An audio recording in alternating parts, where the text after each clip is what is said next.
That's actually true. I should add one, Sam. How we doing, sir? Hope we're doing good today, man. Hope we're doing good.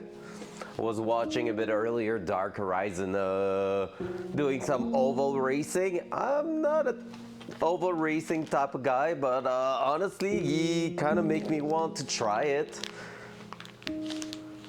Doing good. Yesterday was rough a little bit on the car. Yeah, we're getting in the last 10% of the project that may take as long as the first 90%, so pretty rough. All right, let's start that right now. I'm already a little bit late today. Took a chill morning. Let's go!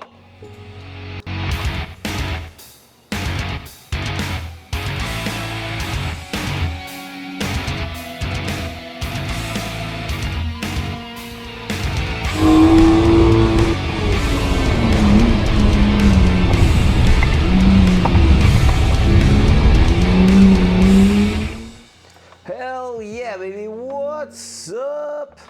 All right, let's go. I was starting to open that right now, which looks a little bit weird when you just look at that package. Yeah, that's the thing. That's why I think, like, first of all, he mentioned all ovals are not the same, and I was seeing that his one was a little bit, yeah, what's up on the go? I saw that the oval he was racing has a tighter corner, and it was actually like a 3 oval, which was like 3 corners and not like only 2 corners. And like you're saying, like you're basically diving into the oval and the rear tries to come loose, and you just need to play on that limit, slightly lifting the throttle but not entirely. So yeah, it looks pretty tricky. Looks fun though. It looks really fun, but like I'm such a road course type of guy, man. It's like it's hard for me to even think going into an oval and be like for 50 laps left, left, left, left, left, even if it requires to be bang on. Oh man, same. Sam, now that train is back, we need to make a plan for an eventual endurance race with her. Like that will be so great.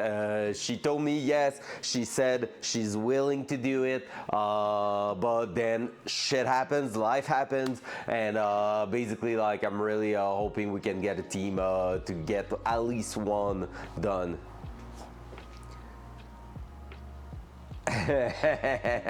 That's fair. Actually, so far my favorite is the Mustang, but I haven't tried the Porsche at all. So I can't wait to try it. But yeah, the Porsche, I haven't touched it. But like I work with the Ferrari and the Mustang, and the Mustang is it's so great to drive. It's so well balanced. And to be honest, what's up, Orange? Good afternoon, man. How we doing? So basically, the Mustang GT3, you know, the one I told you about that my friend has that is making around 500 HP at the minute, and like is really well prepared for the race, like for racing.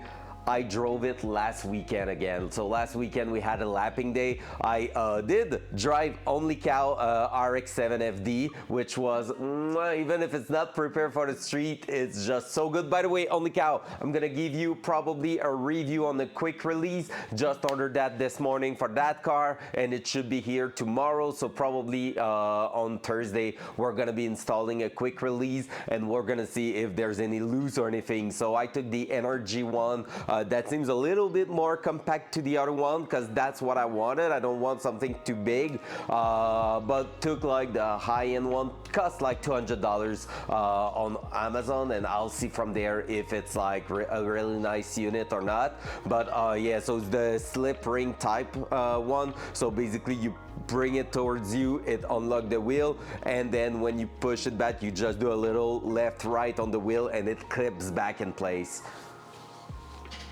Don't want nothing too big. Quote of the day. So yeah, but like I was about to say, Sam, my friend Mustang is just so you gotta remember that now. My friend Mustang is so well prepared, and I drove that car last weekend on the racetrack. Man, if I could only go for at least an hour in it, I would have done it. Like I've been doing about 15 minutes into it, and because I cut some traffic and the track was a little dirty, and I went a little too hard on the tires, so they were a little bit too hot, I decided to stop. But otherwise, oh, and on top of that, fuel light was on, and I wasn't sure how much fuel cut it could take, like how much lap before the fuel cut and stuff like that. Knowing that it is a race engine, I was not willing to experiment what it does. So yeah, all that together, I decided to go back in the pit lane. But what's up, Mr. Pound? So yeah, that was an oopsie all around, like at this point. But like if it wasn't for the overheated tires, I would have just kept going in that car. Like honestly, it was so cool. It was just the best feeling ever, and I was leaving like a good amount of time, like at least half a second on the 50-second layout, just because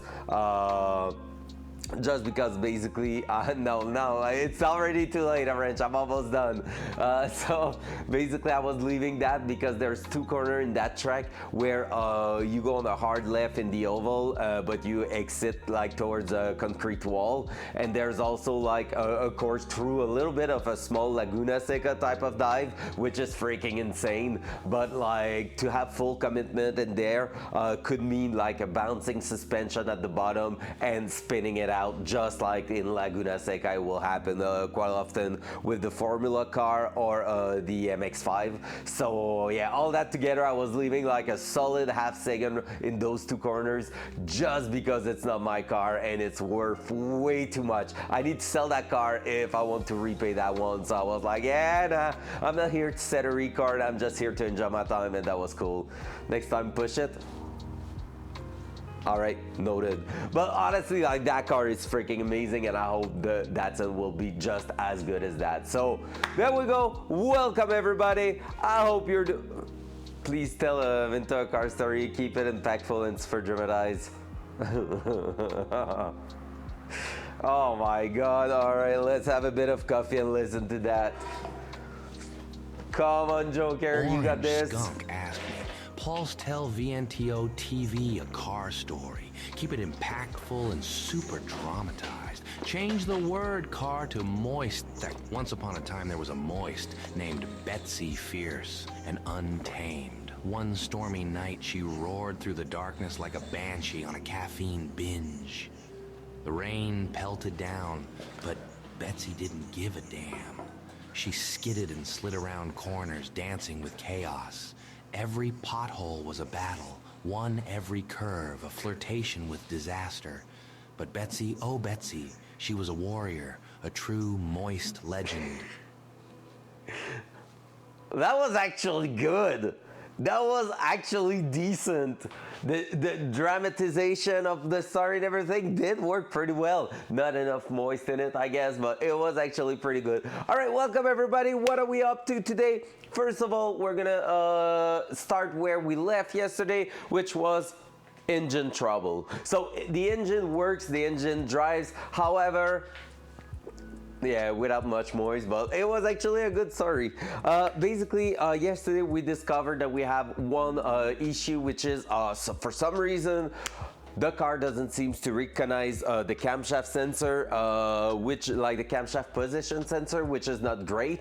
I played a little bit around in the software last night on my personal computer in the house as I was doing a bunch of research. What I'm suspecting could be the issue, and we're gonna test right now, is that it is set up into the auto detect mode, but I wonder if it's not trying to detect it as another type of sensor and not the one we actually have in the car. So we're gonna jump in there, open the laptop, just go for like a 5 minutes test, and if that does work, well, congrats, we have now a working camshaft position sensor. If it doesn't, well, sucks to be us. I'm gonna have to do more research for it. So what we're talking about here is exactly that type of sensor, like that. So this one here is exactly the same. It's a 3-pin connector, basically sending a signal there, and it is receiving through a gear, like a magnetic impulsion here, and what it will do is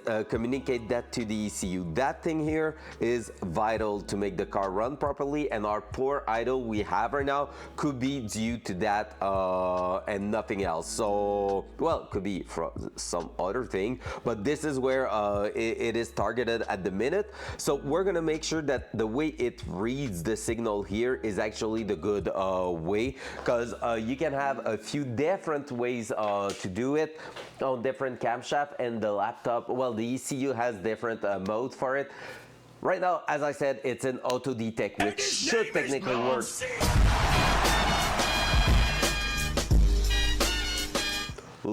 Cena is in the place. How we doing, my man? Let's go. I missed your stream yesterday, but I learned the entire way. I saw you live. I was actually cooking. I ran to the computer, put you live, and then kept cooking those hot udon pasta. And after that, we went for some 13 episode of Attack on Titan with Flo, so that was quite a banger. But yeah, I just read, I was like, okay, sorry Flo, Bulump is live, I need to go learn. Went on there, click, and now I'm gonna have plenty of channel point to mess around next time. The ending was the best. Might go catch the VOD then. That's awesome, man. I love to hear that. Star me time. We're safe. All right. So basically, yeah, that's what we're gonna do. I took the time at like 11:30 last night to make some research and everything. So I couldn't go. Oh my god, that's loud. Oh my god.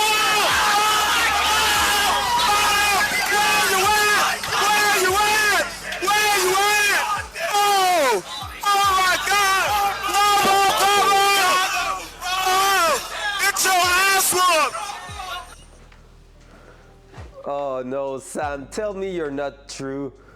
Gundev, yeah.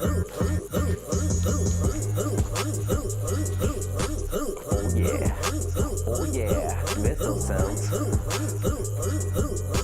Yeah, you know what it is, right, Sam? Oh no, don't make me do a demonstration of it. Oh no. It's the cringiest jingle ever that I added to the stream. Oh, all right, let's do it. Story time. Hey, want to hear the most annoying sound in the world?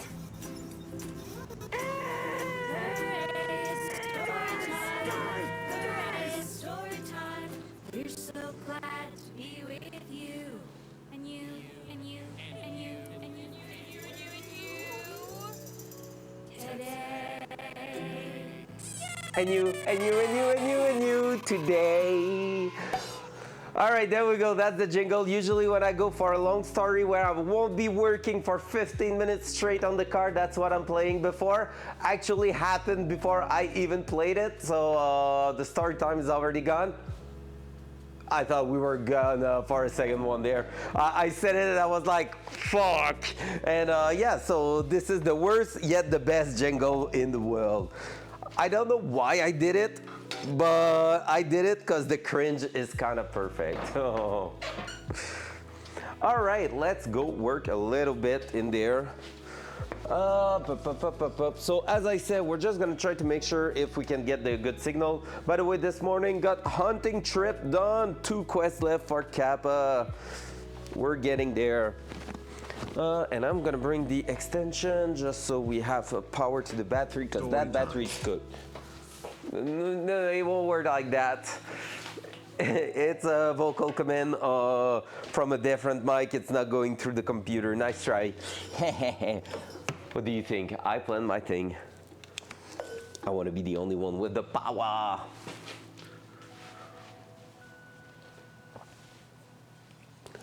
Dual side. You'll find a way, Yana. I don't think so. Except if you're making a trip over here to actually say in the garage the appropriate word. I don't think you're gonna find a way. Oh. So, on the new things that will happen in this car. Let me just do that in the meantime. I'm just like making that laptop do so many things. So right now, first of all, I ordered, like I said, the quick release, which will bring that steering wheel from there to here. So it's gonna be a little close, but that will clear a little bit more my legs and everything. So that should be pretty good. So it will make it cool. However, the only thing with that is that getting in and out of the car is gonna be quite like intense. That way we can actually just pull the ring on it, the slip ring, and just take it out, remove the steering wheel and get out of the car. Then when we get in, we can just take it and click, clamp it in there, and it's gonna work. So that's gonna be pretty cool. Tupitawawa, love that.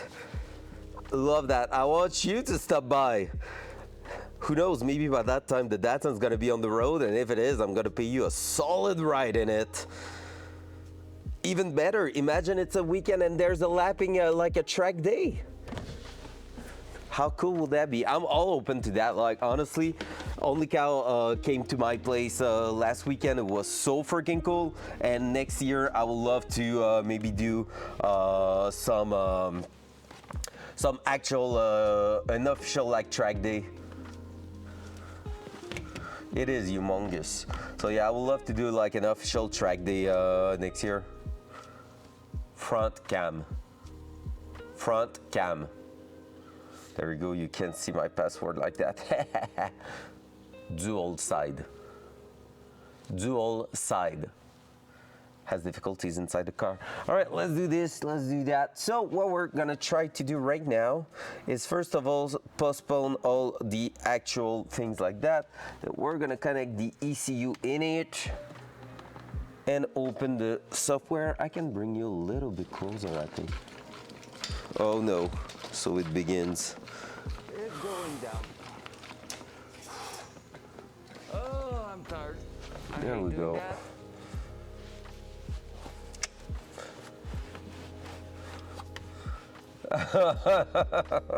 Imagine it's that. Imagine it is. All right, so here we go. So the camshaft, we're all good here. Engine configuration and everything. What we want to go into is the trigger system. So now if I'm turning the key to the on position, we have home travel unknown, worst home travel, which isn't great, unknown. Only Cow, you here right now. I'm gonna take you a minute from you. Can you tell me please if I'm looking at the oscilloscope here, I have channel 3 and 4, which is the home voltage and the home input state. The home input state should actually be waving around, right? Oh yeah, it is the time to nerd out, man. All right, so that's where we have a problem, I think, because I haven't seen it do that at all. Like, if I'm going now, I'm gonna go deactivate, and it should be doing it as I'm cranking, right? Injector disabled, and I think we're good. I think I can just crank. Actually, yeah, the fuel pump. So let's take that. I'm gonna put the actual channel 4 and channel 3 right above each other and disable the trigger voltage and trigger input because that is from the crank. Big from the sensor of the lobe on the cam. Okay, and I'm not sure it's a lobe, and that's where I think the problem is. Let's go crank.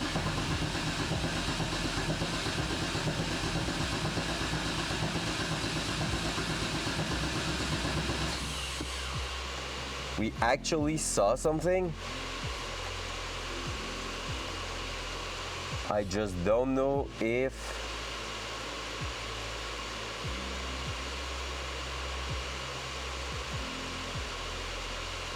let me check something.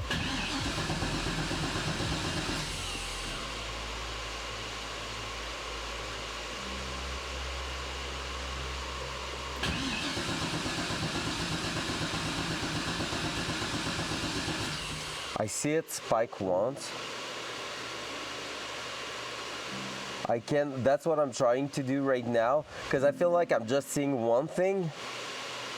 Trigger horizontal position. Oh, okay, that's where.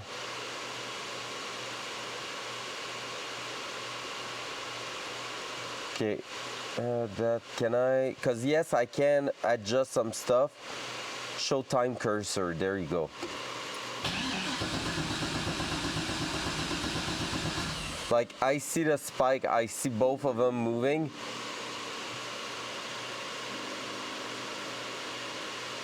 Okay, let me try to maybe unzoom. I cannot unzoom it.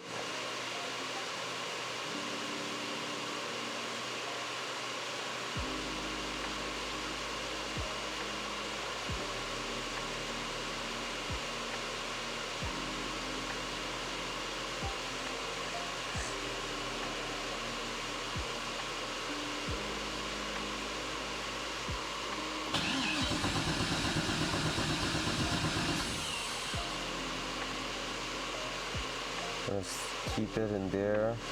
Yeah, that's what I'm trying to say. I mean, I see my line like change its pace. Now, what I want to see is if I'm changing the trigger system to what I tested last time, because I'm still in auto detect right now. So I'm gonna go with the 24x+1, which is actually the one I had technically in place.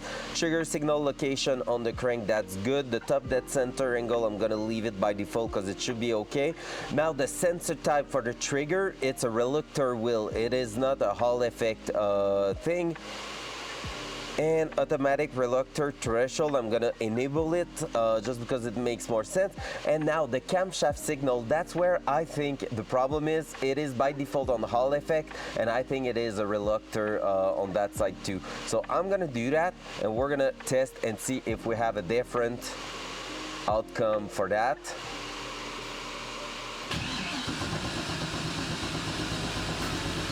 Yo, hot!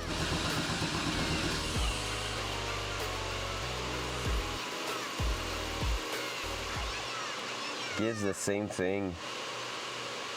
Hey, what's up? How we doing? Now, I'm kind of tempted to test if we have any start at all with that.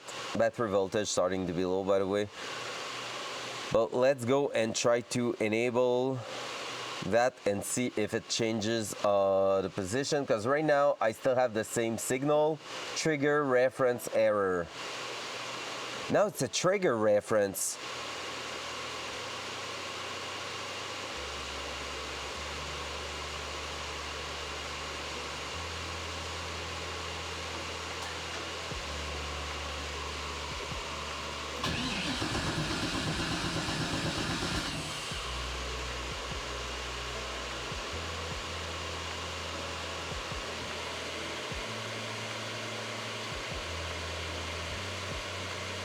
It's a Hall effect sensor on the camshaft you're talking?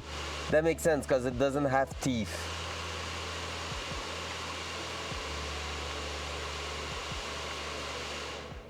Let's try that. See if we're getting anything special out of it.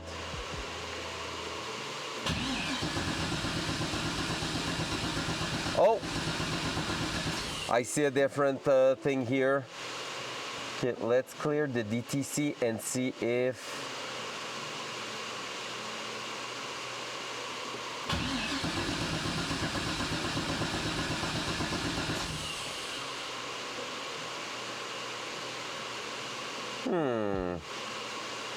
Okay, let's try to start the car just like that.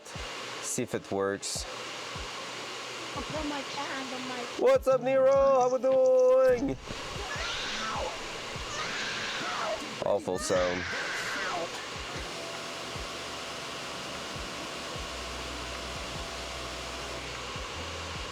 Let's just check it. Still doesn't want to stay on. Oh, it tried.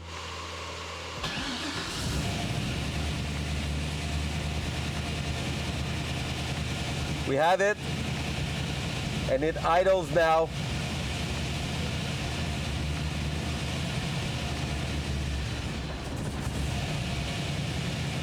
It missed. There you go!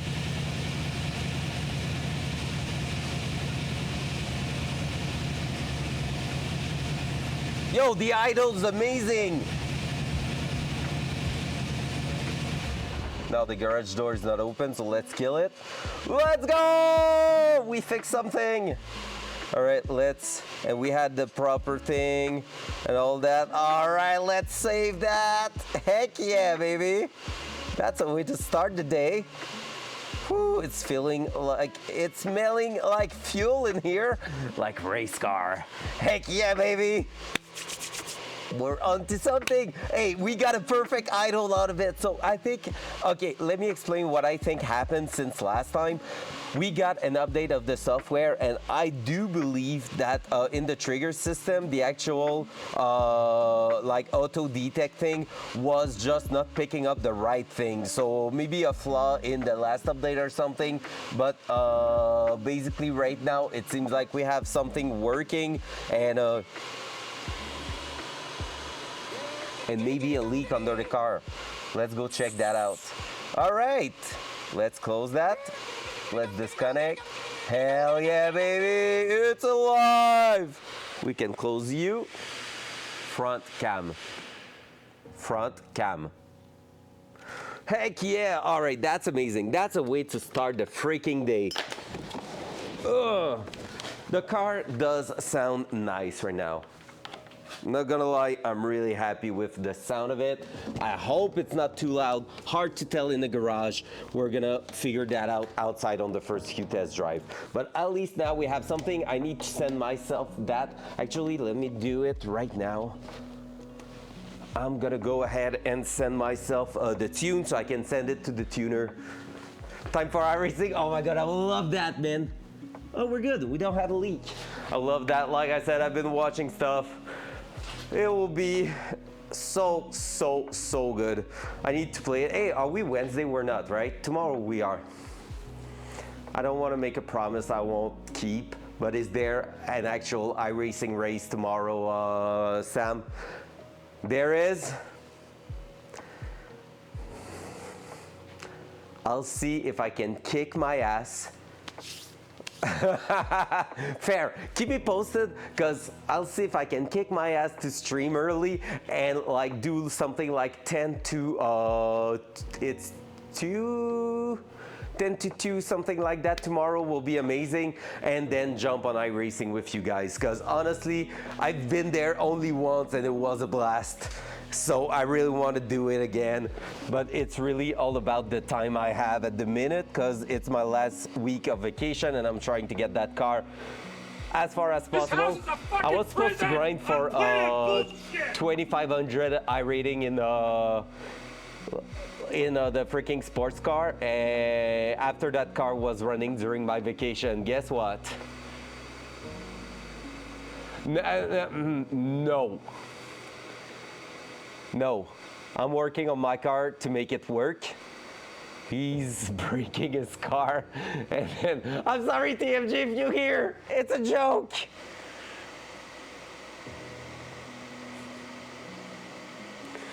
Big love, my man. All right, I need to send myself that. Give me a second. I'm gonna go in there. Hey, yo, my friend just messaged me. Oh, okay, yeah, no, it's from the other day. Never mind. Okay, can I sign in there? Yeah. Oh, okay, that. Oh, yeah, fair. Yeah, I think I'm just enjoying my last week of vacation a little bit more. I've been pushing myself quite strong on the car in the last few weeks, and right now it's starting to backfire. I like realizing I'm gonna be back to work next week and actually have done nothing but car, which is like, I mean, great in a way, but at the same time, it can get rough a little bit, you know? Because I feel like I'm behind in so many things now. All right, does that work? Nope. Let me check something. Is that you? Okay, sorry guys, I'm just sending myself, and I don't want to put that on screen. I'm just sending myself a self email to send the tune.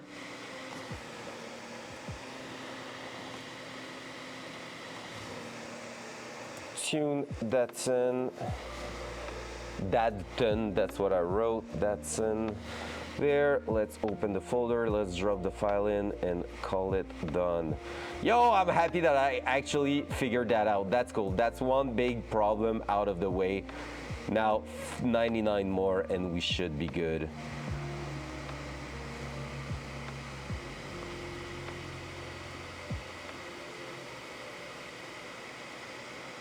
Yeah, that's fair. That's actually fair. Let's be honest. I'm not doing a bad job for someone who's not a mechanic. All right, there we go. Hopla, it's gone. Oh, by the way, we're gonna receive some new link kit for free, it seems like. Apparently, the company that did my subframe, my custom subframe, is willing to send them for free, so free is good. Basically, I think they realized I had the wrong link kit for the entire time since like it's been what, a year and a half I ordered that kit, but like I was like, yeah guys, it's not working. Like, can you tell me how bad it is? And yeah. Hey, is it okay to chat on stream? Is it better to write it on the side? I'm just asking. If you feel like it's okay, go ahead.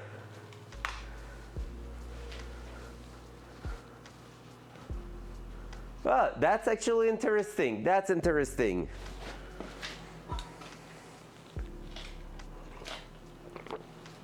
Love that. All right, so what's up next?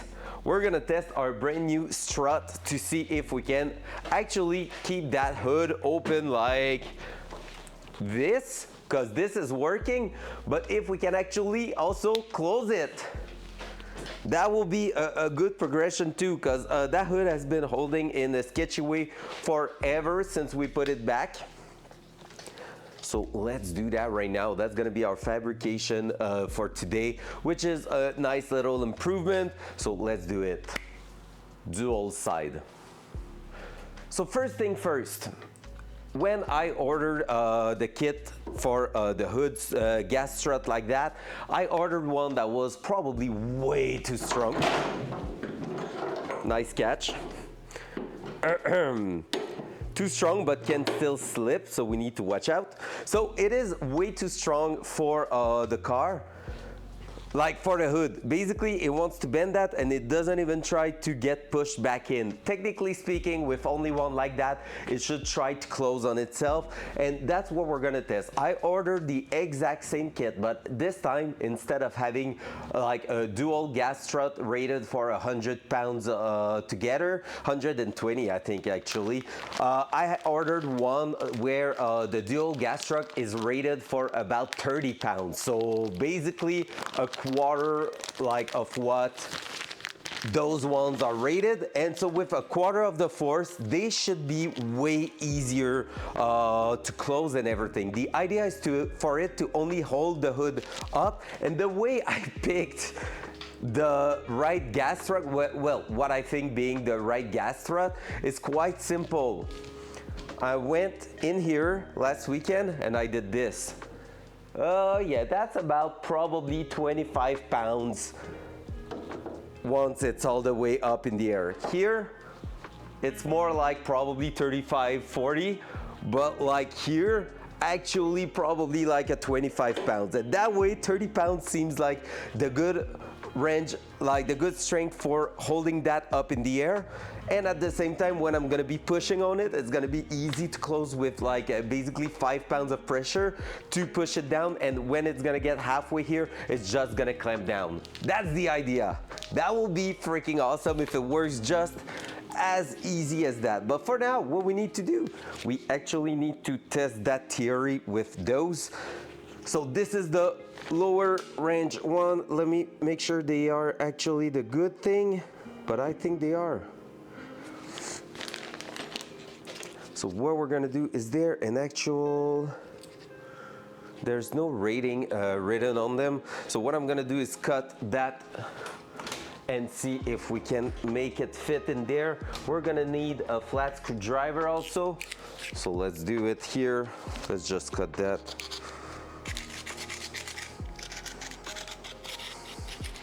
And it is time for it to erect. Yo, it's so cool, that emote, I love it. Now it is erected.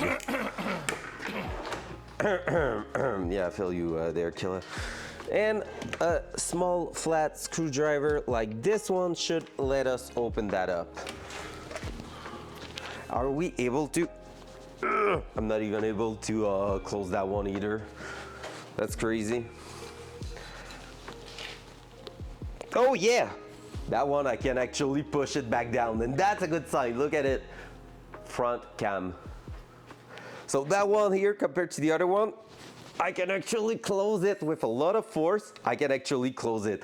That's a good sign. That's a real good sign. So let's try that. Welcome everybody joining, by the way. I hope your day is going fantastic. Mine, it is absolutely awesome. Way better than yesterday. I'm in a better mood. And for no particular reason, probably just because you awesome people aren't here. Let's be honest. There we go. So let's remove that one. Let's try to just install that one. Oi. Let's see. Still hold? Hey, look at it. Oh, that's beautiful. Now I'm really wondering if only one wouldn't be enough. And I'm kind of tempted to just reinforce that bracket over there and see if we can get it done with that so it doesn't bend. Because basically speaking here, I could have that installed about here and it should close. I think is the part that worry me the most. But technically speaking,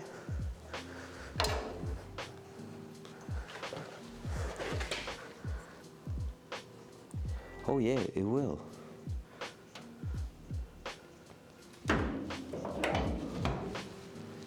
That will work. That would work. Let's check it out. Dual side. So let me show you from here. If I'm doing that,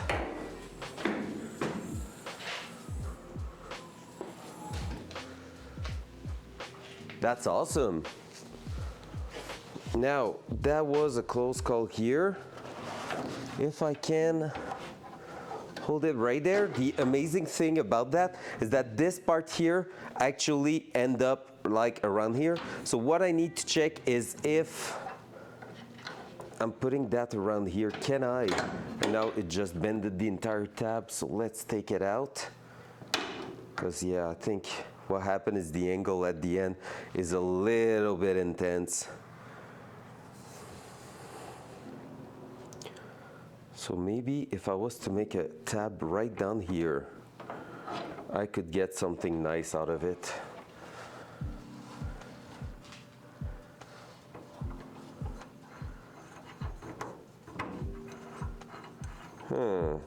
Interesting that.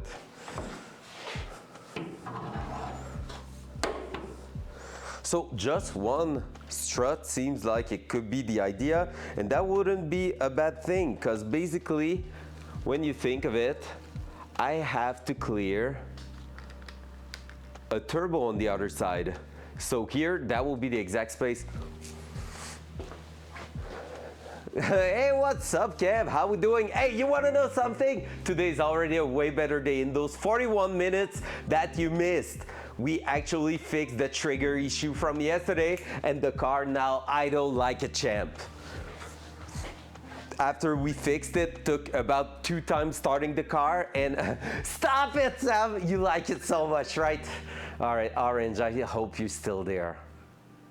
Story time.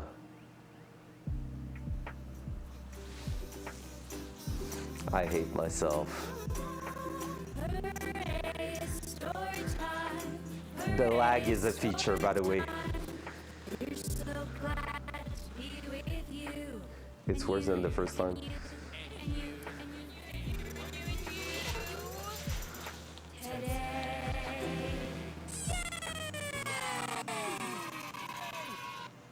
Hey, let's go. Yeah, you'll know because it is the time for that story. So basically, last night, first priority first, I made dinner. It was mucho bueno. You saw the picture of it. Then I went for a solid 13 episode of Attack on Titan, which was fantastic. Season 1 done in 2 nights.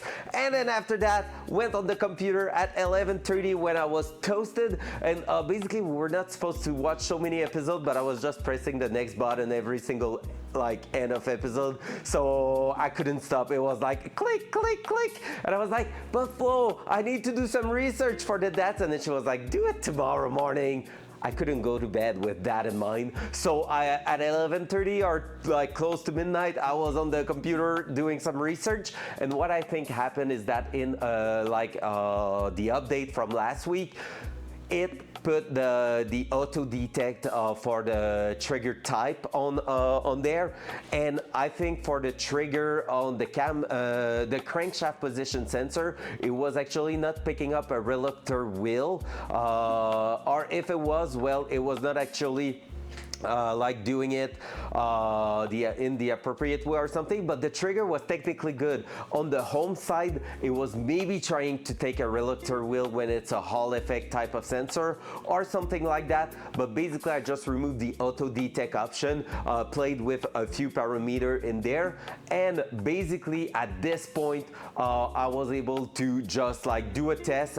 We have the oscilloscope, I'm not even sure how you say that. L'oscilloscope, tabarnak, we're gonna say it in French. And basically that thing is built in the ECU, and we started to see a decent signal, and as soon as I cranked, we saw the actual signal being triggered properly. And so yeah, instead of auto detect, I went in a full manual with the knowledge that we have, and basically solved the issue like that. So it was indeed not a wiring issue. So when I switched my 2 pins, it was actually not the right thing, and we saw it because we got a new error code yesterday, and when I put them back yesterday, that error code was gone, but then we got it. Nero, have a good afternoon, man. Have a good evening, actually, for you. Hope you will have something awesome happening, and I'm gonna catch you soon. Yeah, so basically got that done. Just triggered the car. wanted to start, then died. Tried again, wanted to start even more, then died. Then started again, and all that with no throttle. While yesterday I had to give throttle for it to like actually work, and then when I was releasing throttle it was dying right away. But there we actually got it, and just like just on the third try it started and idle, bang on, super smooth and everything.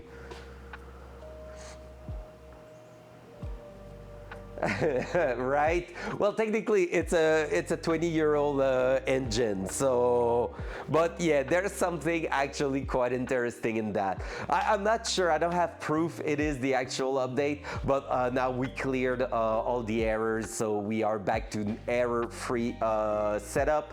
Like everything looks just perfect the way it is at the minute, and so yeah, it's part of the game. But actually we managed to fix that. And what's great with that setup is that technically speaking I should be good to do that kind of stuff. I need to install it, yeah, still, but there's the app now on the cell phone, which I can connect through Wi-Fi on the car and actually like adjust a few things like that, so that's pretty cool. So yep, pretty happy with that. Now that being said, we are back here. We're gonna make that hood hold like that, and we already saw that we probably have a decent option right now with how we made it here.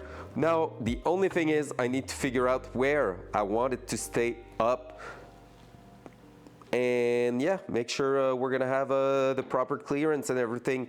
So the ideal setup will be somewhere around here, I guess. And if I want to go all the way open, I think it's gonna be almost impossible. So let's see what we can do with that, because maybe I would like to. That is impossible there. I will need to make a bracket, and that bracket might just allow me to open it like that here, pretty much. Like something like that. US, everything sounds big in the US. Damn. Even blue speedy. Oh, Hut. Yeah, I think somewhere around here could be the best place to put it. It's kind of making that look a little bit awful next to the blow off. Like I would have loved something like here, but it's getting too intense once it gets to the bottom here. I really need to start by reinforcing that bracket at the top there. From there, it's gonna probably help us quite a lot to see what's possible and what is not. Also, I need to measure the actual length once it's all pushed back in, just to make sure we are clearing everything. Now, where is my actual measuring tape? Hey, we're not hitting a lot of the new one. Actually, did I push them through here? I may have not. Maybe the new no contacts are not in the garage right now. I think I forgot to. Don't get scammed, guys. Scammer streamer confirm. 12 inches total.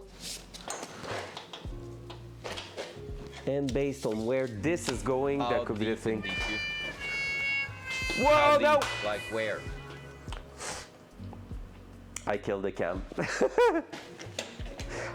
That how deep got me too good there.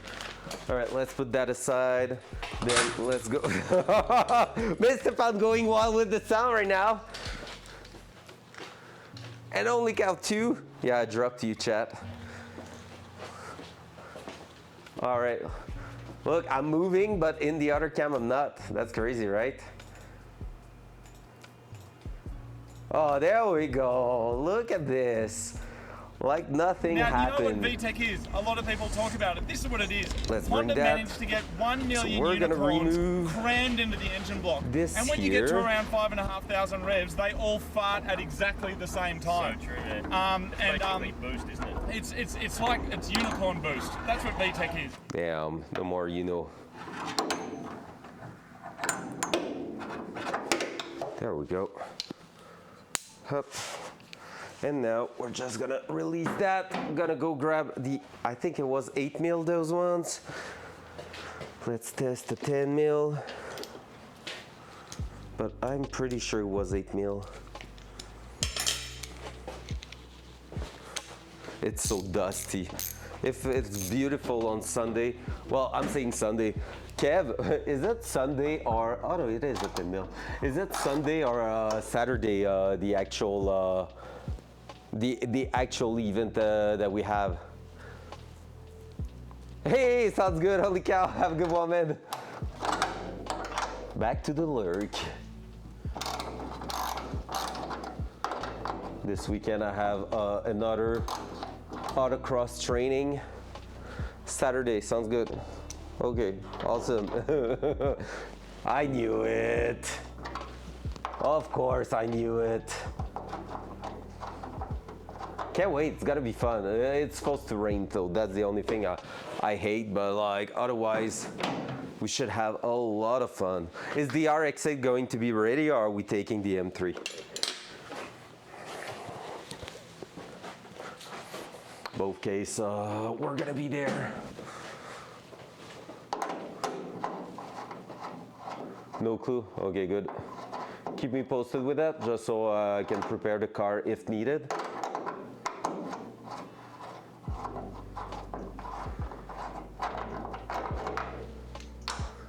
Apparently the Vitor are not that great on the rain. Something that we need to check eventually, but hopefully we're gonna have some nice weather for the beginning of the season. All right, front cam. Front cam. Oi! Front cam.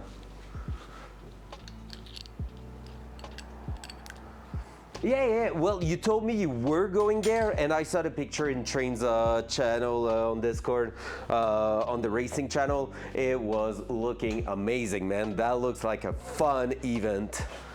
Caldwell Park is actually a sick place. I would love to visit that one day. It will be so good. 14 mil is at the back, right? Yep. Right there. No, it's a 13 mil, that one. Do we have them on the workbench? Probably not. I did some cleanup there. So what we're gonna do now is remove the hardware here that we had for this. We're gonna straighten that again, and basically we're gonna reinforce both sides with a plate of metal that should allow us to actually rock that bracket in place with no big deal. For real, that's awesome. Hey, sounds good in RK. Have a good one, man. Thank you for the lurk. Yeah, here we're lacking a little bit of like crazy track. I mean, we could argue that we have a Tremblant, which has been done in multiple racing simulator.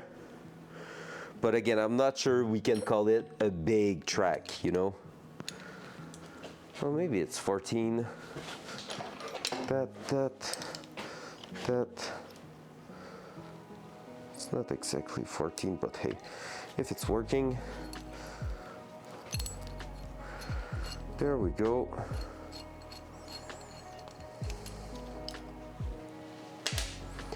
So what's the plan here?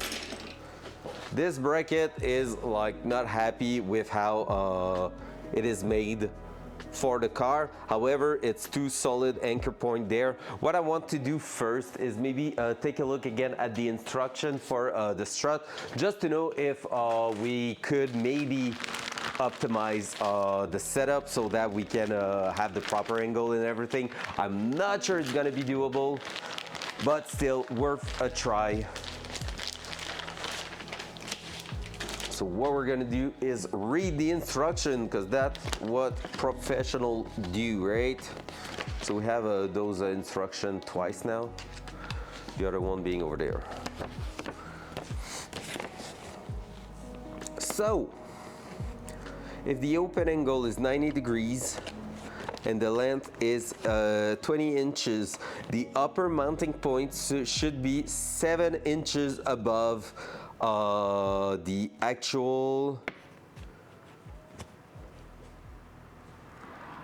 above the actual pivot point. However, in our side, we have to offset it. It's looking like that. And it's actually looking like this with mathematic. Let it focus and you'll be disgusted. It's trigonometry. It won't focus because even the cam is like, ugh. Now, one thing I want to know is if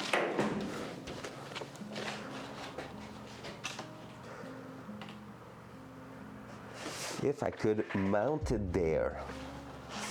But because it's going behind, it wouldn't work. Because that way, okay, wait.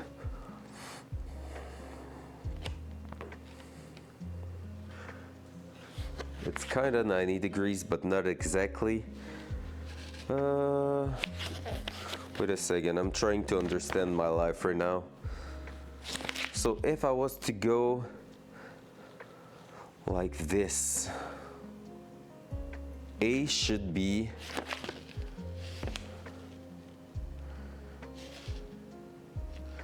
there's not really. Okay, that one here, maybe.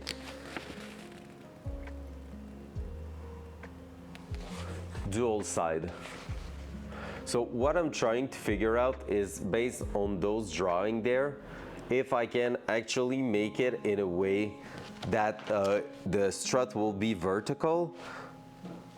And technically speaking, I can, but like it will be something like this, like the upper one right here. Like that could be an idea, but the thing is, if I want to mount it there, that mounting point gets behind the radiator frame here. Like when you line it up, it goes basically in that hole there. So it will make no sense to actually mount it vertically because I will need to bring that all the way like here and it needs to be at like 6 inches or something. So that wouldn't work great. The pivot point wouldn't be in the right spot to clear. So I think I won't have the choice but to bring it at the like in that angle here. And that being said, that's where I'm gonna need to see if I can optimize that. So 20 inches will be about 6 inches upper mount. And what we're gonna do is take our wooden piece, our trusty wooden piece. What's up, chef? Bro, you wanna know something crazy? I think we're professionals now. 15 minutes into the stream, solved the ignition problem. Well, the trigger setup problem.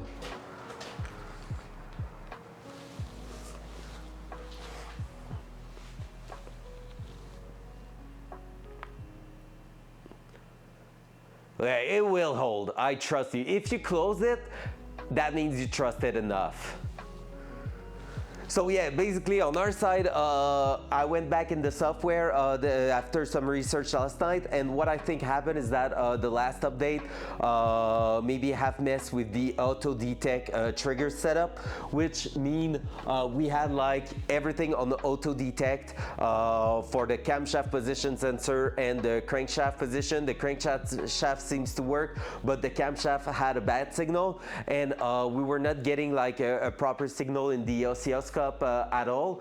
But then I removed the auto detect and selected all the parameters by myself, and when we tried it on the oscilloscope, we got actually like the proper pattern.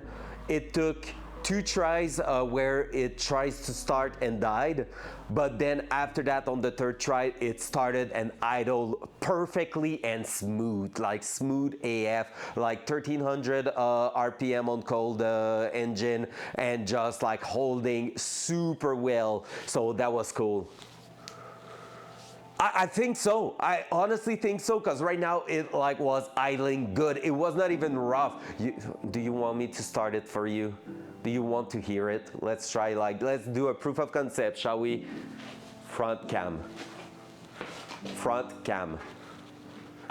Let's do a proof of concept. Just take a look, see if everything's good. So let's do that there.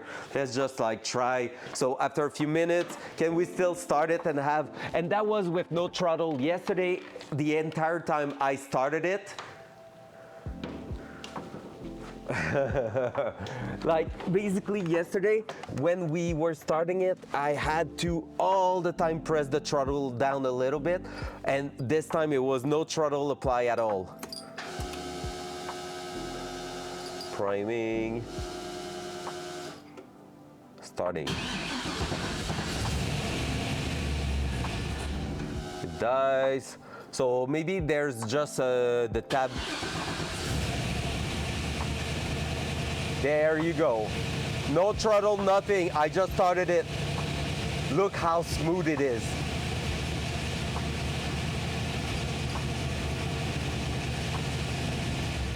Look, it sounds better than ever before on idle. And I think it's just like a matter of trimming the tab a little bit to get it to start first shot. But honestly, otherwise, it's freaking awesome, man. Like that was no foot on the throttle or anything. I would just turn the key, it missed the first shot, then started properly. That's the kind of things we like, right? That idle is smooth. And now I wonder if we ever had a proper one. Yeah, exactly, that's what I think too. Now the only thing left to do is basically take a look if we can have it press the throttle and get back to idle without dying, because that's what it was doing, but I wouldn't be surprised it wouldn't work, but we'll see. But yeah, with no camshaft position, it was all lost, and now it seems pretty good. All right, let me, still got a leaky nose, you know? So let me do that. And this, oh, have fun with sound. Loud noise.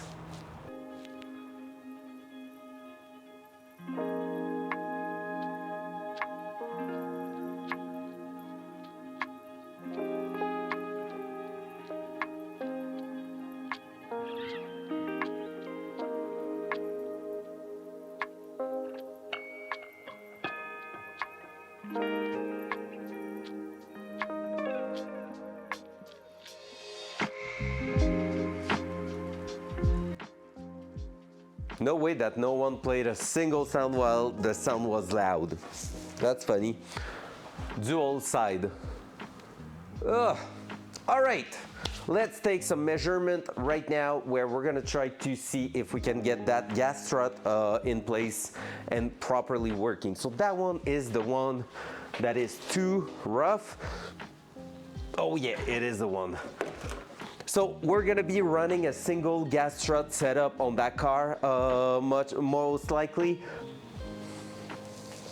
Love that, Nero, love that.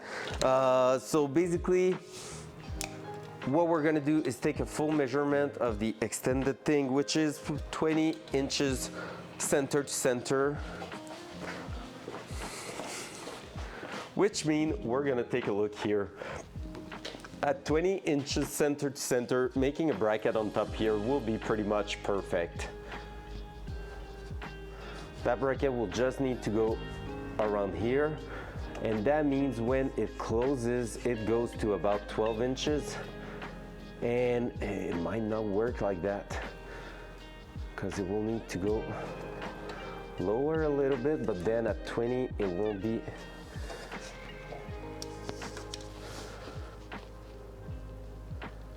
We'll put it at 8. I'm gonna have to take a look how it closes.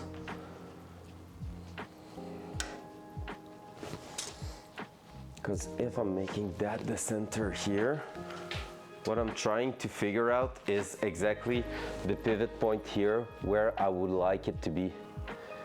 Because I need the 8. So if I was to put it on the corner there, I mean I will get about here at 12. Yeah. Then up. I think it's gonna be a little bit messy to get it done. like that. But we're gonna give it a try. So what we're gonna use for that one here, do you think aluminum will be strong enough not to bend? Because I could use that one to create that tab there. Like if I was to cut it a tiny bit, could actually use that to mount the setup here. Maybe do 2 holes on top there, 2 inserts could work.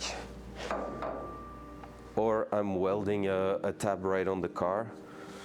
But that thing here I think could work pretty well. So maybe we're gonna cut that one and test it with aluminum at first and see if we can get it to work properly. Otherwise, what we can do is create a new tab on top here too, similar to the one that we have, and see if it is actually, because that one like is really some fragile metal, like it's bent and all that to strengthen it, but it's not that great. So that one here, if I was to go there and actually make a tab that's going a little bit further away, maybe we could actually compensate to not have one that is too big on the bottom.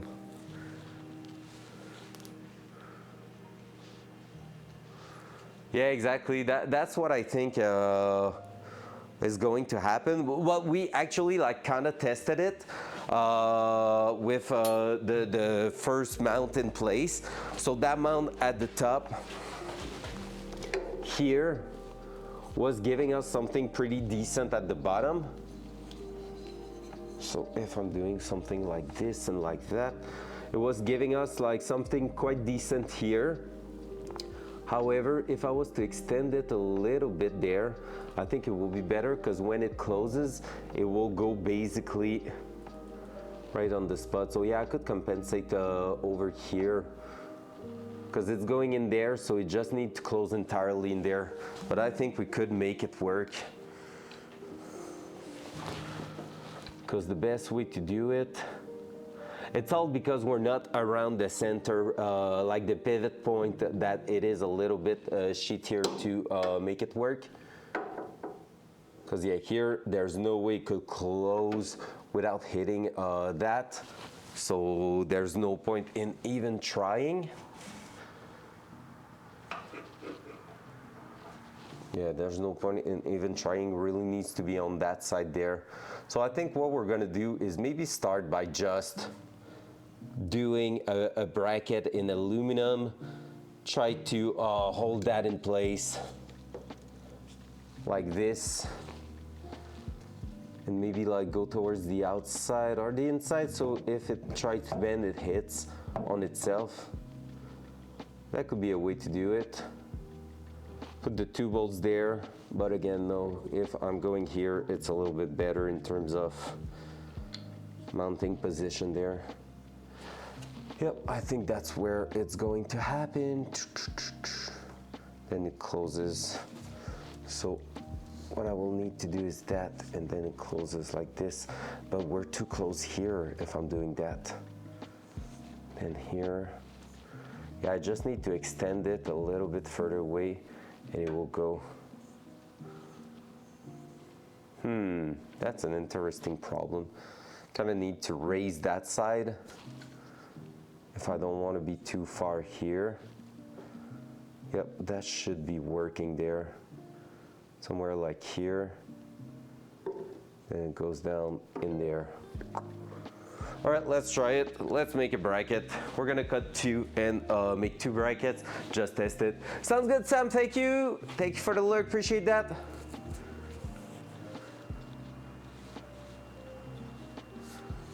You are indeed helping with the channel. Bam! Because you're a legend. By the way, guys, if you don't know, Master Samwa is also part of TFG's community. But on top of that, one of the amazing mod on train underscore, don't forget the double underscore. And he's an awesome iRacing racer. Always fun to hang with him, and actually we are pretty much head-to-head in iRacing in all the sports car category, I think. So it's always a nice challenge to race against him. So yeah, really sweet guy. Okay, let's start that. Front cam.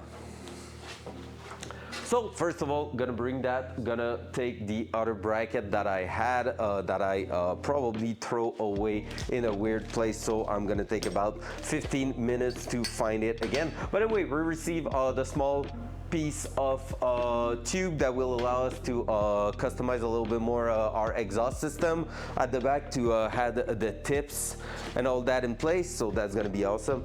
I thought I left that around here. Technologia!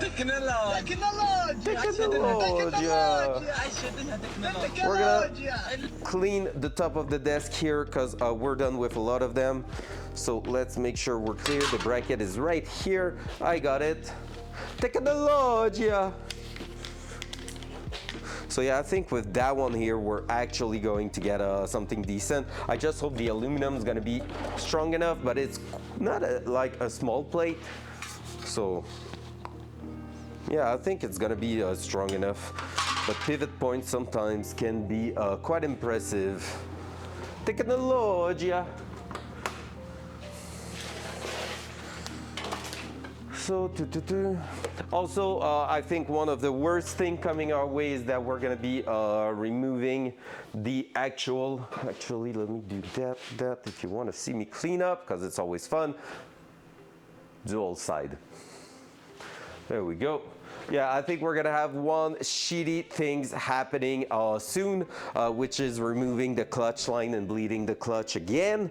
What happened is that I think we have a really small leak on the line, which is the fitting I made, so it's my fault. That is inside the actual bell housing. I'm hoping I can just slip a wrench in there and actually start it so that we can just go ahead, unscrew it and change it. What I'm gonna do is measure the custom one I made and buy the one that is the closest in length with that one. So that should give us a chance to actually get one that is pre-machined and working real great in place. So hopefully it's gonna be good. But yeah, it's a hope for the best type of moment there.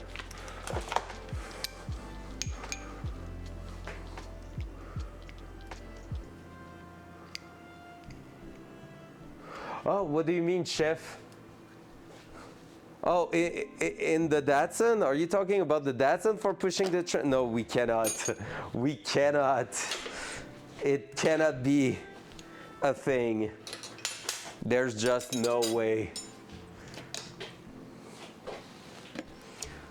Putting that in place was already painful. I'm not taking it out. We need to find a way. I think the best thing I could do is buy a very long wrench, like something as long as that, but for the 3AN, which means I could slip it in, just crack it loose, and technically it's easy. Not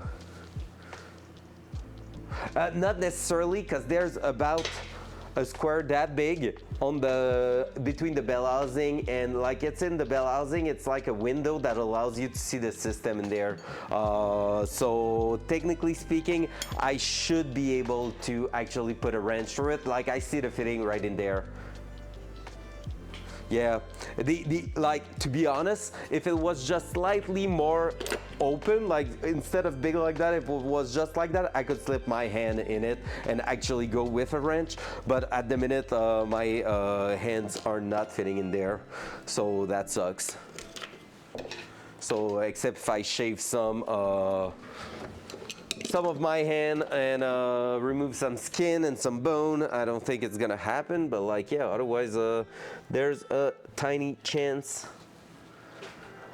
And I have like spare fitting, so I can already test the appropriate wrench for it and all that. So yeah, no, I think we're gonna be good and find a way to get that done. But yeah, it just sucks that we have to do it and that everything was actually looking good until it is not. You know? So close yet so far. It's all those tiny things yesterday that happened.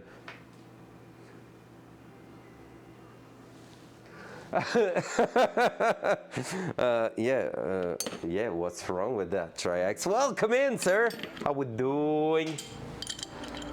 By the way, guys, had a nice little chat this morning with Hawk.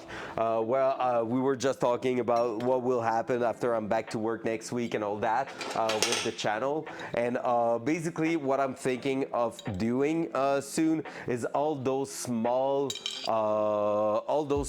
work on the car, like fixing an oil leak and stuff like that. I might be doing part of it outside of streaming, because the next step is going to be, and that one's for you, Triax, the next big step is the streaming backpack. So probably that once I'm back at work, I'm gonna be ordering most of the kit for the streaming backpack. So the GoPro, all the hardware and everything. And from there, in the next few weeks, part of the garage stream that should happen like 1 or 2 evenings per week will be either on the Datsun, fixing some things or going through a bigger step, or it's gonna be about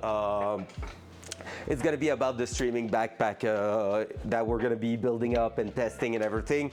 At this point, I hope eventually Anarchy is gonna get his 3D printer done, because when the kit is gonna be working, Expedition 33, that thing I need to verify, like I said, with my friend, maybe this Sunday.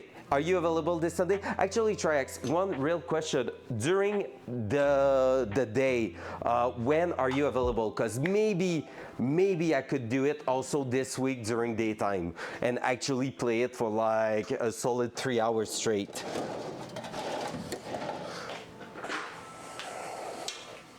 If you tell me anytime, as long as I'm telling you in advance, well, maybe I'm gonna be able to fit it this week before.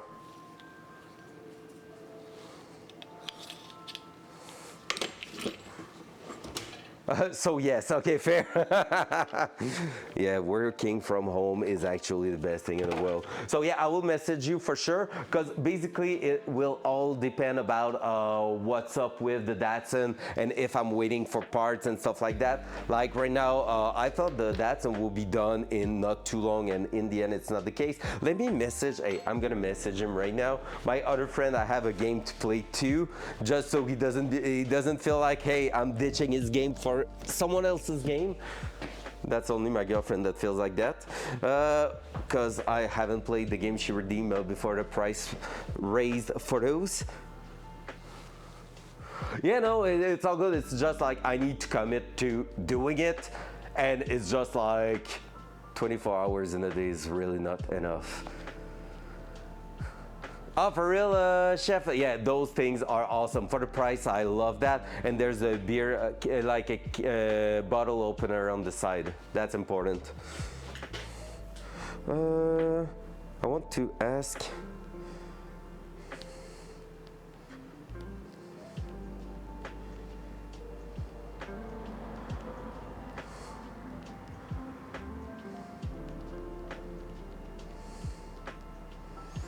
There you go. I just asked him if he's available to watch the stream Thursday afternoon.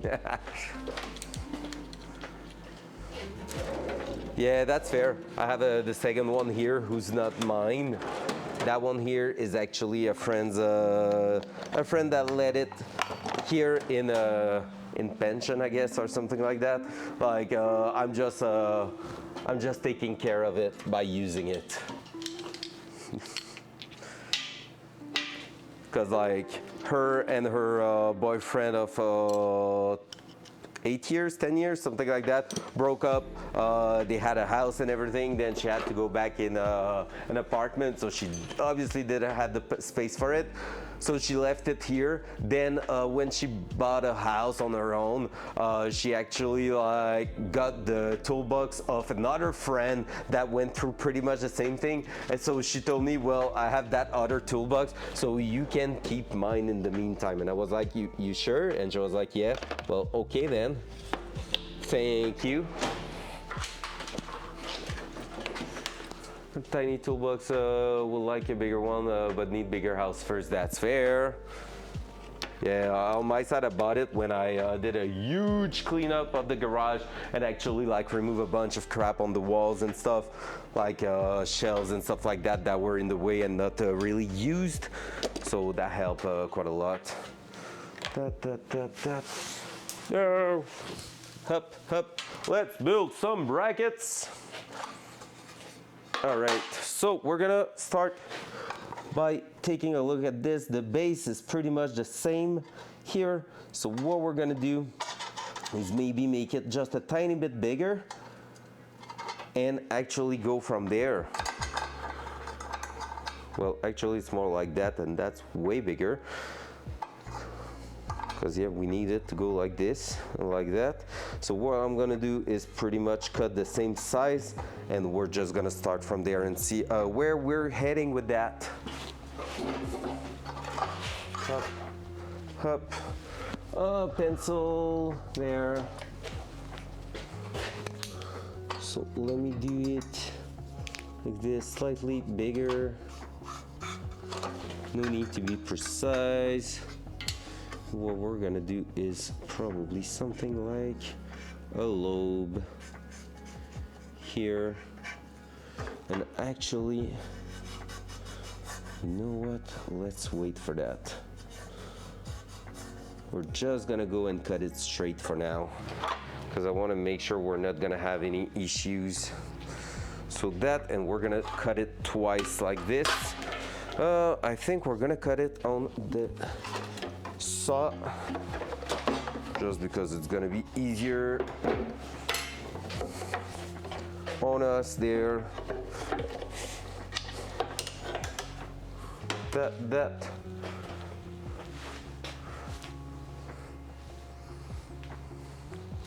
Okay, me on my side, what I would love to do, but I think it's not realistic, is actually buy the other Husky toolbox, which is the same color, handle, and everything as this one, the full size one that has an open panel at the top with a power bar, so I could put the computer and the monitor and everything on there. However, the only big deal with that is that like everything will go from here to about there, and that will make it a little bit awkward to reach at and everything, but at the same time could be pretty cool.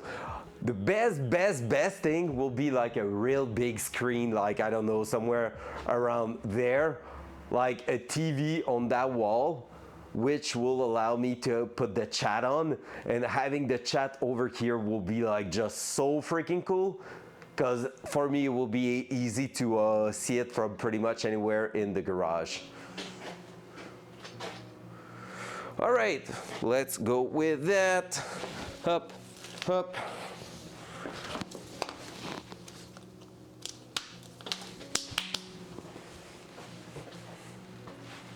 And coffee time.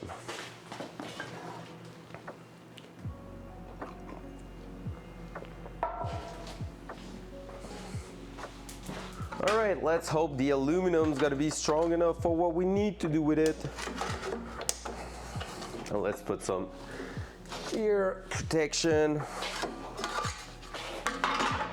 Loud noise.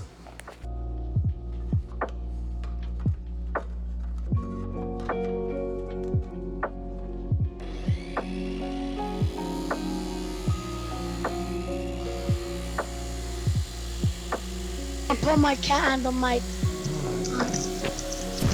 Ow! Ow! Dude, what are you doing? That's so...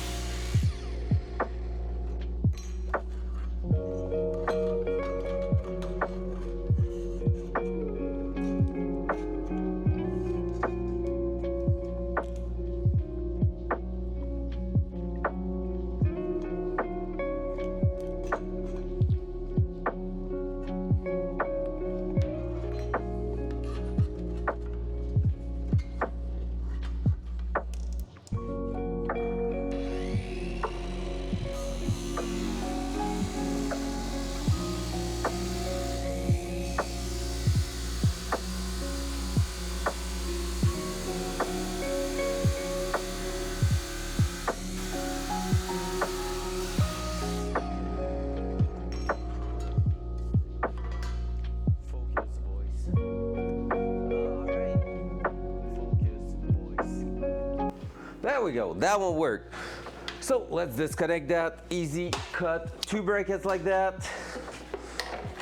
Hopla, up there, let's throw that back on the ground to keep our working bench usable out. That one is still hot. That one is decent. All right, let's go on the actual belt sander. We're gonna be just basically moving, like cleaning the edges of that. I have still that on the belt sander that I should be putting back on the wheel. It's going to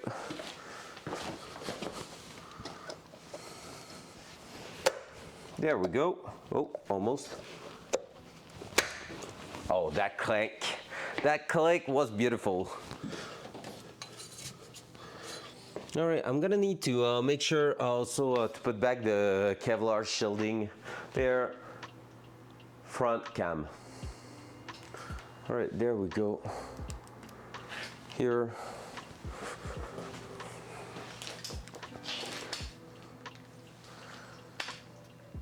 Dual side. All right, to the belt sander. So let me push back the buggy I have here. From there, all we're gonna do is basically clean the edges. That belt is almost gone, so we need to be careful with it, but let's go. Loud noise.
All right, so we got something pretty much cleaned up, little things here and there, but nothing too crazy.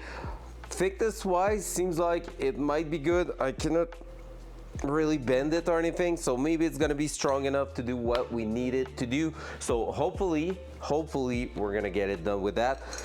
So what I'm gonna do now is just go test quickly in the car. Actually, let me put you through here. Dual side. Sorry, I forgot to raise you before. There we go. So what we want to do here is basically just test. Not by doing that, try to avoid throwing parts inside your engine bay, because it's not really where those parts goes just like that. It doesn't work. You need to install it correctly for that. So I could have that holding somewhere around here, and I could have that set up like this, and if I was to offset it towards the rear a little bit, that should be working. Only thing I need to make sure is where is this actually. No, we're gonna clear it like that so it's all good. So let's do that. Can I hold you there? Is it dangerous to bend you? I hope not. So what I could do is this. up. So technically speaking, I could cut that a little bit because here it's useless.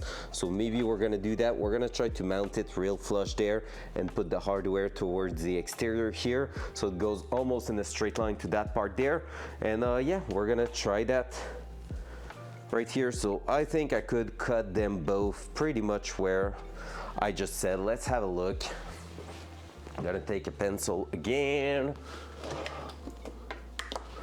Where did I put my pencil? It's right there on the workbench. That if I'm mounting that quite flush here, it will be like that, like this. So yep, pretty much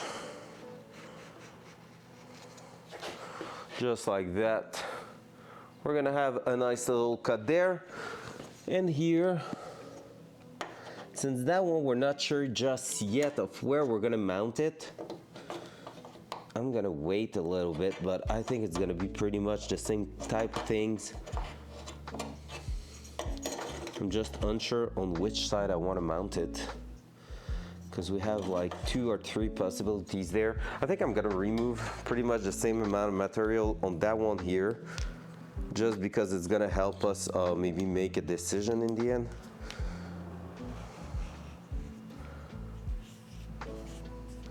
There we go. So let's cut them both. Gotta get ready for the go. Hey, sounds good. Catch you later, man. Have a good afternoon. Okay, let me cut them brackets. Let's take a battery out of the charger so it's fresh and ready to cut. What I'm gonna do is remove some stuff behind the actual thing there so I can go over there. You're gonna see me in the corner, as it won't be for too long. I won't take the time to move the entire setup. There's no point.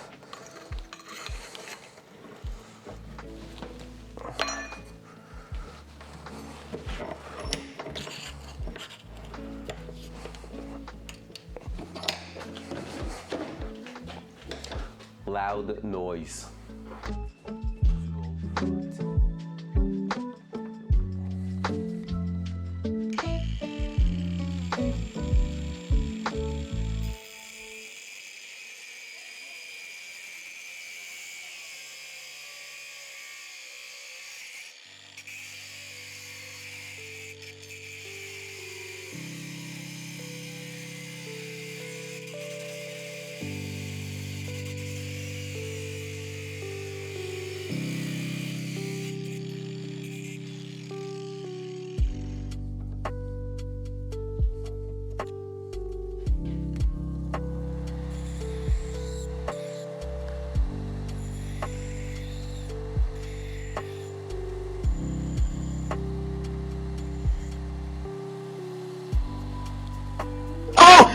Oh my god!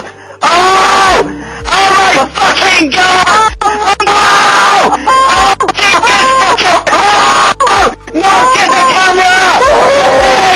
Mommy! Mommy! Oh my god!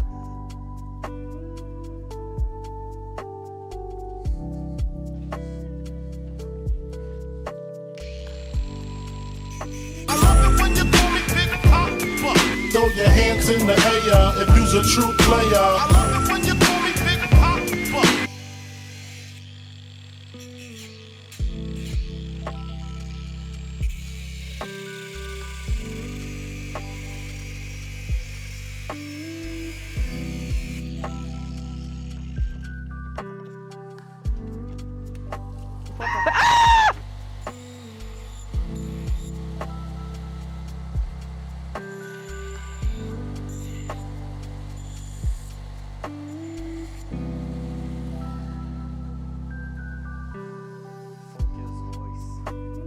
What up, Big Dave? And Snacky, comment ça va, man? Let's go! Bienvenue, bienvenue! Bien sûr que ça va, except when chat's playing some crazy, awful sound while the mic is through the roof. Welcome, everybody joining. Welcome to another stream on that beautiful car where we fixed a bunch of shit. And right now, we're about to make the best mod in the world, which is gas strut opening hood. So when we release it, it's gonna go to its place, and from there we won't have to worry about it falling on us. So what we're doing right now is actually building custom bracket from an aluminum bar like that, hoping it's gonna be strong enough. If it's not, we're gonna do them in steel, but I will love the aluminum. Will look cool, will look just perfectly in place. So yeah, right there we're gonna be just testing a few things under the hood, so come with me. W random, yeah, it's a weird one, that one. Like, I don't know what's going on. Like the boy is a thing, but when the girls start, like, we're gonna say screaming, but it's close to another thing, you know? That's where I'm just like, but that one was on YouTube. Like all the 450, there's 440 random sounds, and all of them, I download them from a playlist on YouTube. So if it's legal on YouTube, I'm pretty sure it's legal anywhere, right? Dual side. Ben oui, bienvenue Snacky, re-bienvenue. Bonjour. All right, so there we go. And there we go, and just like that, we will have a W right there. So we can start making the mounts for it, and we're gonna check where it seems like it will be the happiest little bracket in the world. So let's go from the OEM bracket. Mark 2 holes in there. If I haven't thrown it on the ground, where did I throw it? Is it on the car? It's probably on the side of the car, right? Like right here. Front cam.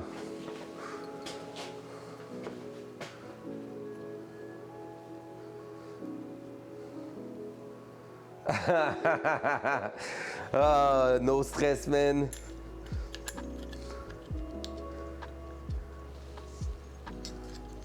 Yup, no, Tarkov, right now I'm 2 quests away from Kappa, so I'm really hoping to get it real soon, but no clue when it's going to happen. So we're gonna see. Maybe in not too long, I'm gonna be a Kappa enjoyer.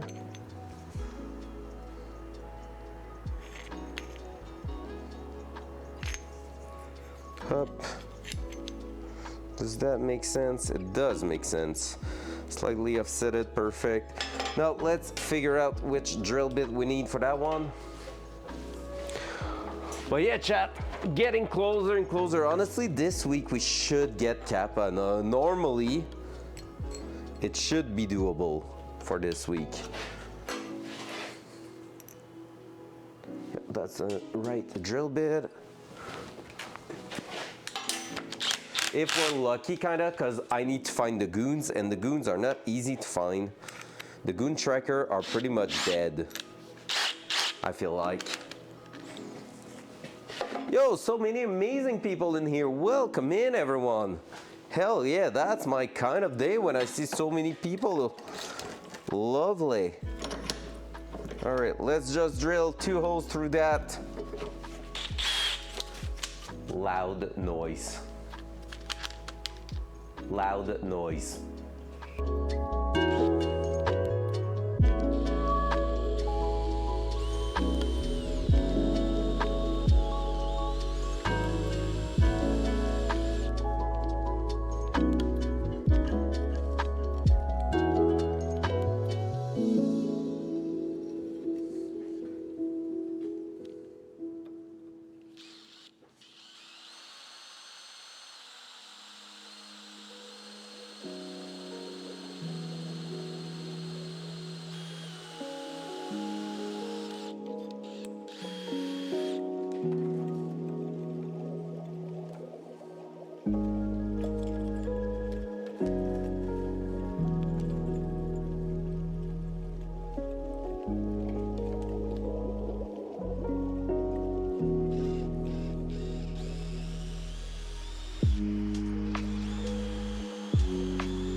All right, so with that, that will be the first mock-up of our bracket, which should be enough to get it mounted in the car.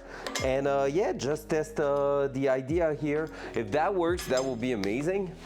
So let's just go ahead. I'm gonna grab you, and you, and we should be ready to mount that in. So let's go and do a first try, dual side. There we go. So that time it's gonna be happening on the hood. What we wanna do is this. Oi, let's take one bolt only at a time.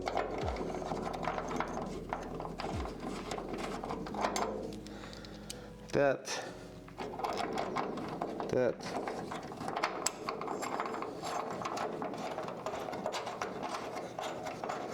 So I failed a little bit because it's not mounted as flush as I would like it to be, so we might do some other screw hole just to mount it properly. But like that, we have a first mount there that we can actually test. We're gonna make it look better once we are good, but we can test that it clears everything, and it does. However, it's coming way closer than I expected it to be.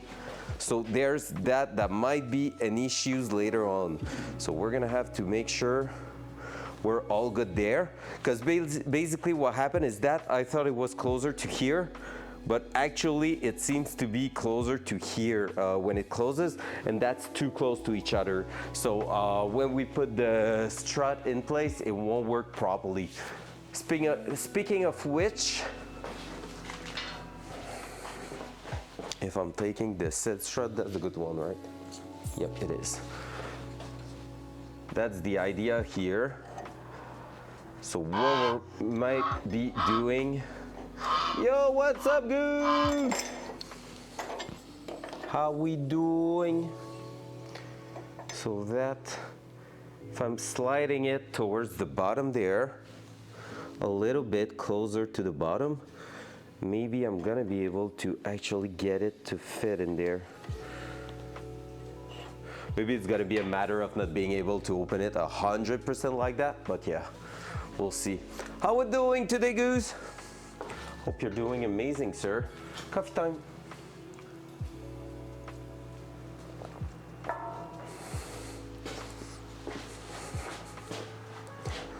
So that one, what I'm gonna do is not redo the holes in it.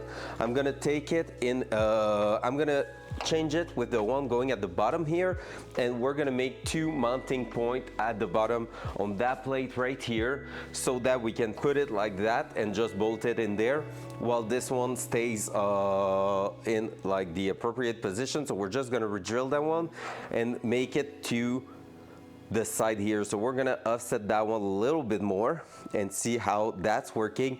Maybe, wait a second, let me bring this strut, because maybe I want to do another plate actually. Taco Tuesday, let's go! For me, it's gonna be spicy udon day 2 tonight, that's for sure. Yeah, because that here, if I was to offset it like that, I could potentially get a better mounting point for the gas strut. I still think it won't fit entirely, but maybe if I'm making it like that here, I could get a better angle on it and actually close it in the appropriate place and keep it open a little bit more. Yeah, okay, we're gonna do another test. So like I said, let's remove that one. Let's make sure we get a proper hold of that one going down there, because we have a flat surface that will be perfect to add a bracket. So that's pretty much what I want to do with it.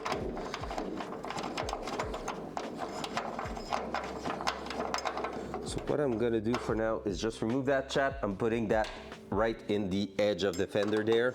So when I'm gonna be looking for it in like 10 minutes, it's there. Because you know I'll be looking for it. Of course I'll be looking for it. So that one will go right around here.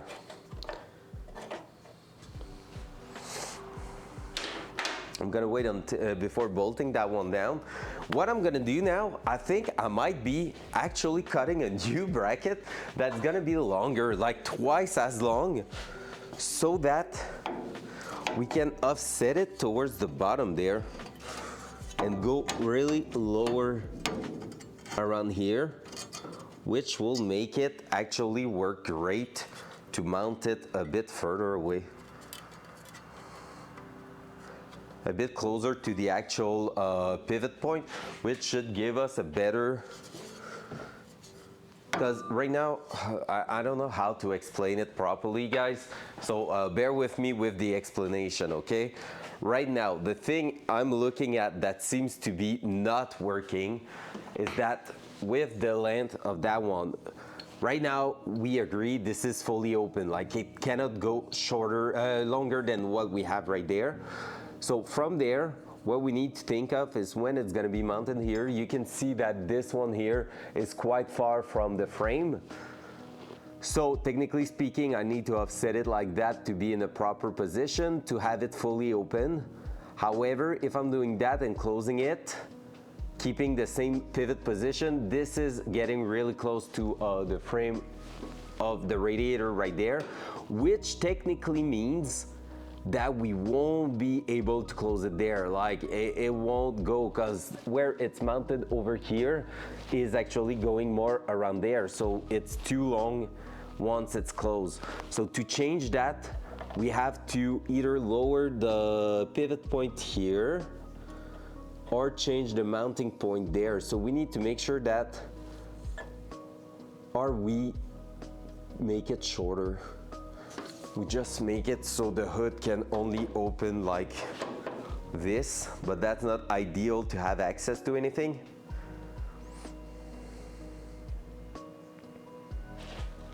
Like this is a huge one.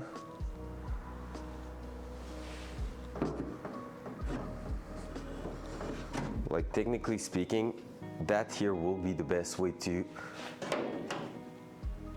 get it open. All right, let's check again the diagram to see if we can make it happen actually. Because otherwise, I just want to try to figure that out.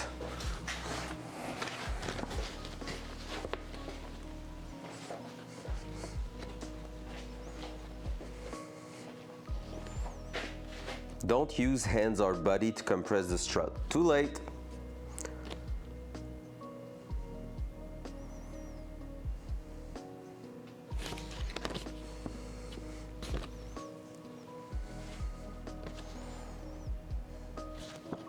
Oh, fun fact. I'm looking at it this way, but they say that the thicker part should be towards the upside. So there we go. So based on that, well, not really based on that, but whatever, like what I want to achieve is this and this, so that when it closes towards here, gets quite close to that. So that here needs to fit right in there. So yeah, it's either, I won't have the choice but to bring that lower basically. Maybe I won't have the choice but to add it to here. Not really what I'm looking for, but I mean, if we don't have the choice.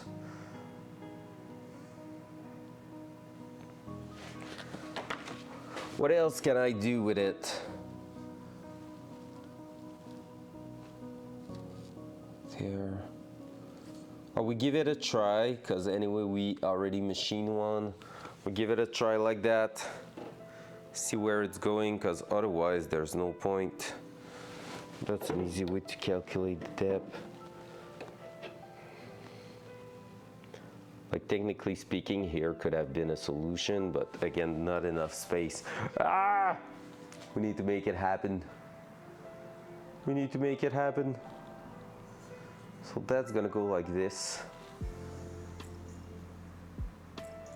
And like that. when I'm saying like this, it will be like that on the edge and like this on the edge. I don't really like the fact it's so much on the edge, but I mean, technically speaking, it should work. All right, let's give it a try. So what I'm gonna do now is go remake that one. We're gonna slightly offset it towards the bottom because I feel like it's the right thing to do, so it clear a bit more space at the bottom here once we pivot. Yep, we're gonna make it double the size there, so let's cut a new one. We're gonna figure it out. Front cam. So, twice the size back on the bench. That, up, that, up. Actually, I should have done that. Up. There we go. We're gonna get it done. I believe in us. Go team, like Pete would say.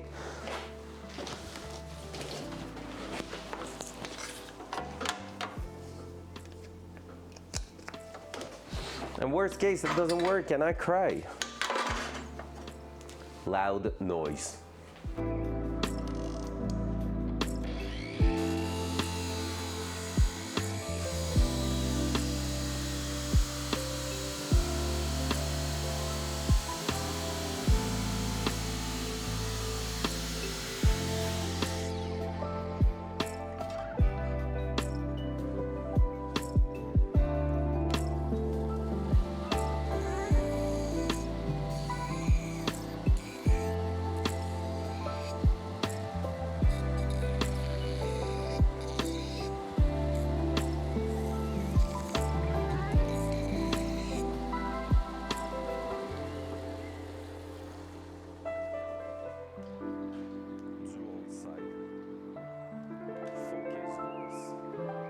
All right, so this here should be allowing us to go like that, and that's gonna change the game quite a lot.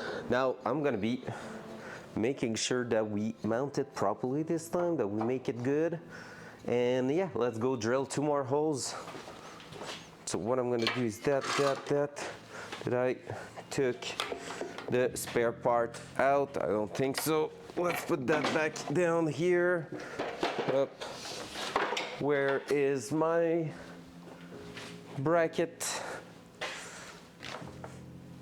I have the bolts, but I've lost the bracket in itself. No! Has to be around here, right? There it is. There it is. So that thing's gonna go like that. We want it to push towards the bottom. So that's where I need to throw the holes.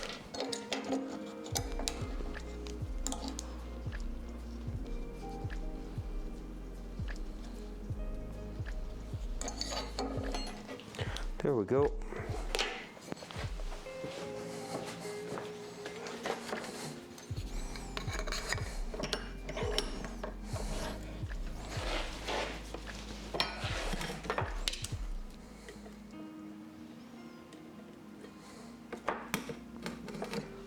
Loud noise.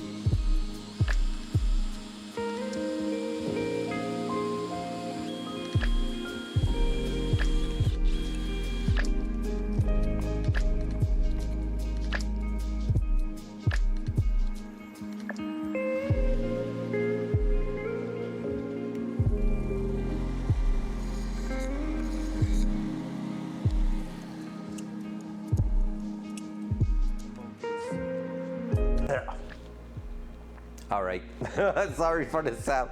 I just almost died right there as I was saying the command. I don't even know how the bot understood what I was asking there. Oh, that's a better mounting point there. Love it.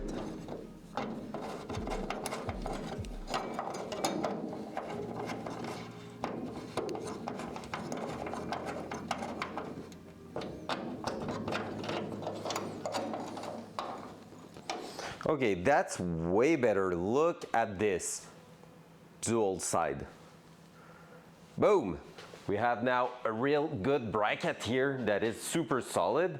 So we're gonna be able to make it like super strong. Like that. Like this.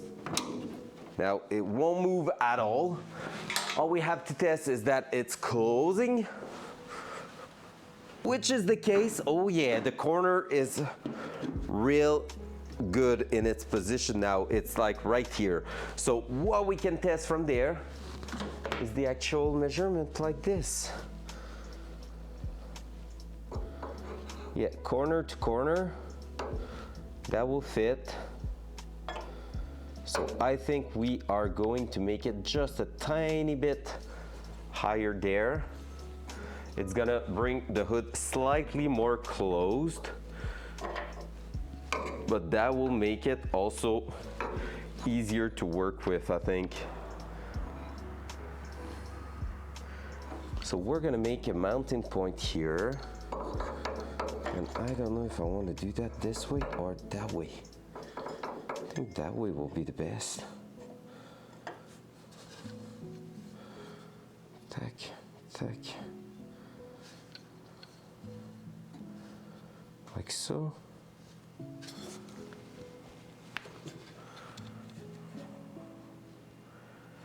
We're going like that. Or even like this. That's the more strict line we can be.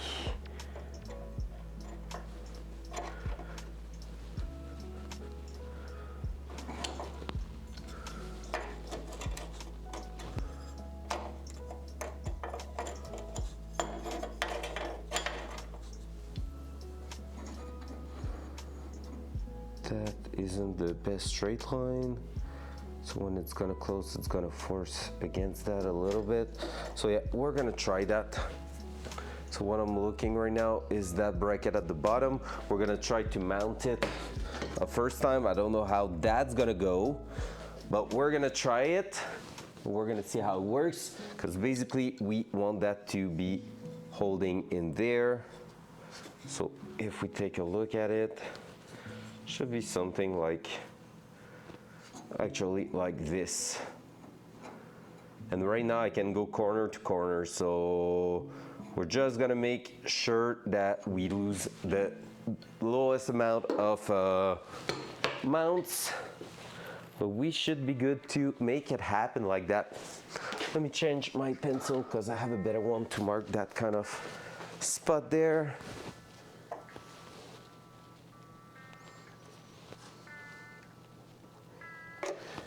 Now for that one, what we're gonna use is the classic threaded insert, just because I love them so much, of course, but most because it's gonna make it easier to mount it. I hope they are strong enough to do that, so I think so. We're gonna see it. We're gonna discover together if they can handle that. So what I'm gonna do now is take that, figure out which size is good for them, because I always forget.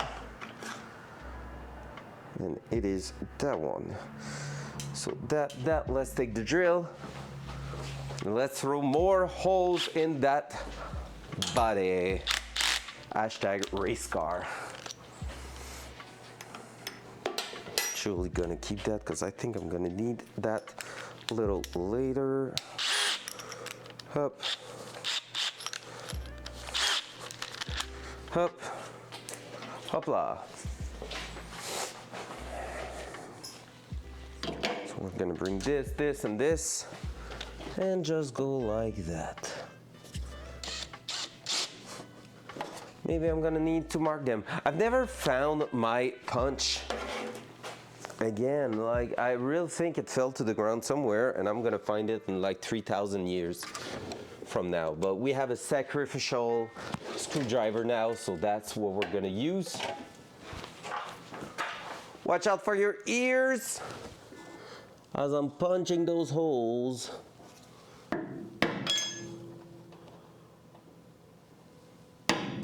There we go.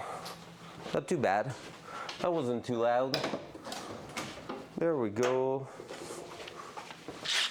Gonna put a tiny bit of oil, acting as cutting oil, which is not. It's just straight engine oil, but hey, it's doing the job.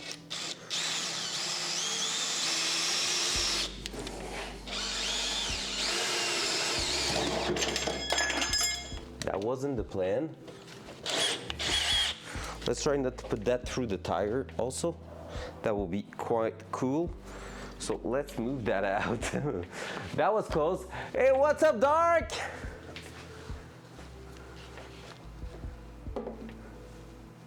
Yeah, is there a car building ASMR? Front cam. Welcome to my garage, sir, the messy garage where we're trying to build that. That's what I was talking to you about. Look at it. Look at this beauty. Yeah, no, there's nothing like that. The best I could do is art and craft or IRL. That's the only thing. And to be honest, just chatting just has so much more people down there that I think it's the best place. Oh, well, there you go. So welcome to my little stream there where we have basically a build that we've been working on only live on stream for the last year and a half, almost 2 years. So take a look at it. Dual side. Dual side. There we go. Oh no, I broke the cam doing that. You serious? Oh my God, how professional I look now. Well, I mean, that engine bay is looking fantastic, but what I wanted to show you is this. So right now we're trying to fit basically, yep, it is an LS engine. We're trying to fit the gas strut to hold the hood because I'm tired of that piece of wood there. Basically, everything is pretty much now custom made. We went through the entire mechanical aspect of the car. So we have an LS engine, 6-liter with a turbo setup. That's my first engine swap ever. Basically, we rebuilt the engine all together on stream. I only sent it to get the block machine to a machine shop. Did everything. 2x4? Yeah, I mean, nah. I want it to be cleaner than that. So yeah, basically we did all that.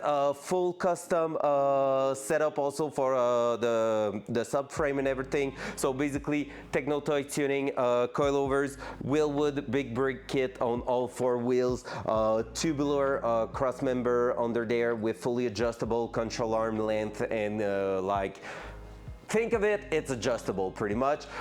Custom interior too with a brand new seat that we fitted like 2 weeks ago. And if I'm trying to bring you here, everything swapped with the T56 Magnum twin disc clutch, everything prepared to hold around 800 HP, but what we're looking for is 600. That will be the target, the 600 mark on the dyno, but anywhere between 5 and 600, I'm all in for it. So you can see I have like what we call the street deck in the center console area. This is basically the Haltech keypad that will allow me to program a bunch of things on it. Right now it has just the cruise control I set up yesterday on it, but yeah, it is a lot of it is a lot of power for that chassis. My idea is to have on that keypad the possibility to go from half boost to full boost, which should go between 475-ish, like in the land of the 475 HP, all the way up to 600. So basically 7 psi of boost all the way up to 14, 15 psi of boost on that turbo. We have bigger tires, bigger wheels, bigger everything, but yeah, like basically, mechanically speaking, there's nothing left in the car except the rear axle, which is acting as a fuse right now. I didn't want to put some reinforced CV axle in there, knowing that everything is probably way too strong for the rest of the car. So we're gonna start setting everything from there. If it breaks, we're gonna replace them, but if they hold and I don't have to like traction issues, which I should have, the wheel should be spinning, but spinning is not bad. If it's gripping too much and it breaks the axle, that's where it's gonna get pricey and everything. So for now, we're just gonna roll with the OEM stuff. So that's pretty much it. So yeah, we have a electric power steering now in the car, fully tunable on a dimmer switch. So basically with the dimmer switch, we just go ahead and scroll like the wheel a little bit, and it just like reduce the amount of assistance from the electric power steering. It's freaking cool, honestly. But yeah, I tried to put everything in the basically year 2000 and earlier, and later and later. Front cam.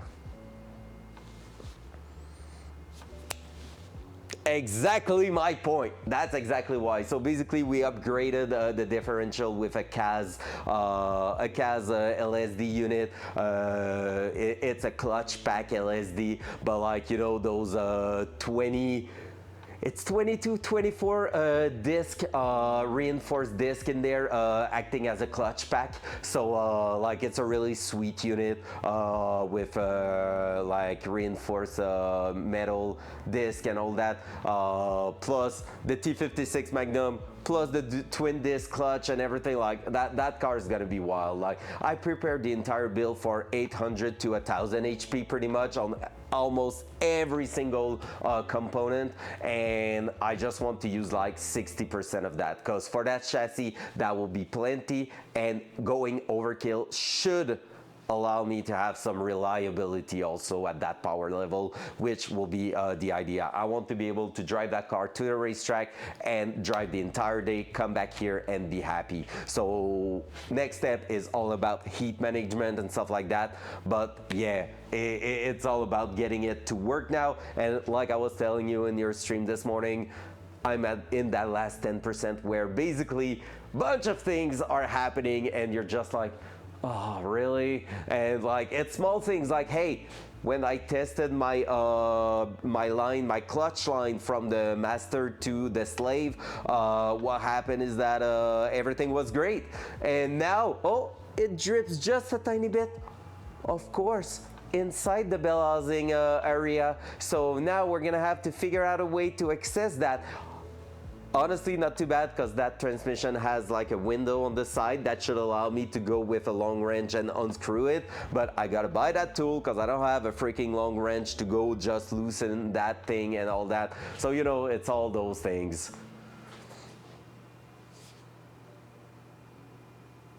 Will be 1% in no time. Whatever, yeah.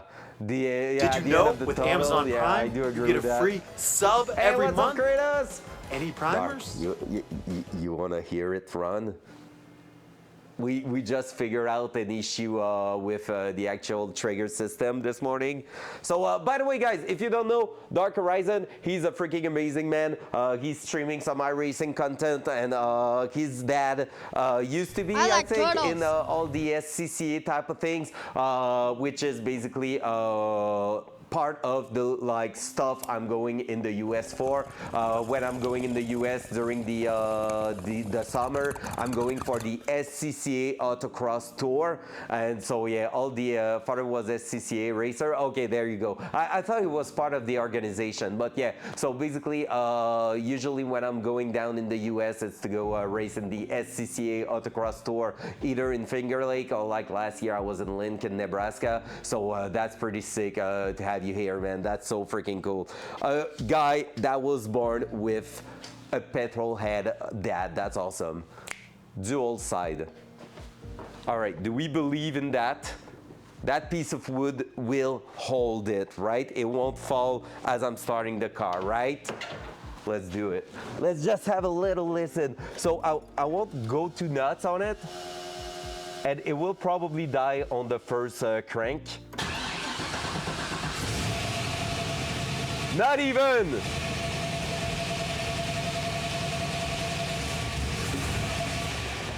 Oh, it dies on the throttle now.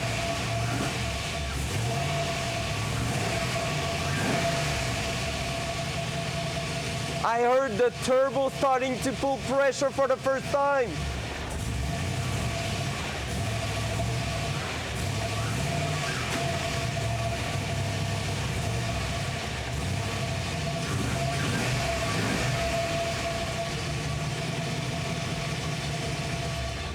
There we go.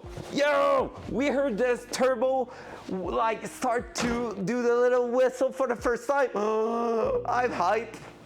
Yeah, it's smooth, honestly, and it's the first time it runs as smooth, so I think we had like the trigger issue for a long time. Now it's hesitant on the throttle, but otherwise it's pretty damn awesome. Hell yeah. Oh my God, that's the first time we hear the turbo actually starting to do its thing. Oh, I'm hyped now. I can't wait. I can't wait to drive that thing. It's gonna be wild. Oh man, it's gonna be good. I can't wait. We're going, no. All right, let's do that. Twin turbo, no, okay, that's the thing. Those V8 engine are super easy to twin turbo. Not gonna lie.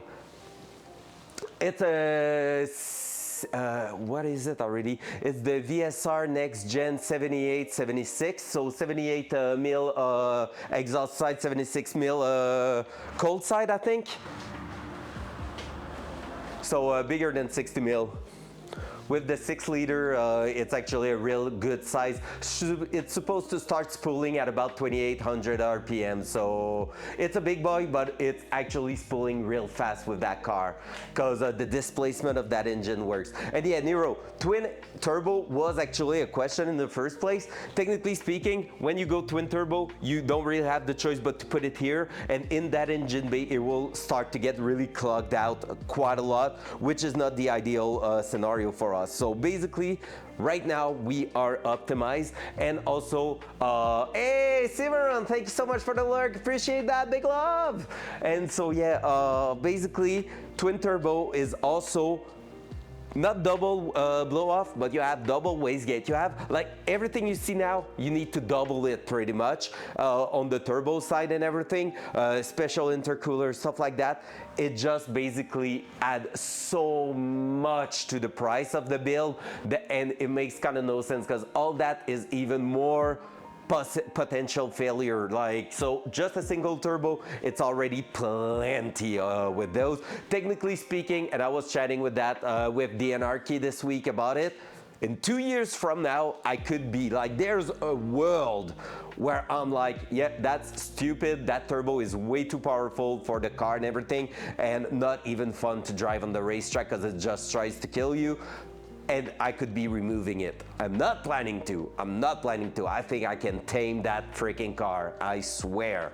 But there's a world where I just end up saying, you know what? Nah, it's too much. And that's what happened to my friend Mustang when he removed the supercharged setup, because it was not even fun on the track because you were always worried about stepping on the throttle and pushing it to the floor. And so even if the power was insane, there's no point in actually going around the track and not being able to feel like you can trust the car. No, I don't have that, Dark. What is it? Never heard of that. Let's drill another hole in the meantime. Loud noise. Oh, wait, what?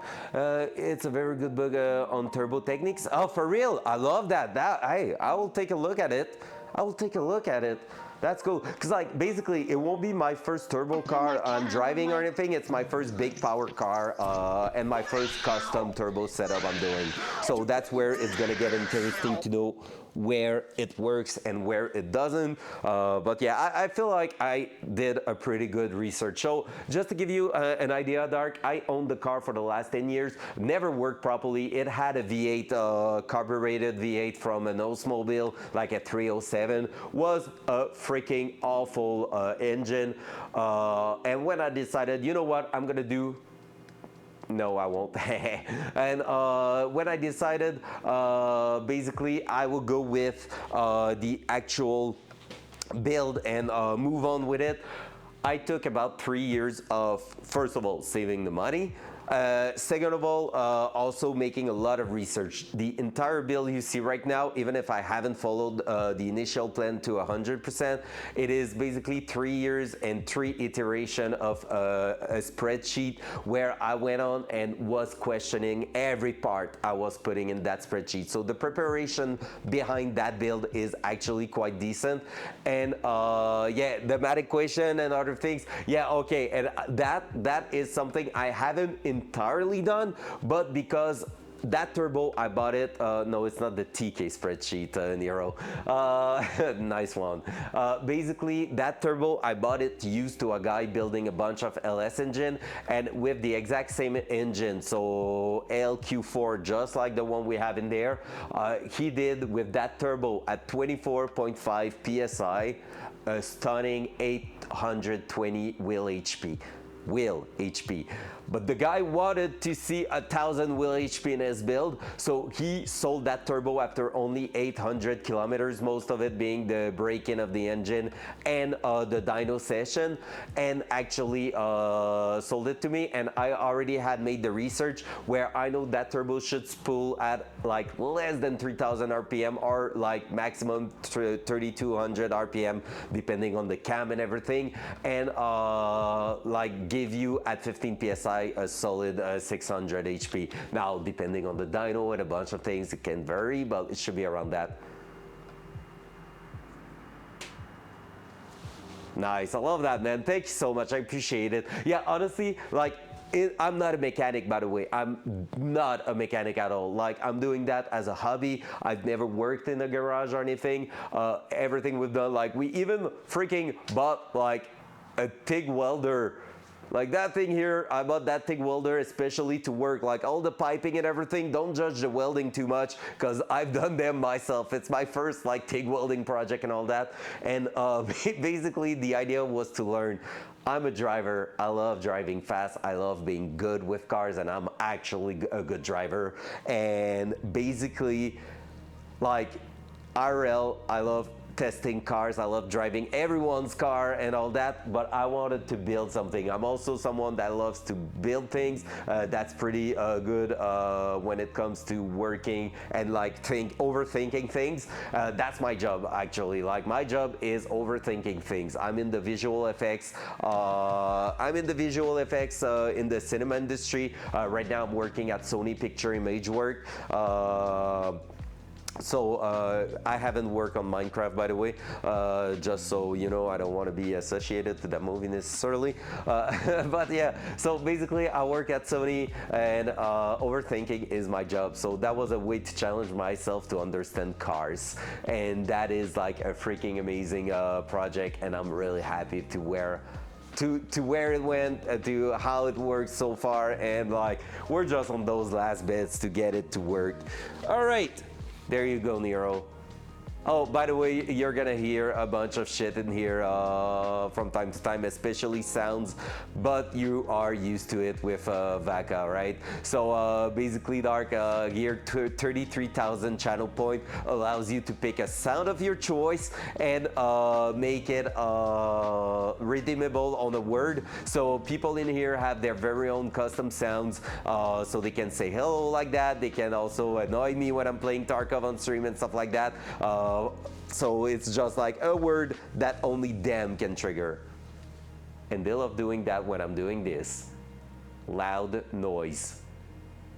Loud noise.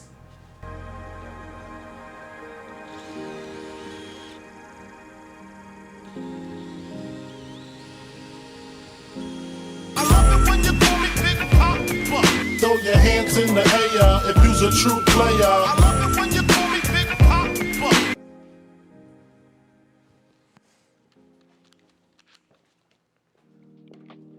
Focus voice. Imagine Nero waiting for that for ages and then boom, misses his chance. Oh yeah, we're all in for the freaking chaos in here. Every Friday night, we're doing like the crazy Tarkov night where chaos is a rule.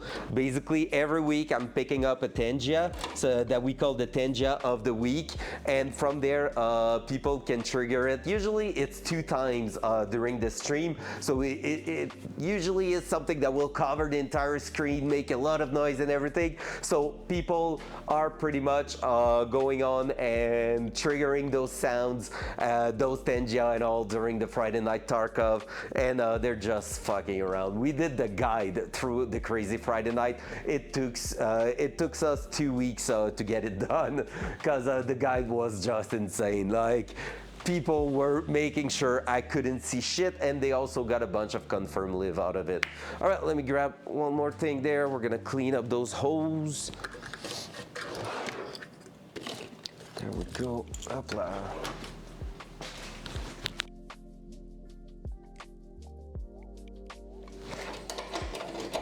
Shut up and take my money. Hell yeah. I'm more than willing to take your money, guys. Like and subscribe for more unboxing videos. By the way, to everyone in the chat right now, Dark is a freaking legend. Vaca just told him, hey, you know what? That guy's freaking amazing. He's so much into cars and everything. So Dark just freaking followed and subbed right away without me being even live. I was in Vaca's chat and he just went, oh yeah, you're into cars, take my sub. Like, how amazing is that? Thanks for the BDs, Dark. I thought it was a random sound that was redeemed. The Tengia are way better. You have the tab under here. Most of them, the small ones, are all 50 BDs. You're gonna have a better bang for your bucks. Hell yeah. Oh, and by the way, you may see at the corner over there, the holy shit. Oh, that was less of a bass drop than I was expecting, but that was good. Basically, you can see the money incentive over there, and what's up with it is like. Here we go. Money talk. Here comes the money. What are you doing, Dark? You just flex some BDs for like that? Oh my god, you better be around on Friday night, sir. You're gonna get a bunch of random news to use with Bitbot, okay? Cause holy fuck, thank you for the BDs, what the heck? Just like that, poop, 1,000 BDs, yeah, you know? I have a lot to flex here. All right, chat, look who's in the place, the king is here. Hey man, I appreciate that. You're doing what you do, I love that, man. But yeah, basically, the money incentive in that corner, people can get their name on the car. Basically, what we're gonna do is I have a friend doing like that kind of big stickers and stuff like that. He's wrapping cars, trailer, and whatever. And basically in here, we're gonna get a big artwork all over here with the name of everyone who participated to the incentive. So right now we hit last week 10 generous people that will get their name in here with a solid artwork and everything. And from there, that money is reinvested in what's gonna be a freaking sick streaming setup for the racetrack. So I'm working on the development of like, if you want, an IRL streaming backpack, but especially for the car. And what I want in the end is like the most amazing freaking stream on Twitch on the racetrack. That's gonna be the best. Jose, welcome in, sir. How we doing? We figured out the issue with the LS engine, by the way, man. We got a nice idling car, and we heard the turbo whistle a little bit earlier. You missed it by like 10 minutes.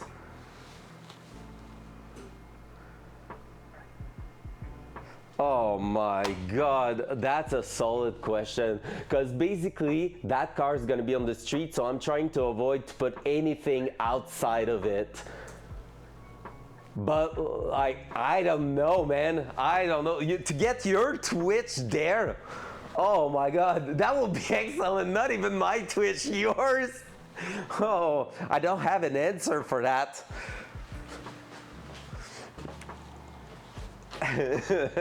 Let me show you. I wanted to show you something. Wait. What was it? I was about to go on the computer, do something, and I forgot. Yeah, no, honestly, I have no clue. What would it be? Like for a competition or something, I wouldn't mind, but for like a forever thing, I won't be putting any stickers on the outside of the car. The car is pretty much like freaking stuck on the outside, and that's what I like about it. Just in case. That's fair. I wanted to show you something. Oh yeah. I know what I was about to show you. You want to know what I'm gonna do with the streaming backpack? Okay, maybe I shouldn't be showing that to every single one streamer getting in there in case they know. Yo, we are in Hype Train. Thank you, Jonesy. Thank you so much, man. Appreciate that. Thanks for biddies. All right, that's not what I want. What I want is going into the YouTube world. Let me show you what is my standard of quality for that stream. Go. All right.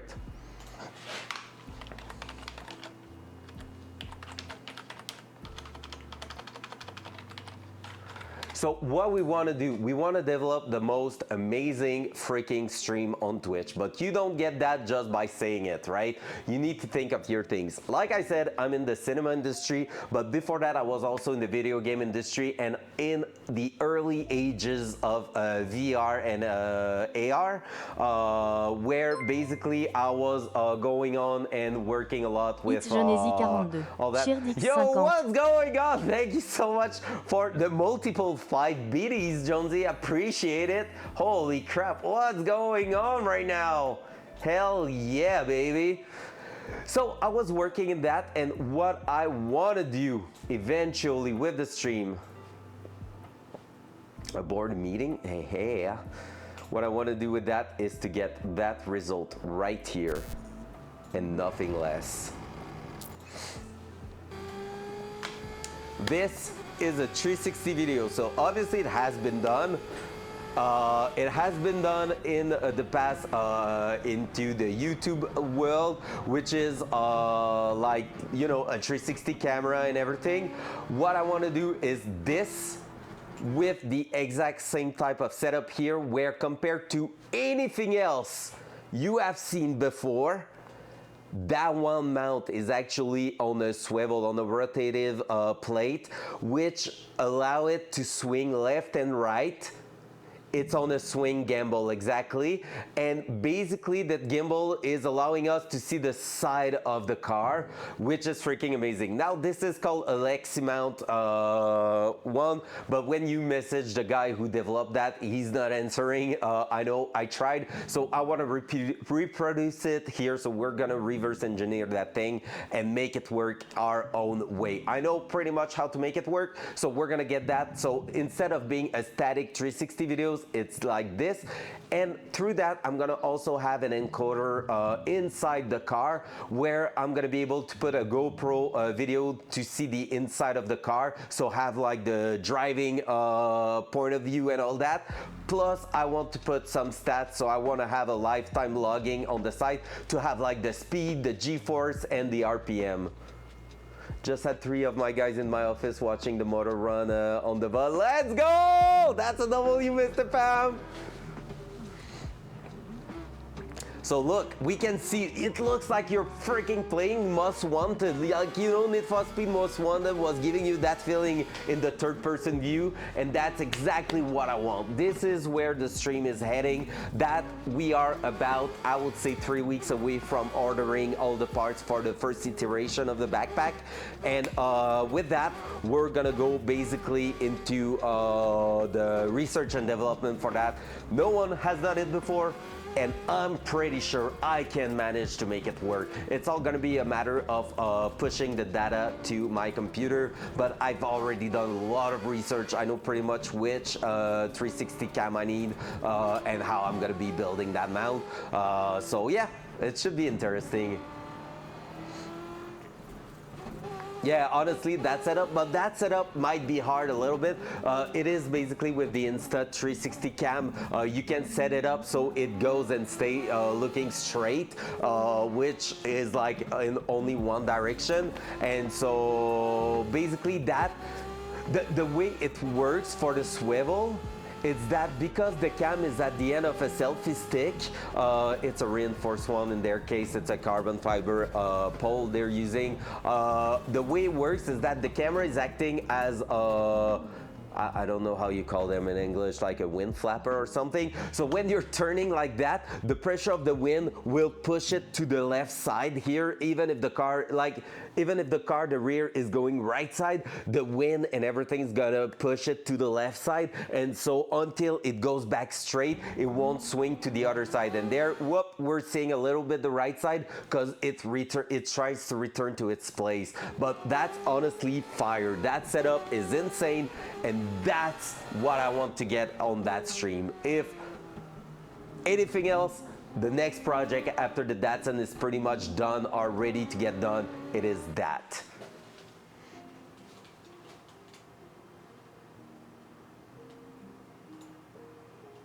Oh yeah, no, I'm not over engineering anything. Like that thing's gonna be spring-loaded stuff, I'm pretty sure, and it's gonna work. Like basically, if you have the pole going super far, because the camera is a rectangle shape, it catches in the wind, and basically that's what brings it in and out. And all you need is two low tension spring at the bottom, just making sure it tries to center itself. But just by the wind itself, technically we'll be speaking, a lot of people in the drift world are actually making a rotative GoPro mount where they just put like the GoPro at the front, and they put it at the end of a horizontal pole with like just a wing at the back, so the wing's gonna catch in the wind and always center the GoPro towards the direction the car's moving. And therefore, when you're drifting and you're like this, the wind is pushing the GoPro like that, so you're gonna look always that way even if the car is on the side. So it's freaking awesome. The setup is not that complicated, but like it's just building everything. Just like the mount in itself, I have for about $500 worth of equipment to buy, because the suction cup needs to be high quality one. The pivot needs to be something I'm probably gonna make homemade, and I need to have a chuck absorber for the camera mount, so we don't have too much vibration at the end of the pole. Like it's all that, and just that chuck absorber, the good quality one, are $300. So it's crazy. Yeah, I already started making like drawing and all of that. Like, you know what I'm saying? That's my job, to overthink things and find the simplest way to achieve a setup. There you go. You just know me now. So there we go. All right, let's get back into that car, shall we? Dual side. And like that's the kind of things I love to do. Like you see with the stream at the minute, we have like the voice control and everything. We've been like trying to increase the quality of that stream since I started the build, and I think we have a pretty decent product right now. It's so cool. And yeah, I want to push that and bring like everyone that followed the stream and the build through the last year and a half. I feel like distance shouldn't be like a reason for them not to come to the track, right? So the idea of that streaming backpack is really to bring people to the freaking racetrack, and all that with the help of everyone who decided to try to get their, well, not try, to pay to get their name on the Datsun, which is freaking amazing. Those people are heroes. Big shout out to Triaxis also, because when we first started the car in August, he made a huge donation that pushed the entire streaming backpack to the whole new level, basically. He carried. All right, hopefully those mounts are going to be strong enough for our use. Let's test that. We need to find some M6 bolt too.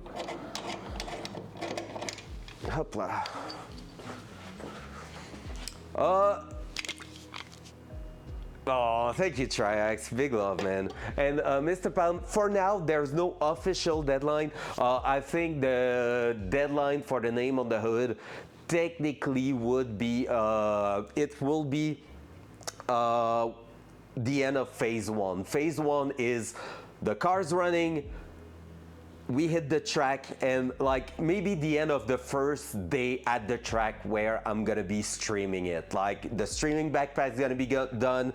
We're gonna get everything. I think that could be the end of it, because I need at some point to make that happen and make the sticker. Maybe it's gonna be reopened later, or I'm gonna find, most likely I'm gonna find a different concept at this point, where I'm gonna be building the phase two, which is when we're gonna attack the heat control under the hood and the aerodynamic part of the car. So when we're gonna build the removable splitter at the front, big wing at the back and everything for the time attack type of stuff that we aim in the future, that's where probably we're gonna open up a second incentive. But I have nothing guaranteed yet, because I just wanna think about it and see where I wanna head with that. So yeah, because basically once the car is running, the idea is we close that and I make the sticker happen. And even if the sticker was to burn in the hood because of the heat, basically since it's one of my close friends that will produce it, I will be able to reprint it multiple times. So I don't care if it burns, I'm just like printing that again, and like we're gonna stick it again. Like those people who gets their name in there are going to have their name forever on the car. That's a thing. All right, two screws. Two screws is what we need. That's one, that's two. Let's go with that. But that's a valid question, because like, yeah, at some point I need to be able to say, much love to you and the community. This shit is fucking cool. I wish I was cool. I am on that midnight shift grind. I need to get some sleep. You're fucking cool, stop it. Have a great freaking day and grind that freaking money, man. Catch you soon on your stream. Love you all. But we love you more. Boom! There we go. Right in the teeth. Thank you so much, Dark. Appreciate the support and appreciate your presence here today. It's amazing. Thanks for the biddies. 07, man. You got this. Get the grind done. All right. I need to freaking find... Oh, yeah, it's the one I dropped over there. Oh!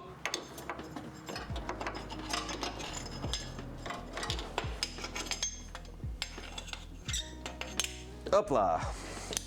So that is it lining up? Oh, seems like I've done a good job. Let's go. What a legend. Dark just dropping by, dropping biddies, and then going to bed before his midnight shift. What a man. Honestly, guys, let me do it, because I don't think Hawk is around. I think she has a bunch of meetings today. Honestly, I know not all of you are some big car or racing fans, but legit, drop a follow at Dark. He's freaking amazing. On stream, he has such a nice vibe. He's just like up there. He's chilling, he's having fun. He's sometimes talking shit to people when they are so mad, and I love it. He's just like, yo, chill out, bro. Come on, learn to drive. And I love that. So go drop a follow, it's worth. He's freaking awesome. And I think I've known Dark. The first time I've met, because it wasn't really meeting him, but like I haven't chat to him. The first time I saw him, I think it was through some Stankrat dono clip that he sent, and it was freaking hilarious. So he's a freaking legend. All right, let's see if we're getting something out of that.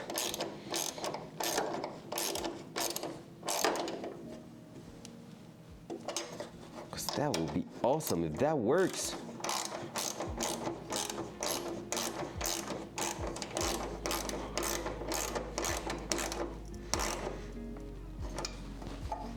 Yo, that plate will work, I'm pretty sure, man.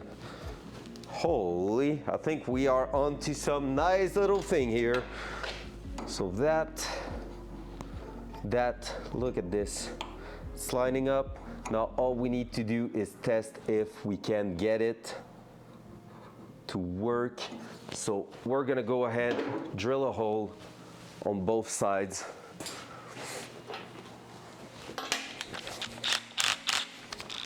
There we go. Thank you so much everyone who's here. Appreciate that. It's nice to see some 20+ viewer in here. That's a W when I'm working on the car. It's a freaking W because you are legendary. Yeah, I won't be able to like drill the holes there, so I need to actually mark the thing. Freak. So what we're gonna do is mark it here. So what I'm gonna do is mark that one right there. Let me make sure I'm not getting that one. And so if I'm doing that, where did I put the strut? Oi, there. It's dark on dark. I was not seeing it properly. There, and that one here, right at the corner here. So like that, we should be good to mount it and almost get that angle for the opening, and we'll see if it can close. If it can close like that, we are winning. If it cannot, we're crying. As simple as that. So let's remove it. I can't believe we heard some turbo whistle earlier. So good. Makes me so happy. All right, I'm too lazy to do that. Let me grab electric tools because that's what we love. That with the 10 mil. Because we have 4 to unscrew right now. Hup. Hup. Easy.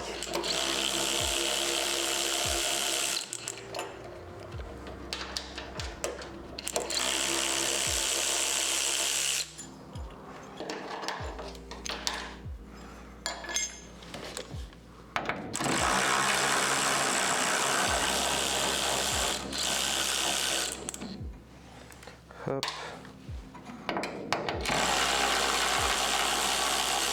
I'm happy because today is a freaking good day. Compared to yesterday, it's not even close.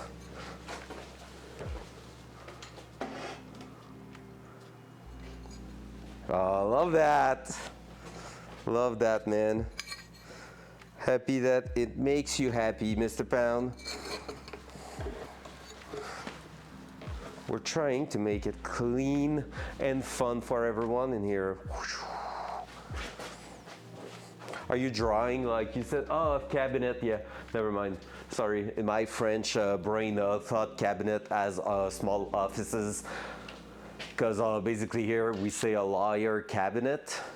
I don't know if you're saying that in English, but cabinet d'avocat, which is lawyer's cabinet or whatever. But no, I understood it was some furniture, right? Oh, is that the right size for what we need? Let's double check that. Where's the hardware for that one? I had no hardware with that. That ain't cool. Where's the rest of it? There it is. Awesome. Let's double check because I think it's slightly bigger. That's what she said. Pretty much close to that. Let's do it. I think it's gonna be good. Or increase one size. No, that's the biggest there. What do you mean by that? What do you mean by that? What do you mean? I love that. Man, I love Tinja. Tinja's awesome. Loud noise.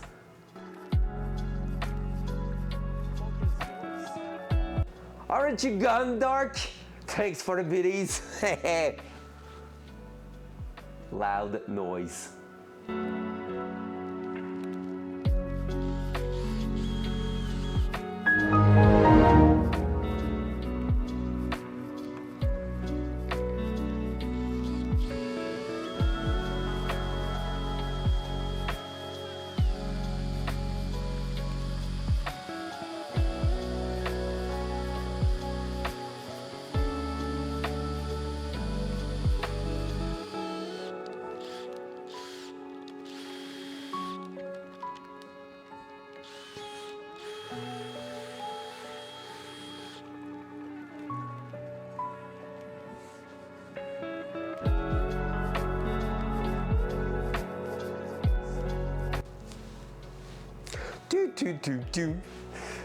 Kitchen cabinets for the food. Yeah, okay, that makes sense. That's sick, I love that.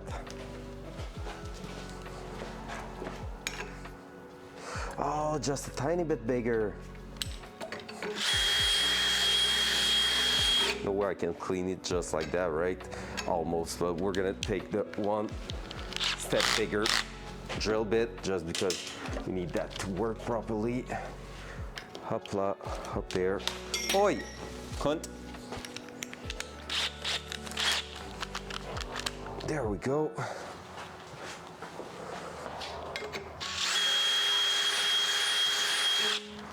Is that one big enough?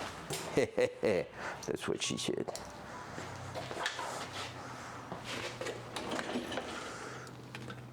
$14 and $13. No, it was 12. Hopla.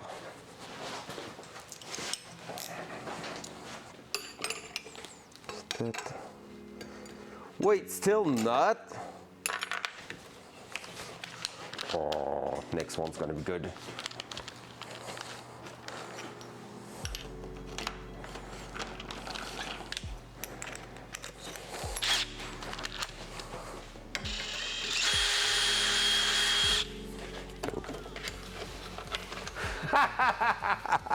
Oh yeah, Chesto! Oh yeah! Oh, thank you for the biddies, Stark! Oh my god, you're starting to make me worried about Friday night, Starkov. Alright, let's clean the other side there.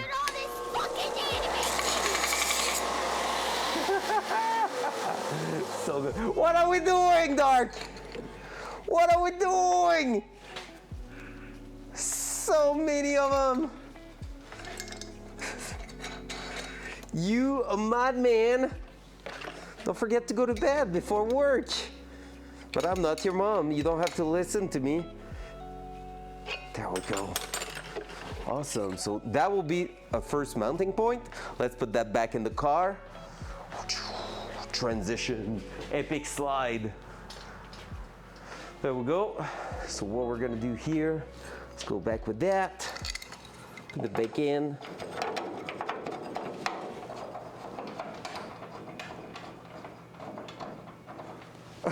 Oh, for real? I haven't noticed you were drinking and driving on iRacing, chat. Don't worry. I should do that one day. A freaking drinking stream. Because yeah, in the channel point, you have the winning sip, which is whatever I'm drinking now, I'm taking a sip of it. And basically on Friday night, I'm always having a few beers while playing Tarkov on Crazy Friday Tarkov. And yeah, you can guess what happens. Some people in here love to play the winning sip at this point. What do you mean? It's not allowed in the iRacing rules are on Twitch, because you're allowed to drink beer on Twitch. You cannot make it an incentive for people to make you drink. But in my case, it's... Oh, for real? I didn't know that. Oh, yeah, no, I mean, by beer, I mean de-alcoholized beer, guys. And when he says he's drunk, it's just him as a streamer faking the fact he's drunk because he's drinking fake beer, you know? There you go. Saved you. Just a classic streamer pretending, exaggerating.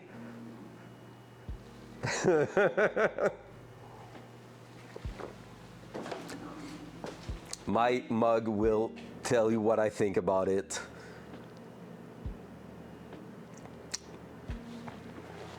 I'm drinking beer, racing if I want.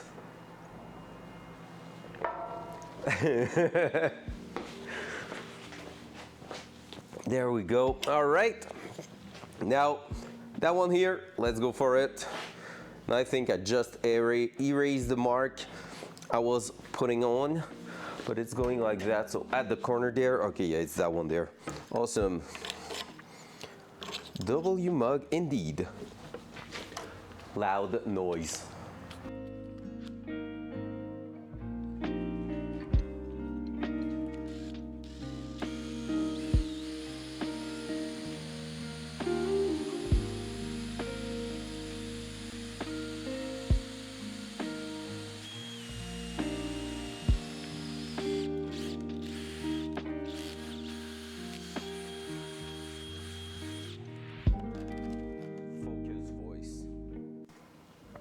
Yeah, but you're probably not the only one, and as long as it's not obvious, you know.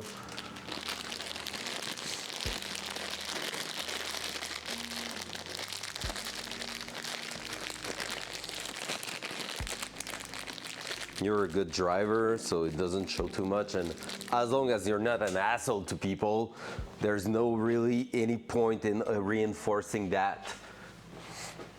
Like, if you were just freaking threatening everyone, being an asshole to everyone, all that, like, I would understand that they will do a move, but also you have a nice community that won't just, like, throw you under the bus, so, you know, I think you're pretty safe. And we're a chill community in here too, so don't worry about it. Everyone in here is some freaking lovely people, except one, but he knows who he is. I love saying that when I don't believe it. Everyone's freaking awesome, but you're just throwing that. All right, are we testing that? If it works, and we got the mounting done, we're just gonna clean those brackets to make them pretty, and we're gonna call it a freaking win today. And I'm hoping, like honestly hoping, it ends up in a freaking win. That will be so cool. We need that. We deserve it.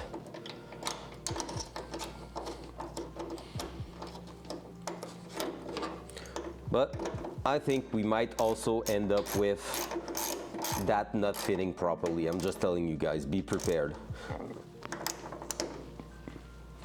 Be prepared for that going like, almost, but just not closing. Because I haven't respected the rules in the instruction. That bracket is definitely quite stiff. So, are we trying that? Look at it. It's gonna go in place. So the big part up, the smaller part down. Can remove that. So far, so good. It holds. We can close it. The bracket is playing a little bit there, so that's something we might have to take a look at, a double take at it.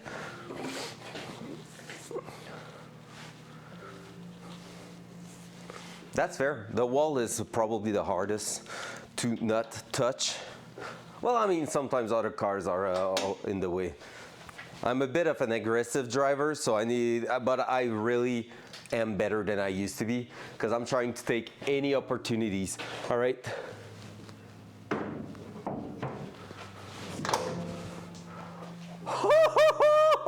We don't have a millimeter left on that bracket there, but it closes. It does freaking close. All right, let's open it back, see if everything's bent or if we're good.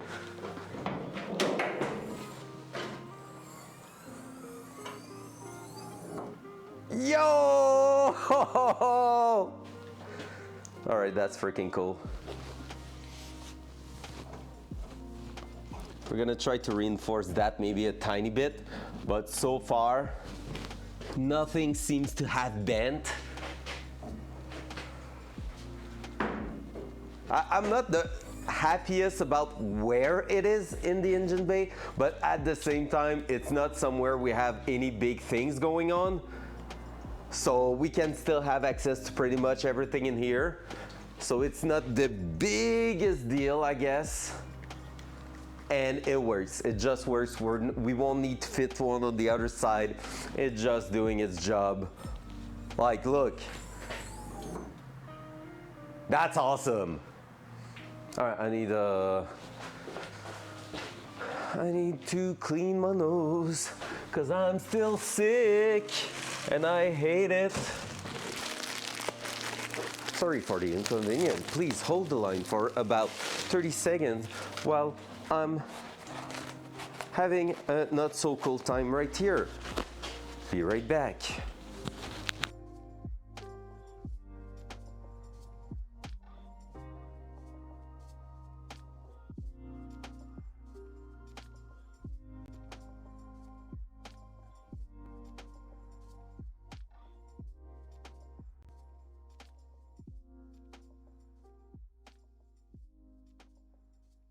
There we go. All right, what's the next step?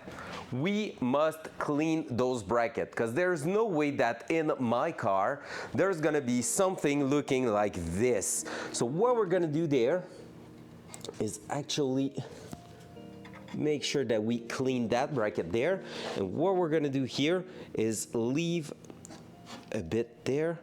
We're gonna try to go for it like this to round it up.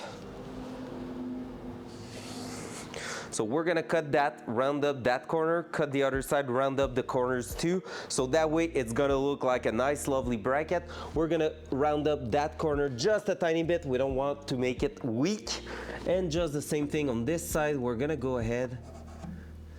That's a little too close. We're just gonna make the bracket looks better with a nice angle there. Basically, we can round up those two there and we should be good. All right. Let's grab the small screwdriver to unpin the chucks there.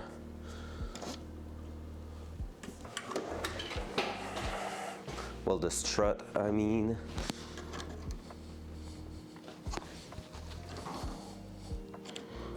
Or are we doing that? Or actually, no, I will remove the bolts. We're gonna keep it all together like that. And we're just gonna remove the bolt at the back.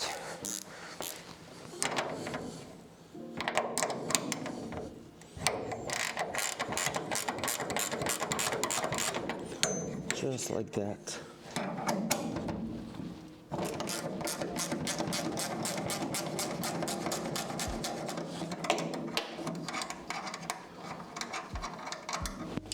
Just like this.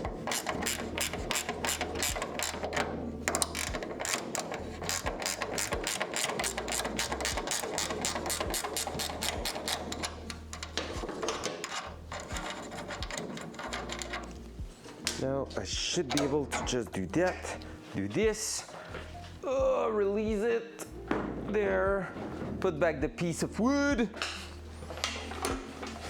Yo, that worked so good. I'm happy now.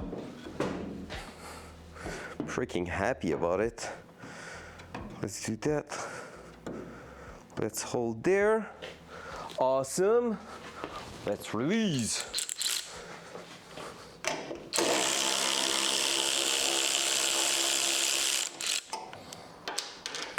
Oi. Stay there, bitch.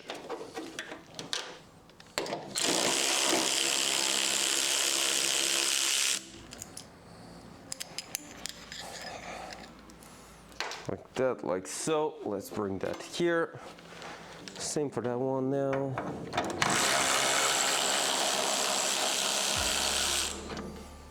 Up.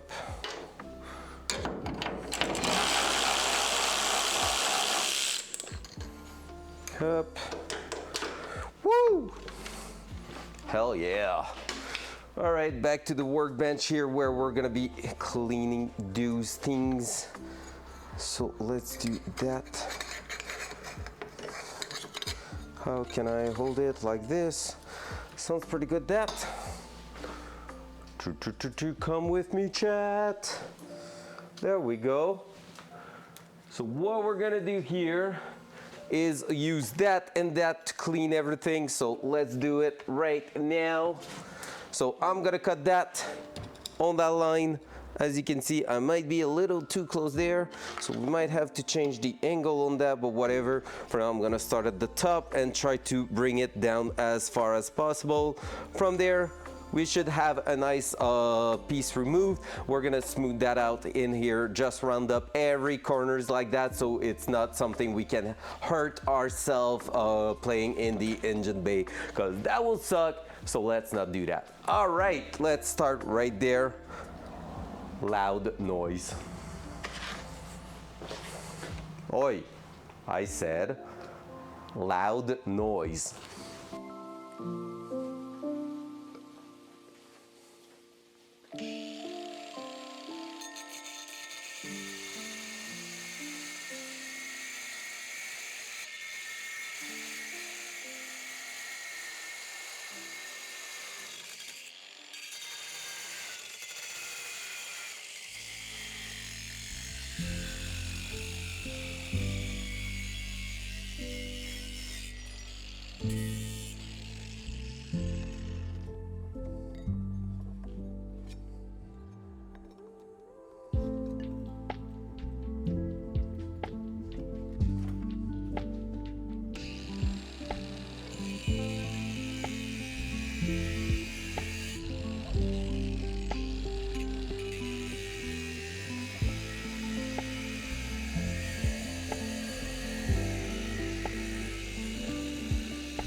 Focus voice.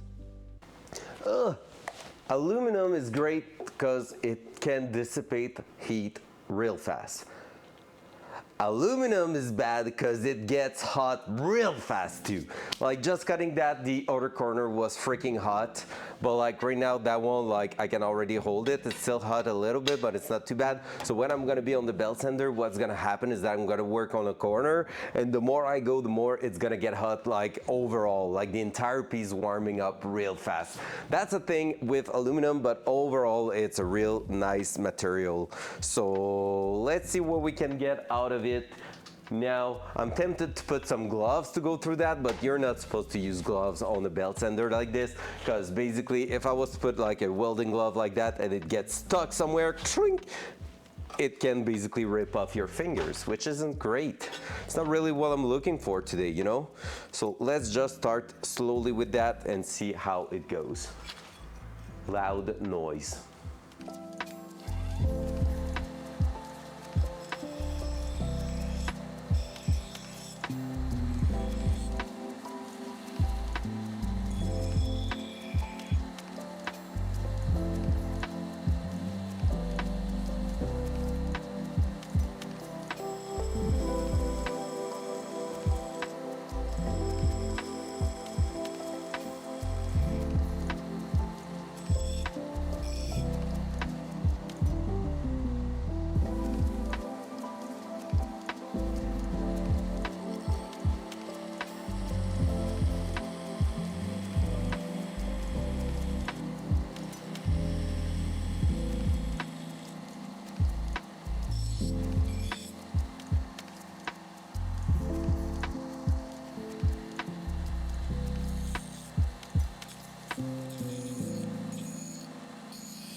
All right, that's what I love with aluminum. It's really easy to work to get some nice rounded shape. So just like that, we don't have any more corners that could like just, you know, hurt our fingers while being down there in the engine bay. So just like that, boom, we have a nice lovely things. Now the reason I haven't went all the way to the corner over here, by the way, is just because that tab of like 5mm at the bottom there is adding strength to that part here. So that here, having still materials at the other end, will actually work in our favor, knowing that in the hood it's pretty much installed like this.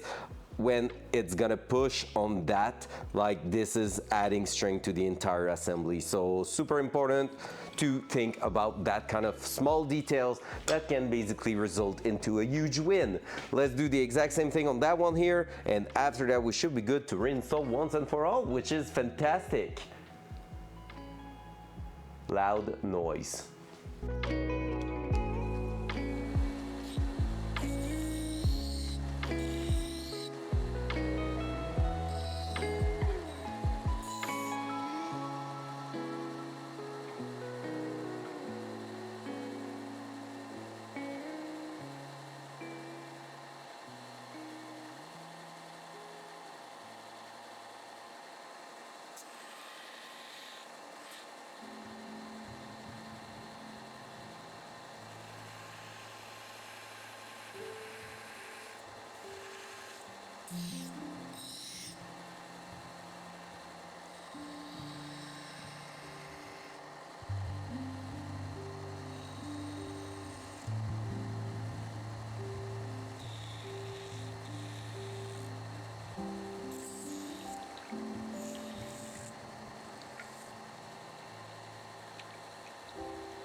All right, you know when I said the aluminum was getting hot really fast, that just doing that corner, I felt the entire part like getting super hot. So right now I'm just cooling it down on a colder plate here, just to give it a little chance, then we're gonna finish it.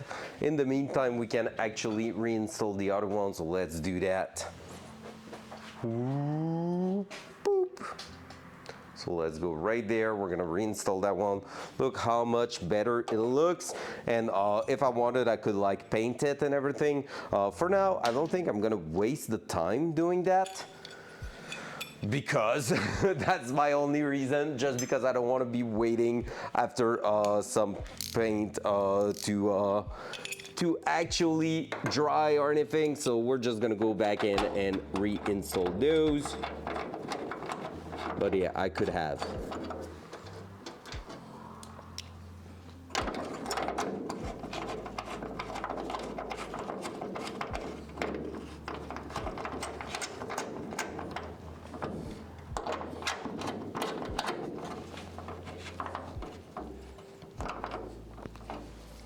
There. Let's make sure it's properly secured. There we go. So that's a lovely bracket now. That's what I'm talking about. So when you look at it like this, instead of being a big square, it's a nice lovely triangle that looks freaking amazing. And now can I complete that? It's already cooler, so let's do it. Loud noise. Loud noise.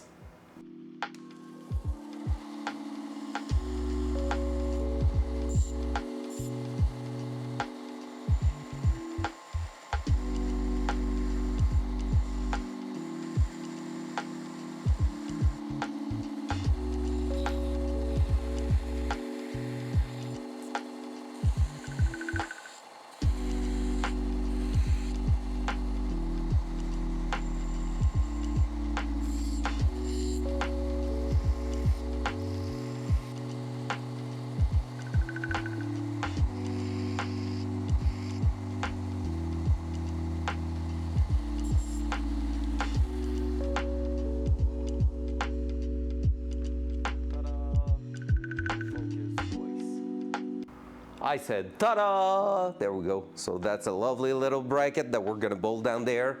And we should be able from there to get our things in place. So let's do that, let's do this. I left my ratchet over there. Up.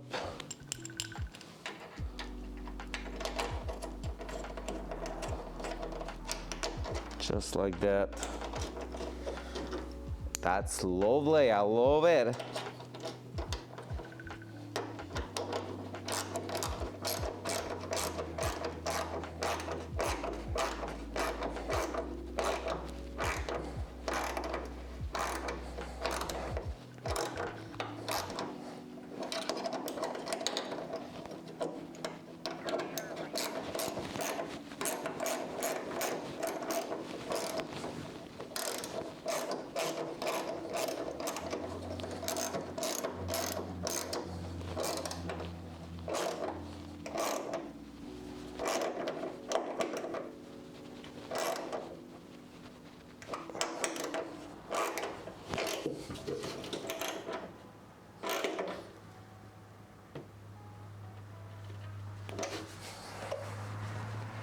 There we go. I don't know if long term it's gonna work that way. Maybe I'm gonna have to remove the insert thread and just use an actual nut to hold it from underneath. But for now, you know what? It's working. So we're gonna take that as a W for now. We don't have to overthink it. There we go. So that and that. And the fact that it goes right in there as the piece of wood is in there, I love it. Technologia! Technologia! Technologia! I shouldn't have technologia! Technologia! We have some technologia in here. And it's lovely, we love it. Technologia. I'm telling you, you're gonna find a bunch of crazy things around. Get used to it. There we go. Strong.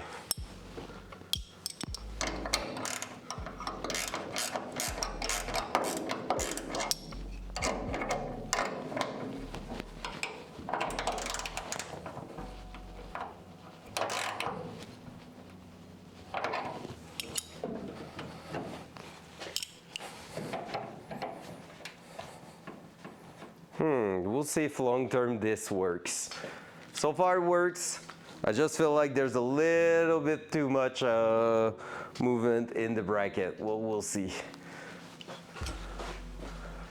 Oh yeah, you can for sure. Basically in here you can post link and everything as long as it is TOS, you know. Otherwise, ban. Well, timed out. Amazing. And you can go on the Discord also. There's a car section. So, well, that's awesome. I'm gonna actually copy that link and put it in the Discord just so I can remember it later on.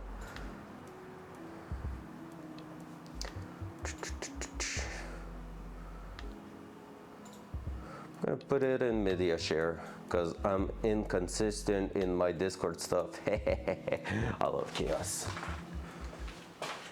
There you go. That way, anyone can actually, I could have put it in the car setup, car section, I mean.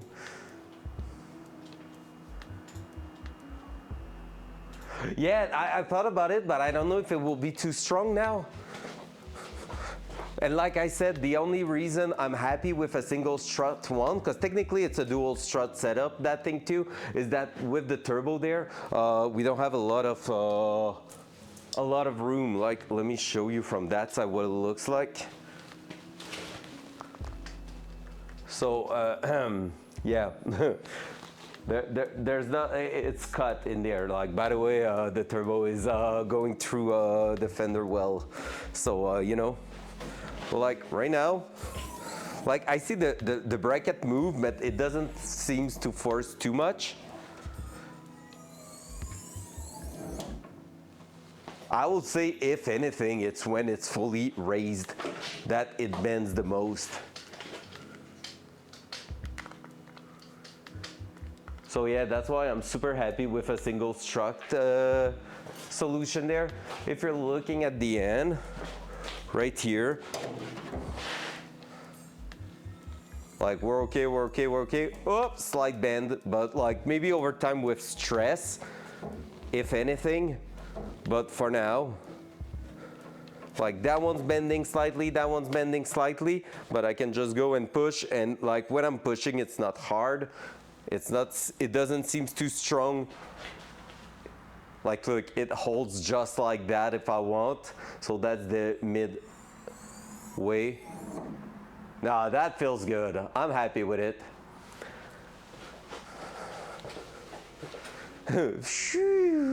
That's actually so true. Oh man, Star Citizen, I need to play that again eventually. And look, we also opened up big vent in here to evacuate some heat. We added speed holes all the way there in the frame, because when we cut that frame here, basically was creating like a parachute effect in here. So we removed that by adding holes all over there, so that like all the air displacement should go through here, evacuate through there, and also through the vent, so that we get a proper cleanup. And the only thing on this massive engine not fitting was the actual turbo cold side here, that we had to cut an opening hole right there to make it fit. Fun fact.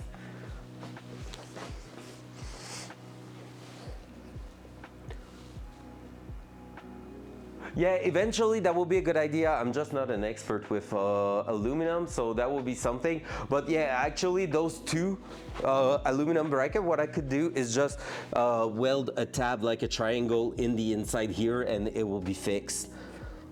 Like just there, and at the end here, adding a little tab just to prevent any bend, and it will be fixed. That's actually true. Well, I mean, always has been, as long as you're on board with a bug as a feature, you know? That's also, yay, we got a huge W. CNRK, I was all out of motivation yesterday, but today, bam, we're back on top level, baby. And we get some W's. All right, let's do one more thing.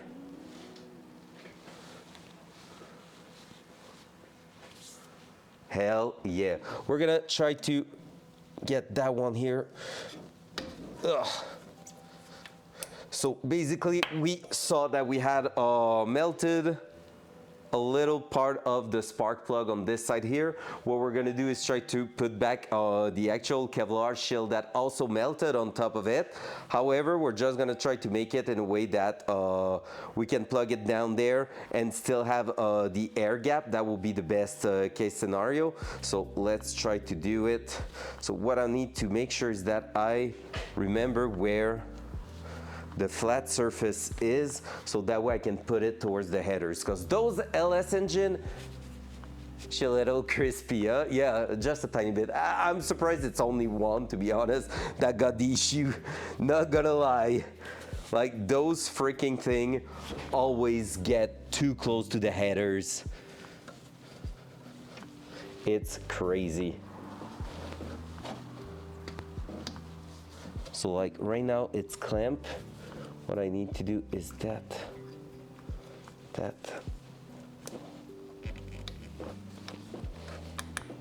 Click. Now I will need to figure out how to make it not touch the thing.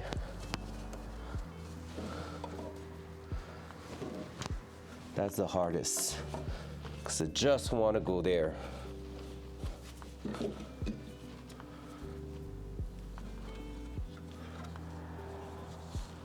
Like, I will need something that actually pry it a little bit upward. Maybe like that.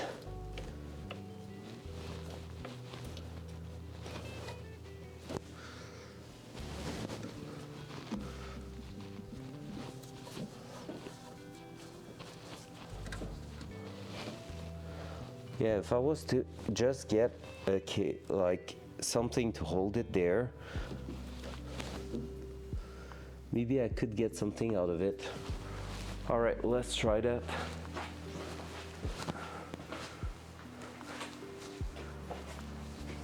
Yeah, no, not in that case. Touching the thing here isn't a good thing.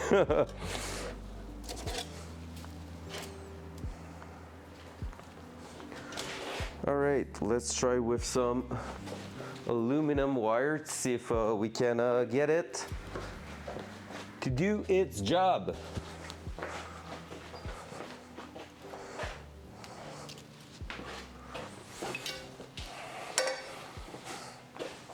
What I would love to do, and that's not a normal thing, by the way, guys. I'm not recommending what I'm doing. Don't try this at home. I'm a non-professional guy.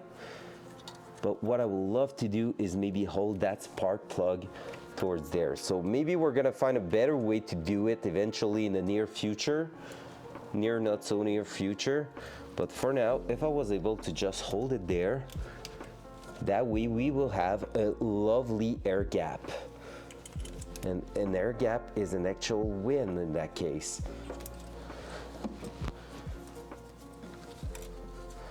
As long as we're not putting too much pressure on it, that's something that should work.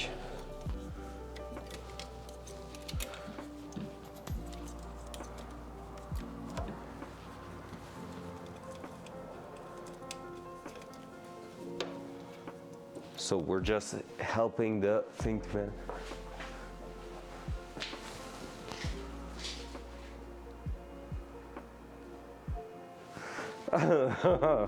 well, you can navigate the space in a ship, right? That's something. You can experiment. The prison is actually fun. Prison makes me laugh every time I went there. And I'm not talking RL, just to make sure.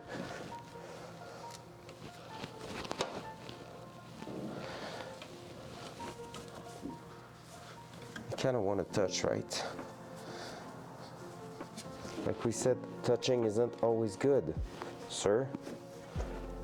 Dark Horizon 35 asked me, please explain to the streamer man that touching the thing is a good thing. Sometimes in detail, teach him about how touching the thing can be beneficial to the joy of life. And sometimes even stroking the thing is better than touching the thing. Listen up, VN2 TV. Sometimes you gotta get in there and touch the damn thing. It's like a magic stress ball, gives you that sweet, squishy pleasure of life. Ever tried stroking it? Oh, that's next level. It's like petting a cat that purrs back happiness. Life's what am I listening short to? Have unmolested gadgets. Touching and stroking can ignite passion, unleash creativity, and redefine your day. I'm all in for creativity. Go on, give it a go. I'm gonna give it a go. Thank you, Kermit. Thank you for the biddies. Dark. Oh, that's W. That was amazing. Holy crap. Hey, One Swap, welcome back in. One Swap, I haven't said it yesterday, but I hope, sir, you're gonna post a picture of that 280ZX in the Discord. The game's still so buggy that you can't actually lose your ship even if you do end up falling out of it due to the bugs and dies. What? Oh yeah, I mean, that's just like classic Star Citizen things. Honestly, one of my best experiences in Star Citizen was really the prison life. So sleepy, I have difficulties, but yeah. Wait, what? Are we still in the stroking stuff? There we go, there's an air gap. We're gonna hope for the best and hope that it's gonna stay like that. I'm not really believing it, but for now, we should be good to start the car and make sure that it's not, oh yeah, there's a gap-ish. Nah, it's not great.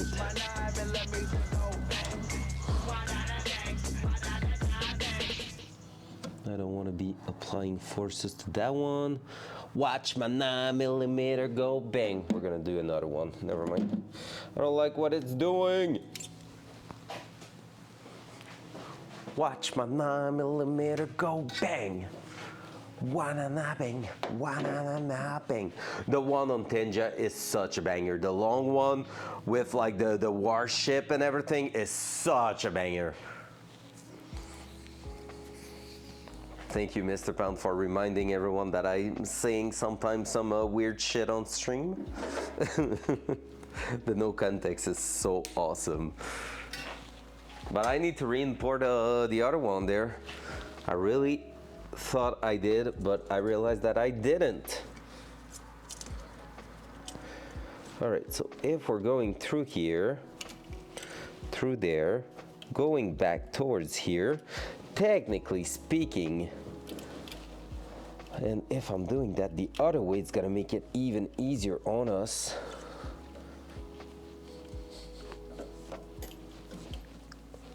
Technically speaking, I should be able here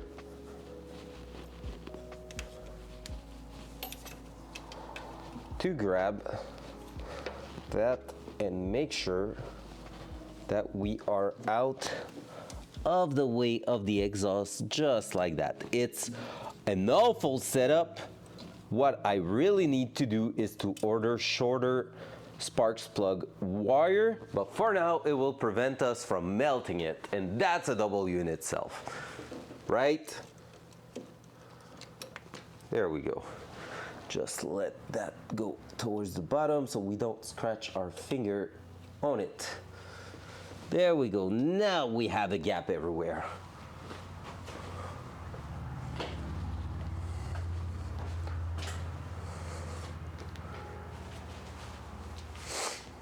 Get rag done, spend nearly 9 years of returning the shit show. Rise to very positive. That's crazy. Dark Horizon 35 asked me. That's actually okay, crazy. Marge, I have a question. Oh, Am no, I not supposed Marge. to smell flammable? I've had a few drinks and now I smell like E85 and want to go fast. Please explain to the streamer that E85 and the flammable smell one gets from dinking is just the human version of a car running on E85 fuel. It's gonna be a good time. E85, if if only tuned it was right. available Oh, here. Dark Horizon 35. I'm a bit worried about you smelling like E85 after a few drinks. I don't like it when folks overdo the alcohol, you know. But I'll explain to VNTO2 TV. To sir to TV face dorsitors right face or dorsitors for dorsitors says sorry or tunnel that's what is there that smelling flammable after drinking. It's like a car running on E85. Why is she going I think it's fast? gonna be a wild fast ride. I just hope they stay safe. I think keeping things neat and steady is better. Yeah, fuck her. We love drinking. Don't listen to her. She's a bad influence. Thanks for the biddies! Heck yeah. Fuck Marge. That's a beautiful setup. All right, so we got that done. That is back in. We're gonna figure that out. I will need to put maybe some tie wrap on those. What else do we have left to do for today? One thing I need to check is the brake setup. So as I said, we're having a little issue where somehow we're not getting any pedal pressure. So that's something I need to take a look at with Flo, my lovely girlfriend. What time is it? 4:30. We can still go on a little bit. But what do we want to go on to? So tomorrow we're gonna receive the quick release for the steering wheel.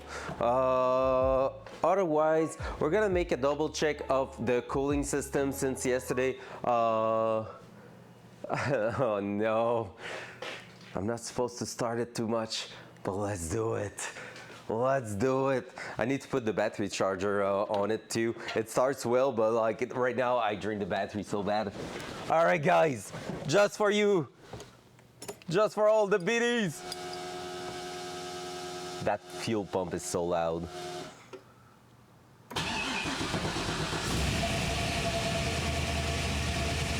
Oh man, it starts so nicely now.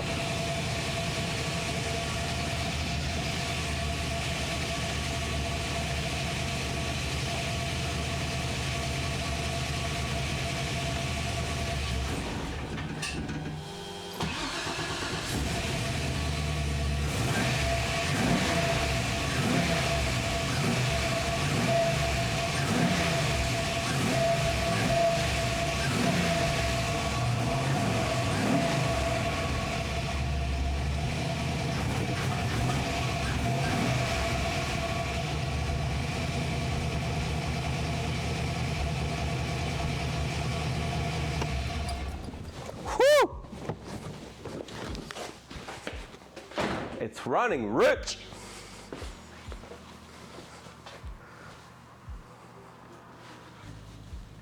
Yeah, I love the loud fuel pump.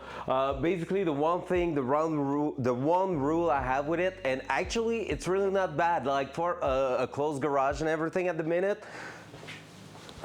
Yeah, it has a turbo cam stage 3 in it. So I know stage means absolutely nothing, let's be honest. But basically the Summit Racing stage 3 cam is like slightly, like quite aggressive for a street cam, but not all the way into the racing cam. So we are in the in-between, but it's especially made for a turbo application, which should help spool the turbo a bit sooner. And just there I was revving to about 2400, I would say. The RPM gauge isn't working, well, but basically at 2400 my pressure was almost at 0, so the turbo was starting to build up pressure, so that's pretty cool.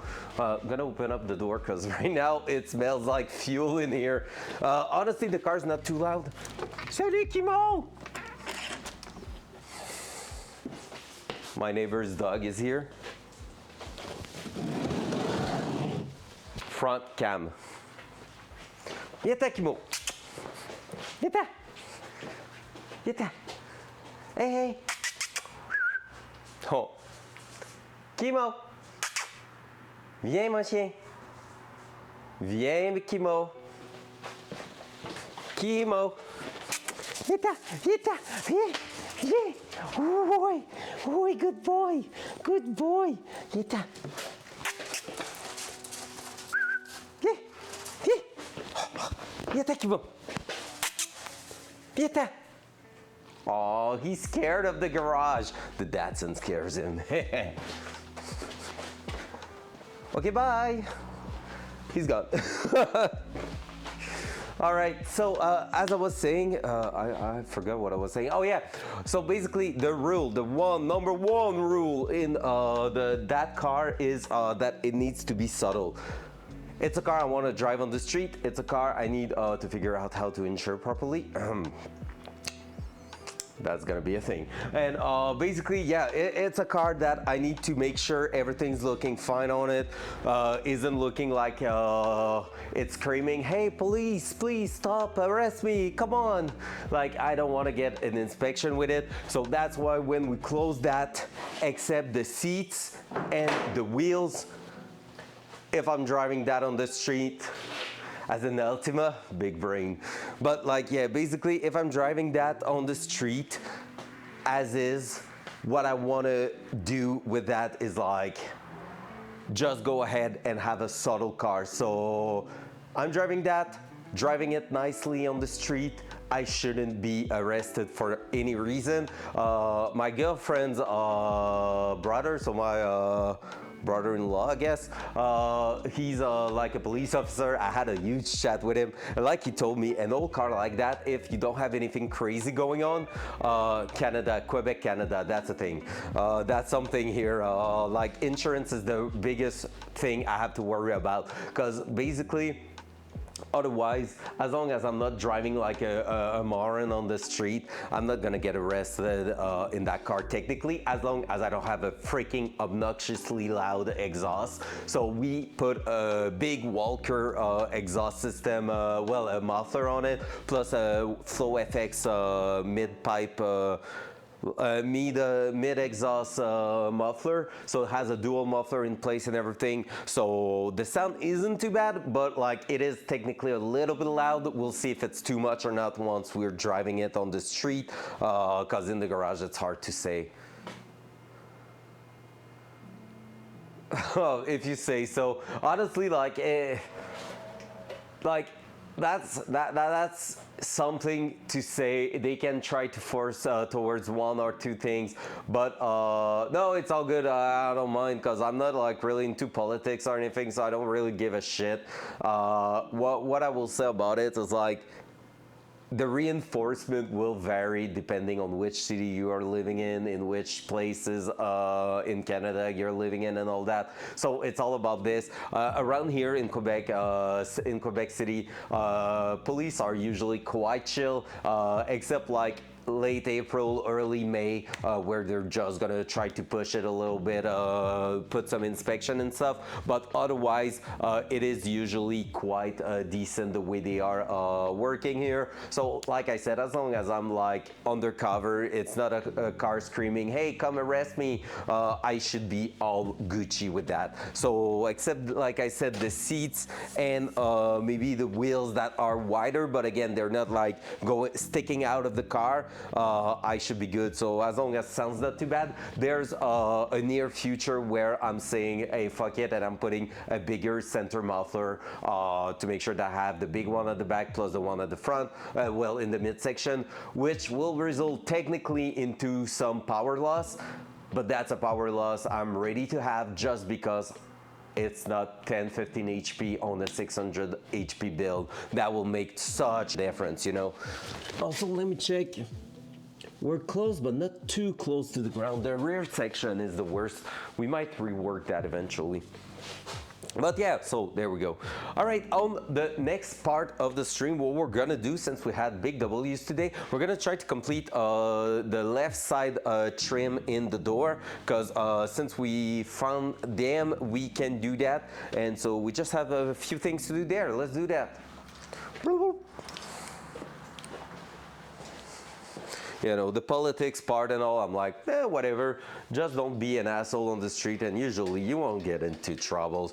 I've been having like sports car and everything since day one of me having a car and never ever had issues with the police, because I'm not just driving fast or doing anything stupid on the street, at least not in places where it could get me into trouble. Now, late night on the back countryside road, I'm not saying, but you know.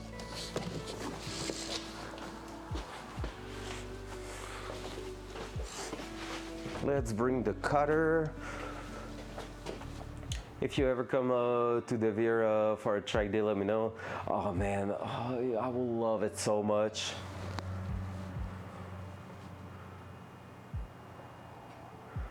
Oh man, that's awesome, Doc. Actually, be aware. That is not falling, it's not falling through. I'm taking a huge note of that, man. Cause legit, that's my dream with that car. Once we get it running properly, it survived its first summer of racing around here on local track. And that I have like the streaming setup sorted out. Road trip and huge travel is part of that. Wow, good job, Nero. So yeah, no, that's a huge part of the idea, and I think I can bring that car to a point where for like what you will class as a heritage class, it can probably smash a few records if I drive it properly and get it in a nice, lovely position for that. Like a nice setup, and I get comfortable with it and everything. I think it's a car that has a lot of potential.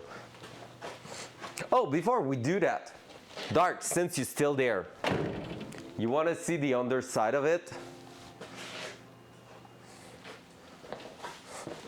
I will need to check how long it is to go to Veer, because honestly, going down there, I think I will have 2 or 3 friends that will love to join. All right, let me raise that. So basically at the beginning of the project, I first started the summer by buying that mid-size hoist and installing it in here myself. And since then, it's been really useful to the project. Let me just make sure I haven't moved a leg. It's been a solid tool for the project. I wouldn't have gone so far without that. So yeah, it was like part 1 of that lovely project. Let me show you the underside. You're gonna understand how intense it is. Oh man, Jonesy, you know it's gonna happen. If that car can get out of here early this summer, like if in June I can say, hey, check, like it is actually working great. I'm going to run a few track day over here, and at this point, Lifts are so much a blessing for sure, man. I wouldn't go back. I hesitated for months before buying it because it was not cheap, obviously. But like, I will never go back. Best decision ever. And yeah, Jonesy, honestly, like if that thing survived next summer, expect like an official date for a local racetrack here. So anyone that are like less than 6 hours away from me could actually attend it if it works. So like only Cal, Chef, you, I think you're not that far. You're in Chicago, right? Or around there. Well, that I have family in Virginia, I will drive out for a track day. Nice. Oh, nice. In Vegas? That's awesome.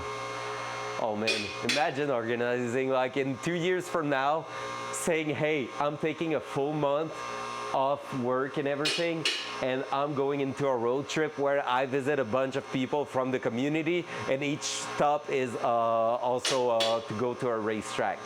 That will be wild. So there you go, there's about 10 inches left at the top on a small car like that, maybe a little bit more. So that's the perfect hoist, a perfect lift for my garage. I couldn't fit more than that, but that's just awesome.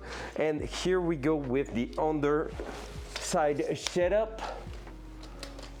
What is that water there? I need to take a look. Duals. Oh, I thought I was not. So there we go. I thought I was in front. So you see what I mean by full custom stuff? Yep. Oh shit is appropriate. Yep, so basically here on the control arm you have multiple positions to change the angle of those arms. This week we installed all the rubber mount over the hang joint everywhere to make sure that everything's fine. We have the fully custom turbo manifold I've made here. So basically it's going over there. Like I said, don't look too much too closely to the actual welding. It's part mild steel, part stainless steel, depending on what was the cheapest. So here it's doing a weird 180 degrees, but all with mandrel bend to make it smooth AF, going into a 2.5 to 3 inches adapter there. So both of them are connecting together, going all the way up to the turbo. So that was a wild run to make that thing happen, but there we go. So like I said, everything, every arm are extendable and everything. You can basically change everything. Added strength to the front too. This is not existent in the OEM chassis and all. You see, like that car wasn't perfect. It was smashing everything, but yeah, we done a lot to it. That's our lovely T56 transmission. Like I said, I have what I think to be a little leak in there, but we have a window to get access to that. There we go. So we have a twin disc. Let me try to get it. Twin disc clutch in there. So yeah, look, those things are so cool. LS. So all the way to the back with a 3 inches exhaust system, fully redone brake line that we smashed a drill bit through, so we have a connection over there. The exhaust, I'm not too happy with it at the moment. It's a little bit too close to everything in that section here. So that center muffler, what I'm planning to do maybe is to actually get that here, do a little like up and straight, putting a muffler flat here, a bigger one if I want to reduce noise even more, but with enough set input output. So input on the left side, output on the right side, and make it a little bit straighter here so that it goes better around that. Because right now it's hitting. So it's hitting the flange of the differential, not in the place where it's rotating, but it's slightly hitting it. Right now, the only way I can fix that is by taking the exhaust and swinging it like that. And so like that, I'm okay. So I will be bringing that towards here for sure. But yeah, so I need to double check that. Not the ideal, but hey, we're learning.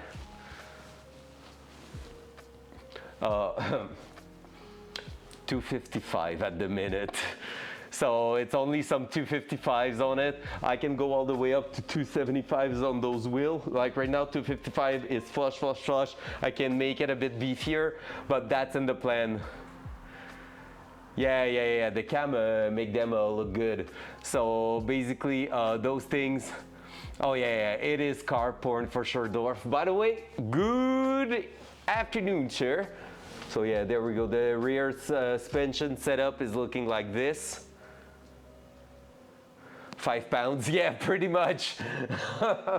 So yeah, there we go. And we have like the big brake kit, Willwood big brake kit adapter in here. So it's going all the way down there. Coilovers, so the calipers on top there. Should show you from the outside, it's way better. Upgraded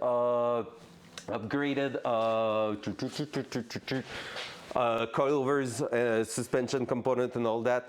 So there we go, that's our things.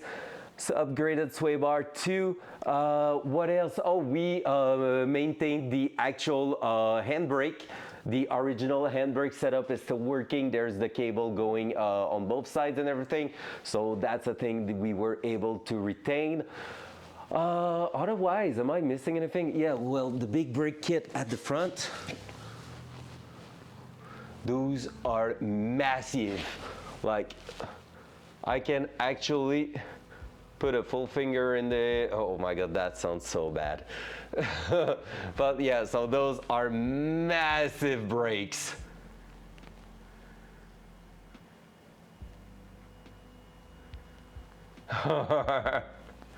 So yeah, no, I'm really happy with the build so far. Honestly, it's been a wild run. Like I did that in like a year and a half. Almost 2 years. It's gonna be 2 years in July. That's why I'm always saying almost 2 years, because it's gonna be a year in July. But that's basically where the hard work went, and we're so close. All right, what's that? Humidity? Yes. All right, so that here means you, sir, are not fully sealed, I think. That's something we're gonna have to take a look at. But hey, for now, it's not too bad. So yeah, I have a few oil leak I need to figure out, including at the front here. So at the very front on the timing cover, I need to take a look at that. I think it's gonna end up into a GB weld session for now, because it is 2 aluminum welding I've been doing there to seal 2 cap.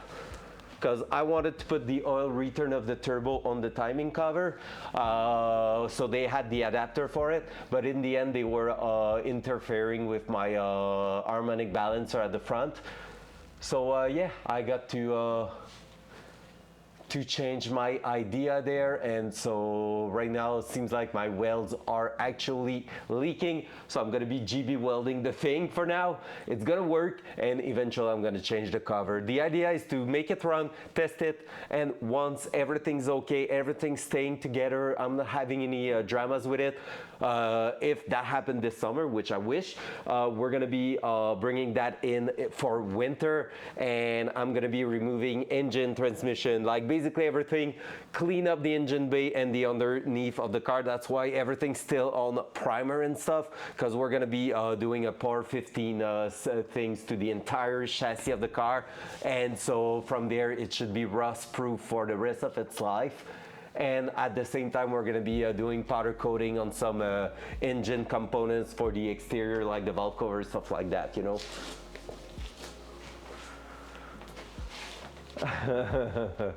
Yeah, it won't start when it's raised like that, but yeah, no, honestly, I'm really happy. So we are running 245 at the front and 255 at the back for now. Again, I'm not going to stick bigger tires at the minute, for the only reason that I want that to be able to break loose, so I can actually start setting the entire suspension on a car that will try to break loose every time, so it's gonna show right away if it feels better or not. And then after that, I'm gonna probably buy another set of wheels just for the rear, where I will try to go all the way up to 11 inches wide, so 305, 315. Probably 315 is gonna be the actual the actual spec that we're gonna stick at the rear to make it grip. That plus combining that to some aerodynamic stuff too. Oh yeah. The R&D, like, it has to be proven to be working, you know. Like that's something. We have the lovely big intercooler at the front too, with oil cooler at the back. The oil cooler for the engine is on the thermostat, so it won't run at all times. So, you know, hey, have a good stream, Jonesy, because I'm assuming you're going live too. Have a good one. Enjoy Assetto Corsa and some drifting action, man.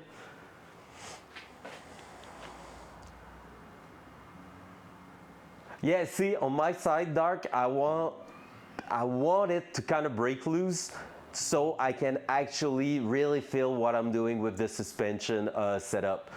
Like, if it's sticking too much, and like, I get the fact that I'm kind of wrong saying that, because basically, if it's sticking, I'm gonna feel the suspension technically better, but I don't want to be compensating with bigger tires right at the start. I want to feel like, hey, when I'm reducing the rebound of my suspension, it doesn't break loose in the same way. It's actually giving me that feeling and everything, and then make it like a sticky car. Just like the best way to start racing in autocross is starting with shitty tires, because you're gonna learn where your car is tempted to break loose, to do some funky things and everything at lower speed, and then when you put good tires on it, you're just gonna do the exact same thing, but at 15-20 kilometers above what you were used to. So yeah, see, and that's the idea. I don't want it to be like to an extreme at the minute. Yeah, that's also true, Anarchy. I have to keep that in mind. Front cam. There we go.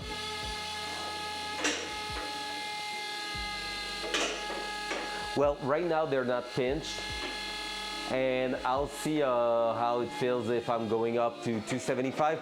But honestly, I feel like now that I've secured a job for a long-term thing, I feel like it's more gonna be something like, hey, I'm gonna buy some Workmaster that fits a little bit less aesthetically with the car, but optimize the width of the car. So I'm probably gonna end up in the 11 inches range. And when I look at CRS and Vitour and those type of tires, RE71 RS, basically it might be 18 inches at the rear with like 315 tires on it. So I'm gonna see what's up with that. But yeah, right now I'm super happy with it. Like, when you look at it, man, dual side, like, that fitment is great. And do I need to remind you guys, this car had 6 inches wide wheel when it got out of factory. Like, that's a nice fitment. The size perfect on the wheel. Here you can see a tiny bit the lip of the wheel. So 255 is actually kind of slightly stretched at the rear. So 275 could work. Oh yeah, and for that, honestly, for that, Dark, if you're ever doing that type of project, front cam, buy that tool. That tool is a gem. You basically go on, put that on your hub, then you select like the size of your wheel in inches, then the width of it underneath here, and the offset at the top, and that. Oh yeah, you know this tool? Oh yeah, man, it's so freaking, okay, bye. It's so freaking awesome, honestly. It's like, it's a freaking amazing thing. I just destroyed something and I don't know where, oh, the other part went there. Well,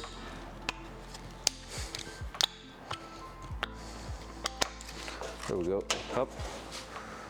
So basically I used that to, I wasn't sure at the beginning, but I decided, hey, you know what, let's go with that. And I used that to measure my fitment, and it's just perfect. I ordered from a W guy on eBay. Basically it was the wheelbase company, I think it's called, on eBay, but like I think I've already seen their website somewhere else. They had 4 8.5 inches wide wheels and 4 9.5 inches wheel, and I was like, well, my measurement with the tool tell me 8.5 at the front but 9.5 at the back. And so basically whoops. Basically what happened is that I messaged the guy and said, hey, can you give me 2 of those and 2 of those? And he said, oh yeah, for sure. And he made a listing on eBay with the 8.5 to 9.5. Put that up, tell me, hey, it's done. I went to the store, click buy, boop.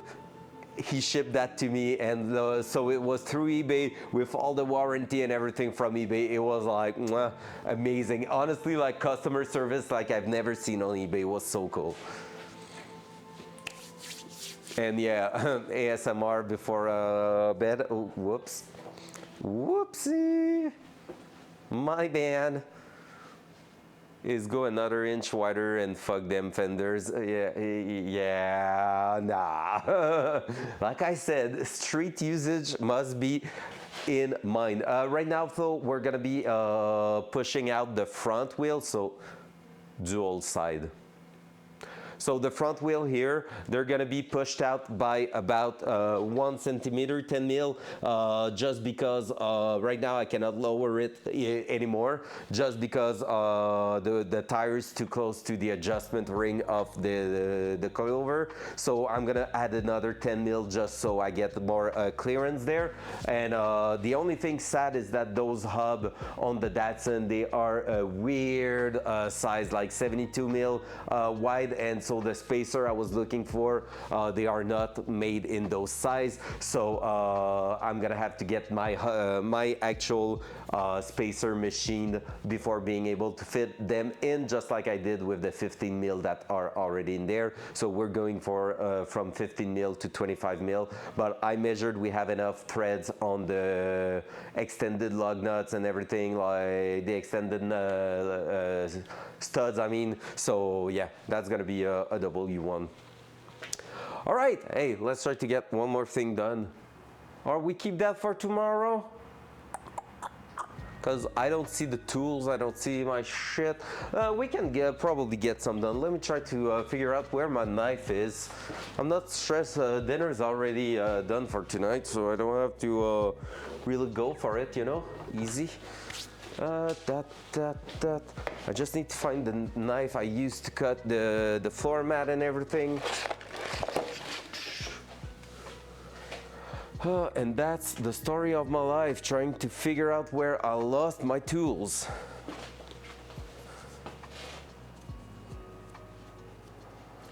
Yep.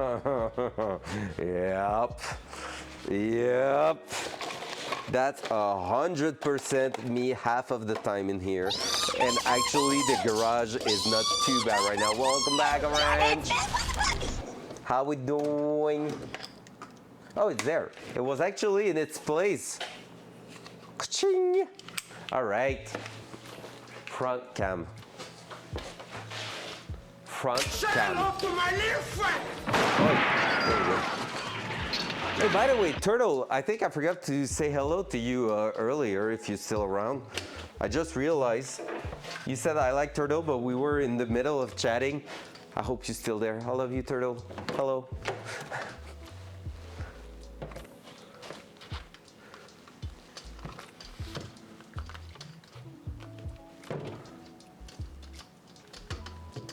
Yeah, I know it's a 10% actual chance. You're not gonna hold there, right? Oh, shit. Here we go again.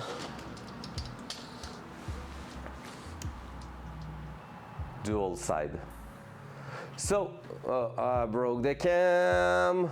Did I? No, I didn't. It's just not in a good position. There we go. So also basically we have the ECU right here if you wanted to see it. And now what we're gonna try to do is actually just trim that carpet so it doesn't stick out that much. It's all brand new carpet in here that we fitted with the seats and everything. And we're gonna try to close a little bit like the last plastic part that goes here and everything. So yeah. Actually, just a few wasn't too bad. The 10 mil is not the one that gave me the hardest moment. And I know, I should buy some lotto ticket because that's not supposed to be the case.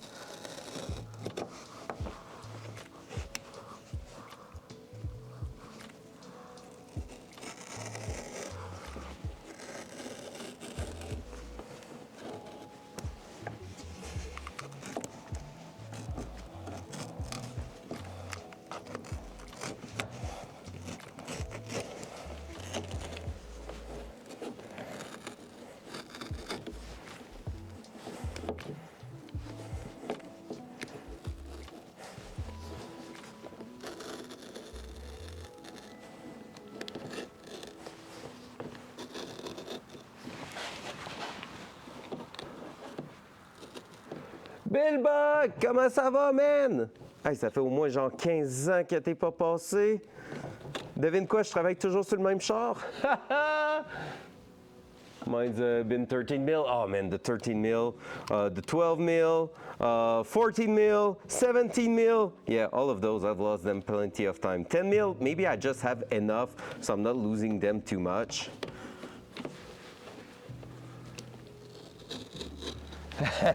Peut-être pas 15 ans, qu'est-ce que t'en sais, man?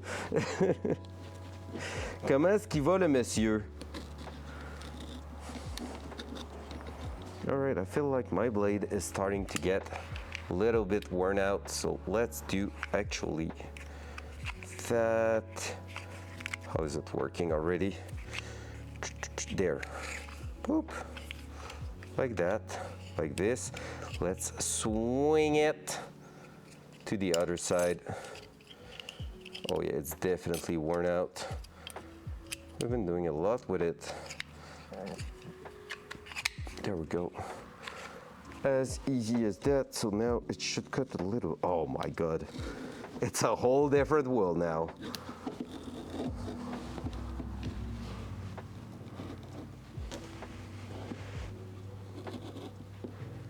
Puis je vais peut-être changer de job. For real? No shot, man. Changer genre de domaine ou juste d'employeur? Wait, what? What just happened? Dark Horizon 35 tipped $100 to get his name on the card. Oh my god! Thank you 1,000 times for Dark, the support. what the fuck, man? Alright, so for those who just joined, Dark had his first chat message today. And then played a bunch of sounds and Tengia. And also flex his bits just for fun. And then he's gonna get his fucking name on the car. Man, Dark, what the fuck, dude? Holy crap. Front cam.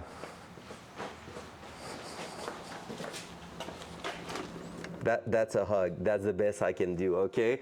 Thank you so freaking much, man. Thank you so much. Honestly, like, the last 2 years has been about building my... Oh, that's what I'm doing for $100. Wait, what? And you're supporting something that's gonna be epic, man. Thank you so freaking much. It's really, really appreciated, like, a lot. You're officially the 11th name going on the car, and that's gonna be awesome. Honest. Damn. Hot.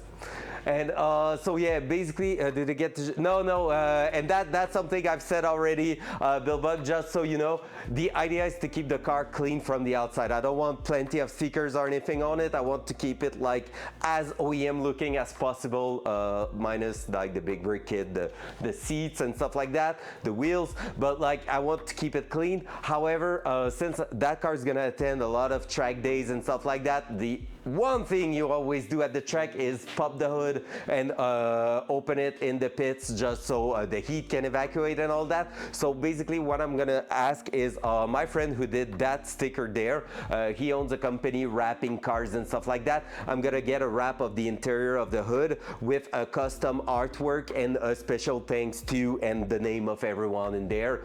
So that's a forever sticker. If it burns down due to the heat or anything, I'm gonna get it remade anytime. So we're gonna get a artwork in the hood. So every time at the track, I'm like finishing driving the car like a madman, and people are like, "Yo, that car's so fucking fast, dude! What the fuck?" And like the hood's gonna be open, they're gonna be like, "Yo, is that a V8? Is that a turbo? Is that turbo?" And then there's gonna be the name of everyone. That's gonna be the idea there. So that's phase one of the build. Then after that, like I said a bit earlier, maybe on phase two there's gonna be another incentive, but I'm not sure yet. So we'll see. But honestly, Dark, thank you so much. You are a legend, sir. It's insane. Like someone dropping by and saying, "Yo, that build's cool," and just dropping the money, that's freaking insane. It blows my mind every single time, because the only reason I started doing that build on Twitch is because I had like a computer available,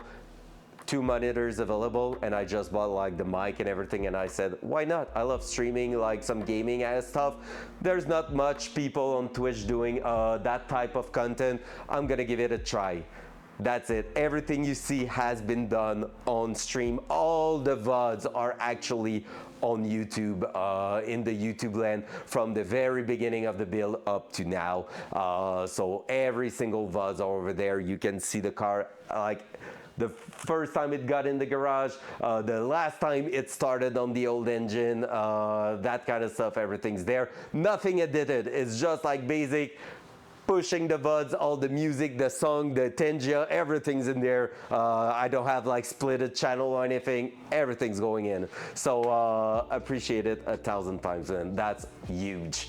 Holy shit. And look, we're almost halfway to the 360 cam. Let's go. That's honestly wonderful. Oh my God, that's so sick.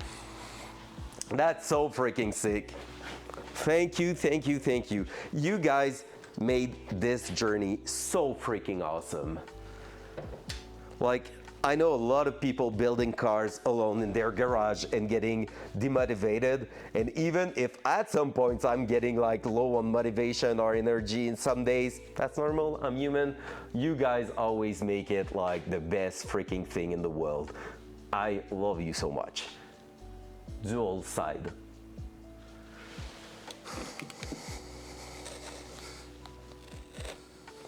Let's try not to cut the seat belt. That's the ideal scenario, you know? There we go. Up, seat belt intact. We're good, yep. Seats intact. Carpet trimmed. It is time to install some stuff on top there.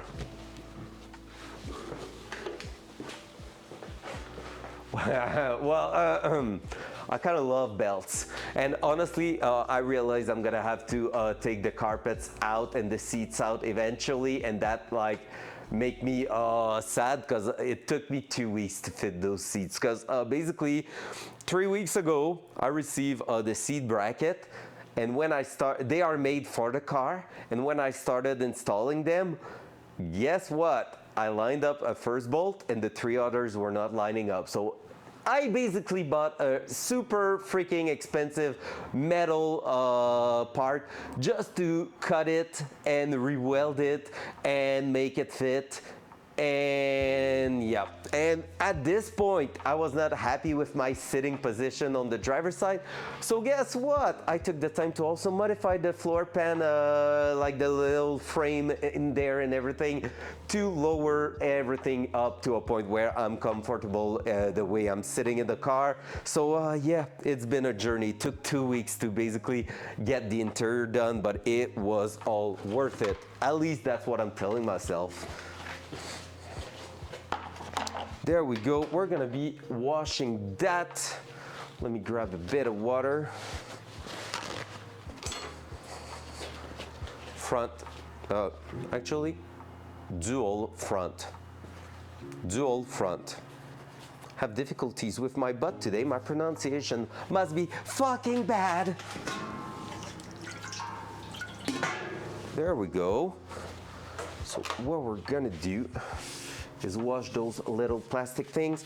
So we're gonna see if we have enough purple washer and bowls, but we should. And we're gonna use my favorite thing, the threaded inserts. Man, I love those things. They just make your life so much easier. So we're gonna wash that because it was freaking filthy.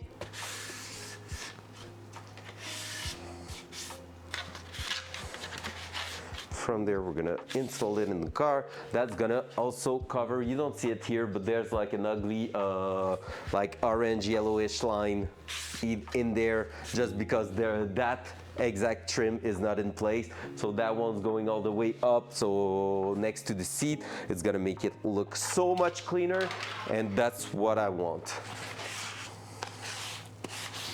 So you're gonna see, Dark, the purple touch is actually something in that car. Like you've seen all the golden parts. That was the basic idea of the golden black car. Then after that, I started adding just a tiny bit of purple here and there. I want it to stay subtle. I don't want it to be overdone, but I love adding, like I told you, I'm in the visual effects. I'm an artist in my work, my day-to-day job. And so yeah, right now I'm in vacation. I had a 6-week vacation in between 2 projects. So that's why I'm streaming daytime. Until, starting next week, we're gonna be back at evening times streaming. So like 7 p.m. My time, which is like, you can refer to that over there. Oh my God, I'm so happy to see that pink bar going up. It's so insane. So yeah, also that's something I haven't mentioned, but well, I kind of have. Anyone giving the money for the name is going in a different account than my personal bank account, just because I want to make sure I'm not mixing any monies. All that money is in standby right now, ready to get used for the streaming, the IRL streaming setup.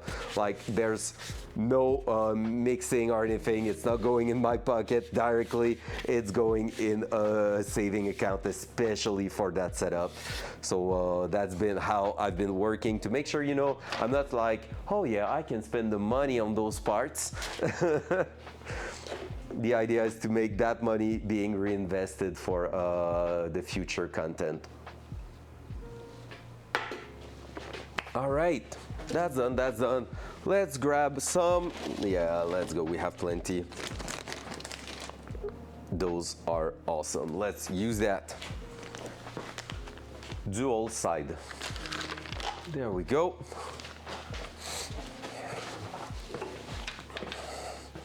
Oh, also, you're gonna get your name on the hoist. That's true. Forgot about that, but it comes with a promotion to the hoist, which is freaking awesome. That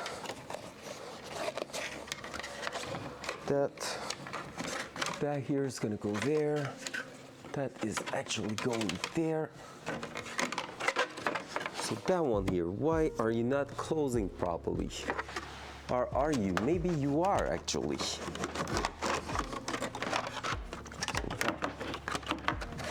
That.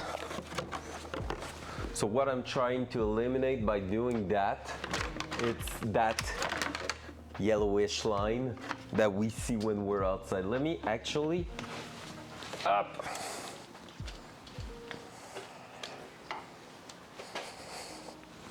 Set you up here.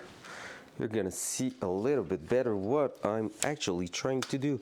And right now I'm probably making a mess trying to install that there. There we go. And from there, let's raise that one too. There we go. Those seats were a tight fitment, but I honestly am impressed that I measured that right and got it to fit in there.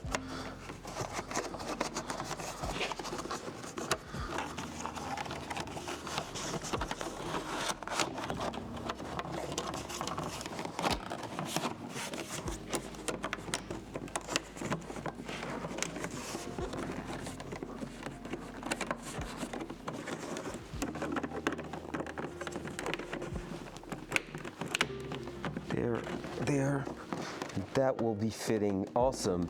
So right here, I can actually put that trim in there. So let's drill the holes and let's get it done.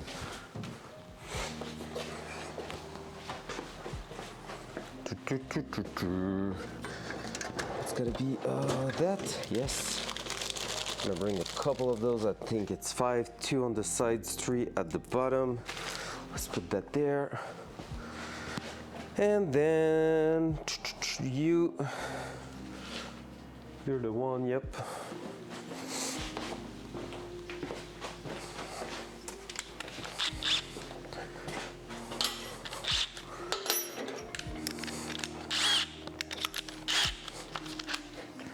That, and I need the bolts. Well, for now it's gonna be good. Up.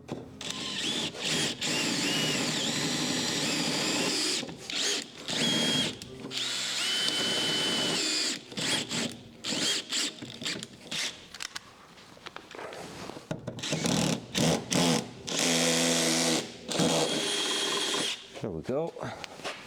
First one and second one.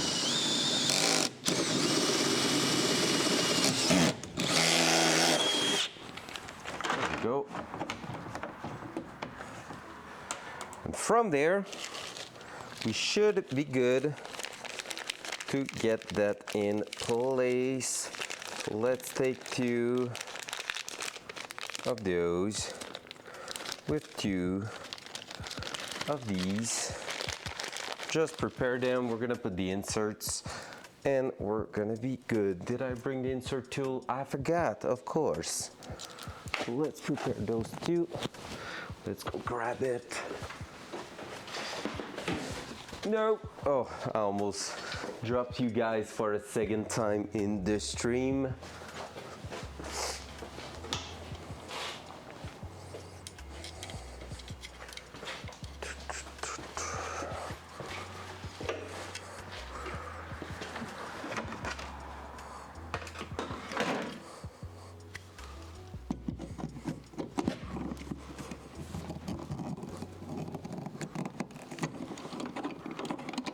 There we go.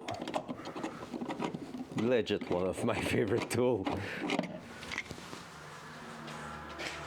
So 2 of these. Oh yeah, I will need to also check at the bottom here. That's 1, 2, 3. Oh yeah, that one I think I just skipped it on the other side. We'll see.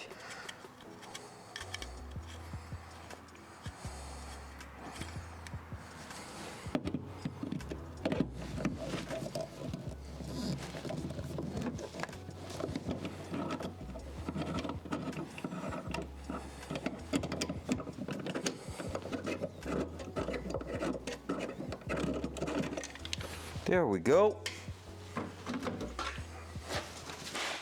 Alrighty, can we close that? That will be awesome. Tell me I haven't hit the wiring loom going through here when I drill the hole. I don't think so. Legit don't think so.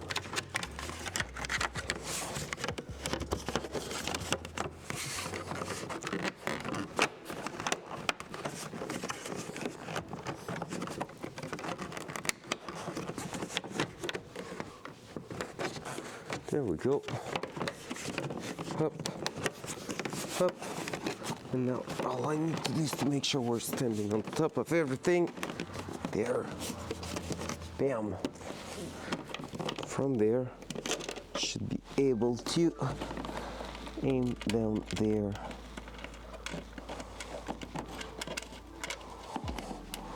There we go. Let me go grab the actual Allen key for that.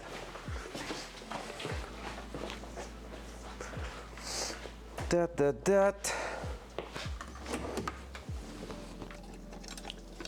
Which one are you? You, I think. Heck yeah, first shot.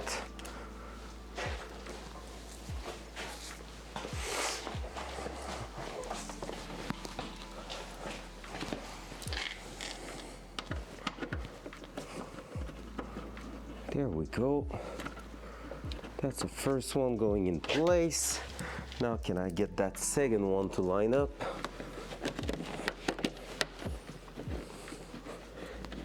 think so. Awesome. Oh my god, it looks so good.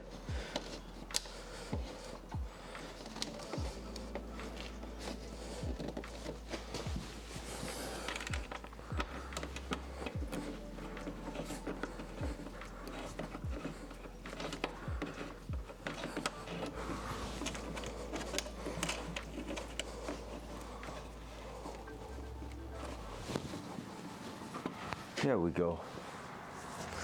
All into the small details. The plastic trim just makes it look 1,000 times better. Like just that, just closing that here makes it look so much better. Let's put the bottom one now. Let's just test it properly. But I think what happened was that here, I was going like that here, and then drilling that there and forcing it, and it was going on top there.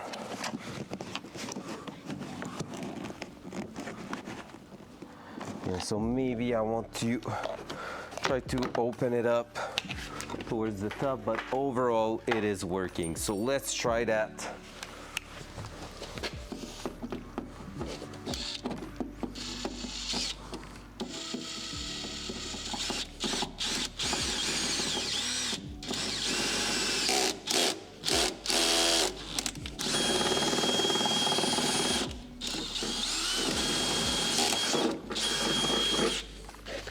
Like so.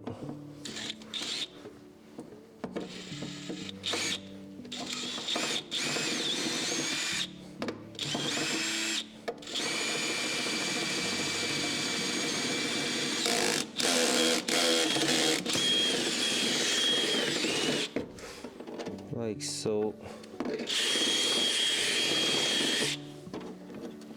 Can you please move that? Alright, that one's gonna be the toughest one because I cannot open the door entirely. We got this. Oh, maybe I should move the car forward. Is it time to move the car? Get it to go forward on its own power, or backward actually. Let's start it again, shall we? Let's make sure that there's nothing behind it. We're clear, we're clear, we're clear. I need to open the door. Yes! Let's just start it and move it backward by like 2 feet. That's pretty much what I need. Proof of concept that this car works.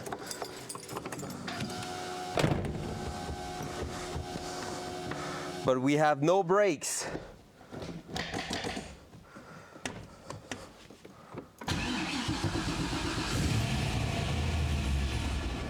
Oh, that time it died.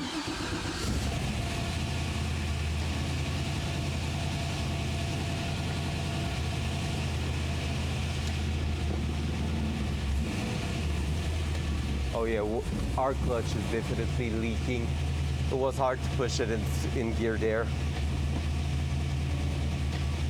Okay, now it's good, but yeah, it's definitely having issues. Oh, the car's moving!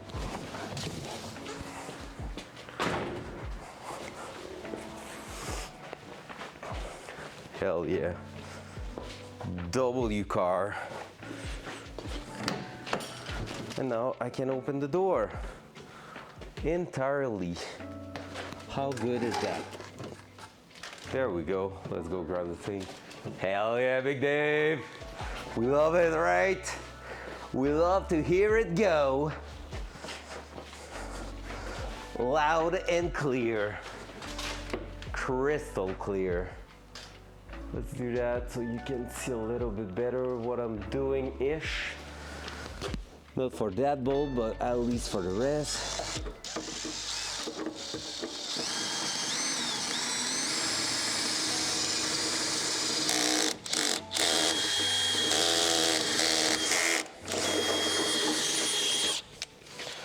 right, let me go grab something to clean the holes.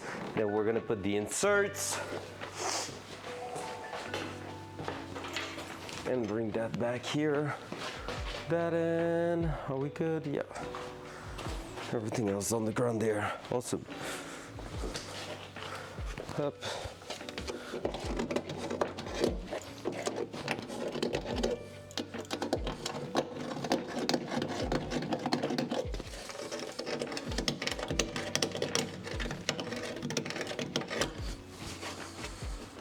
What I need to do also is to grab a small hammer because the metal is so thin there, it's actually deforming a little bit. So what I'm gonna do is grab the small hammer, well no, actually a proper hammer. We're gonna smash it flat. So that way it should be easier to put the threaded insert, I mean.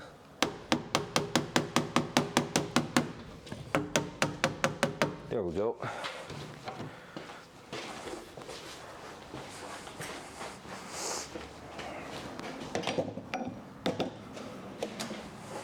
Can't believe Dark did that. Blows my mind. People are so awesome. All right. So again, you've seen me use that multiple times, but if anyone's new, this here basically is a way to add thread on a metal sheet. It's gonna compress on each side of it. So you just push that all the way down here, just like that. And basically when I'm gonna go in and press the lever, it's gonna make a sandwich around the thin metal sheet there. And from there, up. Now I have threads. As easy as that.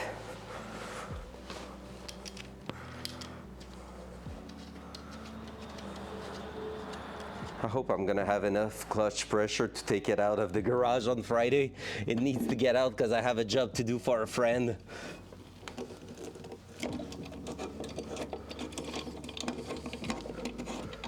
But we definitely need to order a new line next week. I could maybe try to just go ahead and take a measurement of the line today. That could be a thing.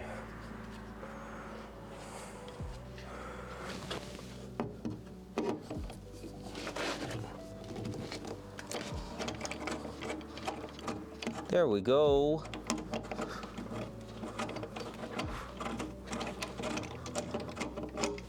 Up. And now we should be ready to drop the last piece. I'm tired of being sick.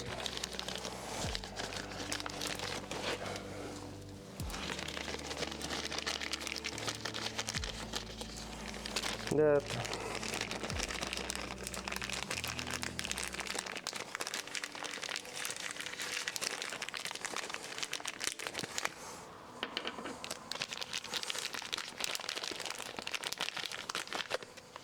Two and three.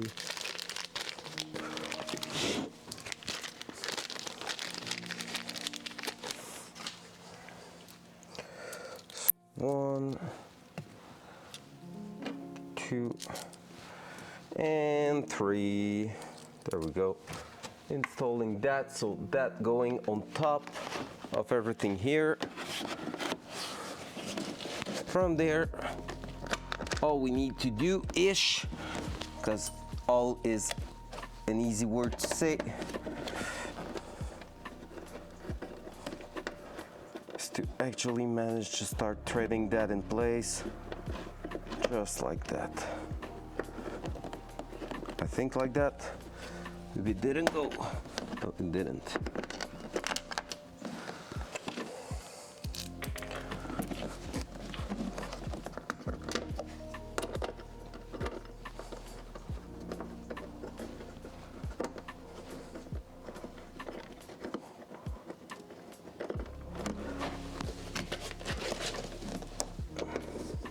Come on, just start. First one is the worst one to start. After that, it's gonna hold the tension for a lot of them. So let's just go in.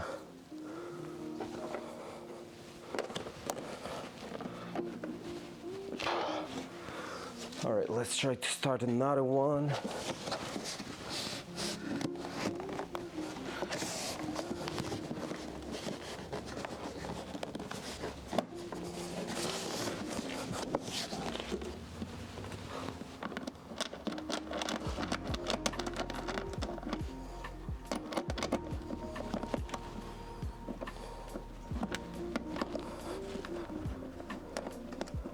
Come on, just go, you can start. There we go, nice.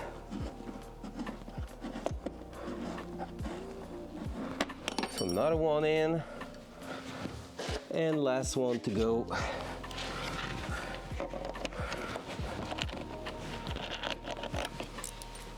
Whew. I just heard. Where's my dog barking? Oh, special delivery, let's go. Parts, we got some parts.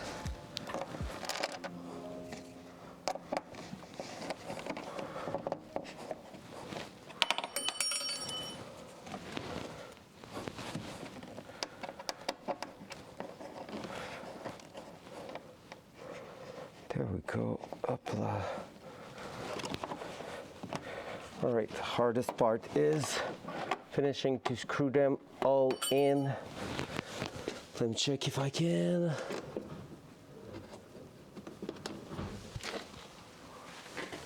Well, there's the delivery truck in my driveway making noise. And the guy, I think it was UPS delivering.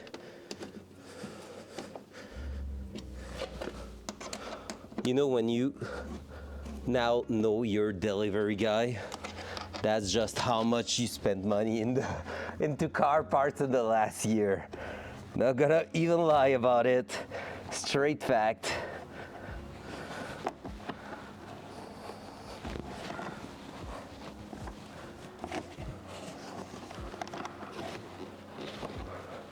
Come on.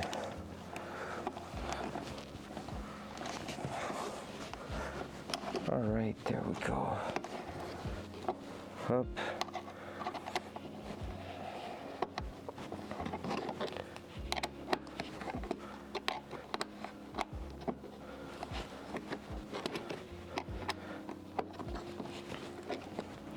Almost done. I'm gonna show you the money right after that when I'm done screwing them in. There we go.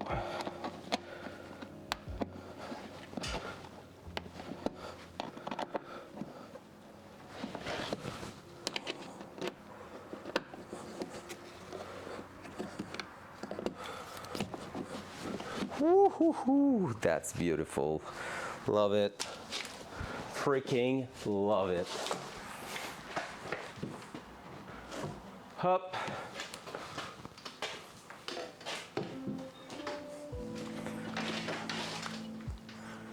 You guys want to see? Let me try to open that up. Oi!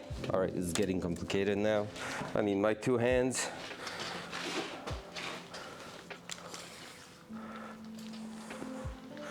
Here comes the money. There we go. So same as the other side. We now have the plastic trim covering the ugly end of the interior here, making it a nice finish. Plastic trim in, and with our lovely purple washer to give that purple touch again. So there we go. Now we have a clean end there. I think I'm missing like a panel over here, but that's pretty much it. Otherwise, I will need to find it. I don't even know what's going in there. I don't remember. I can't remember. It's that crazy. It's been so long. I don't even know if I still have those panels. But there we go. Front cam. We trimmed the interior, everything's done there. We're happy with it. It's turning out awesome. As always, some good work, guys. Such a pleasure to make something looks cool and useful. There we go. All right. Whew, what a day today.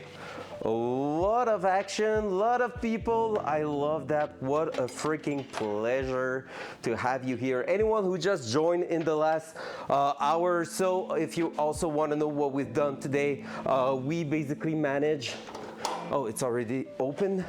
We managed to get ourselves a lovely setup with a strut opening up our hood, which means now we can open it, leave it open, and then fully close it like that without being too worried, which is freaking awesome.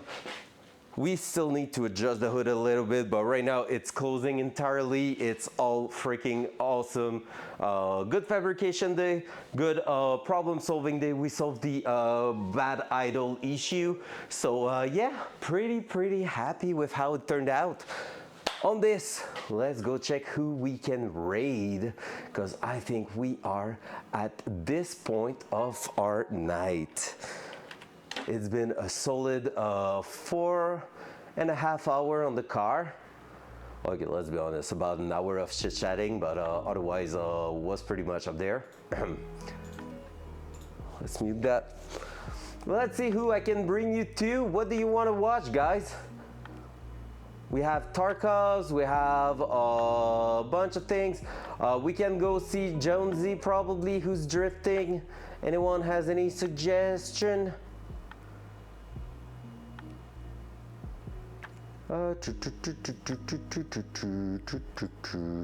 We have Friendly Guy. Let's go raid Friendly Guy. If you don't know him, he's a car enthusiast too. He's a Tarkov streamer most of its time. What is he on right now? Escape from Tarkov, Shooterborn memes. All right, that sounds awesome. Let's go raid our lovely Mr. Friendly Guy. That man is a legend. He's probably how I met most of you guys, and so let's go send him some epic love, because he is such just an awesome man, a sweet man. So on this, guys, he actually saw the Datsun, and I can tell you that now that the Datsun has an interior, he couldn't fit in there. He could not fit in there whatsoever. Impossible. The man is tall. The man is like this tall, and the man is a freaking fridge. So there's no way he could be comfortable on that car, but still he saw it with its own eyes when he was here for a charity event. That was amazing. You know I'm right, Big Dave. Don't even try. So on this, guys, I love you all. I'm gonna catch you later. 07 guys, big love. Right now, pew, clicking the button.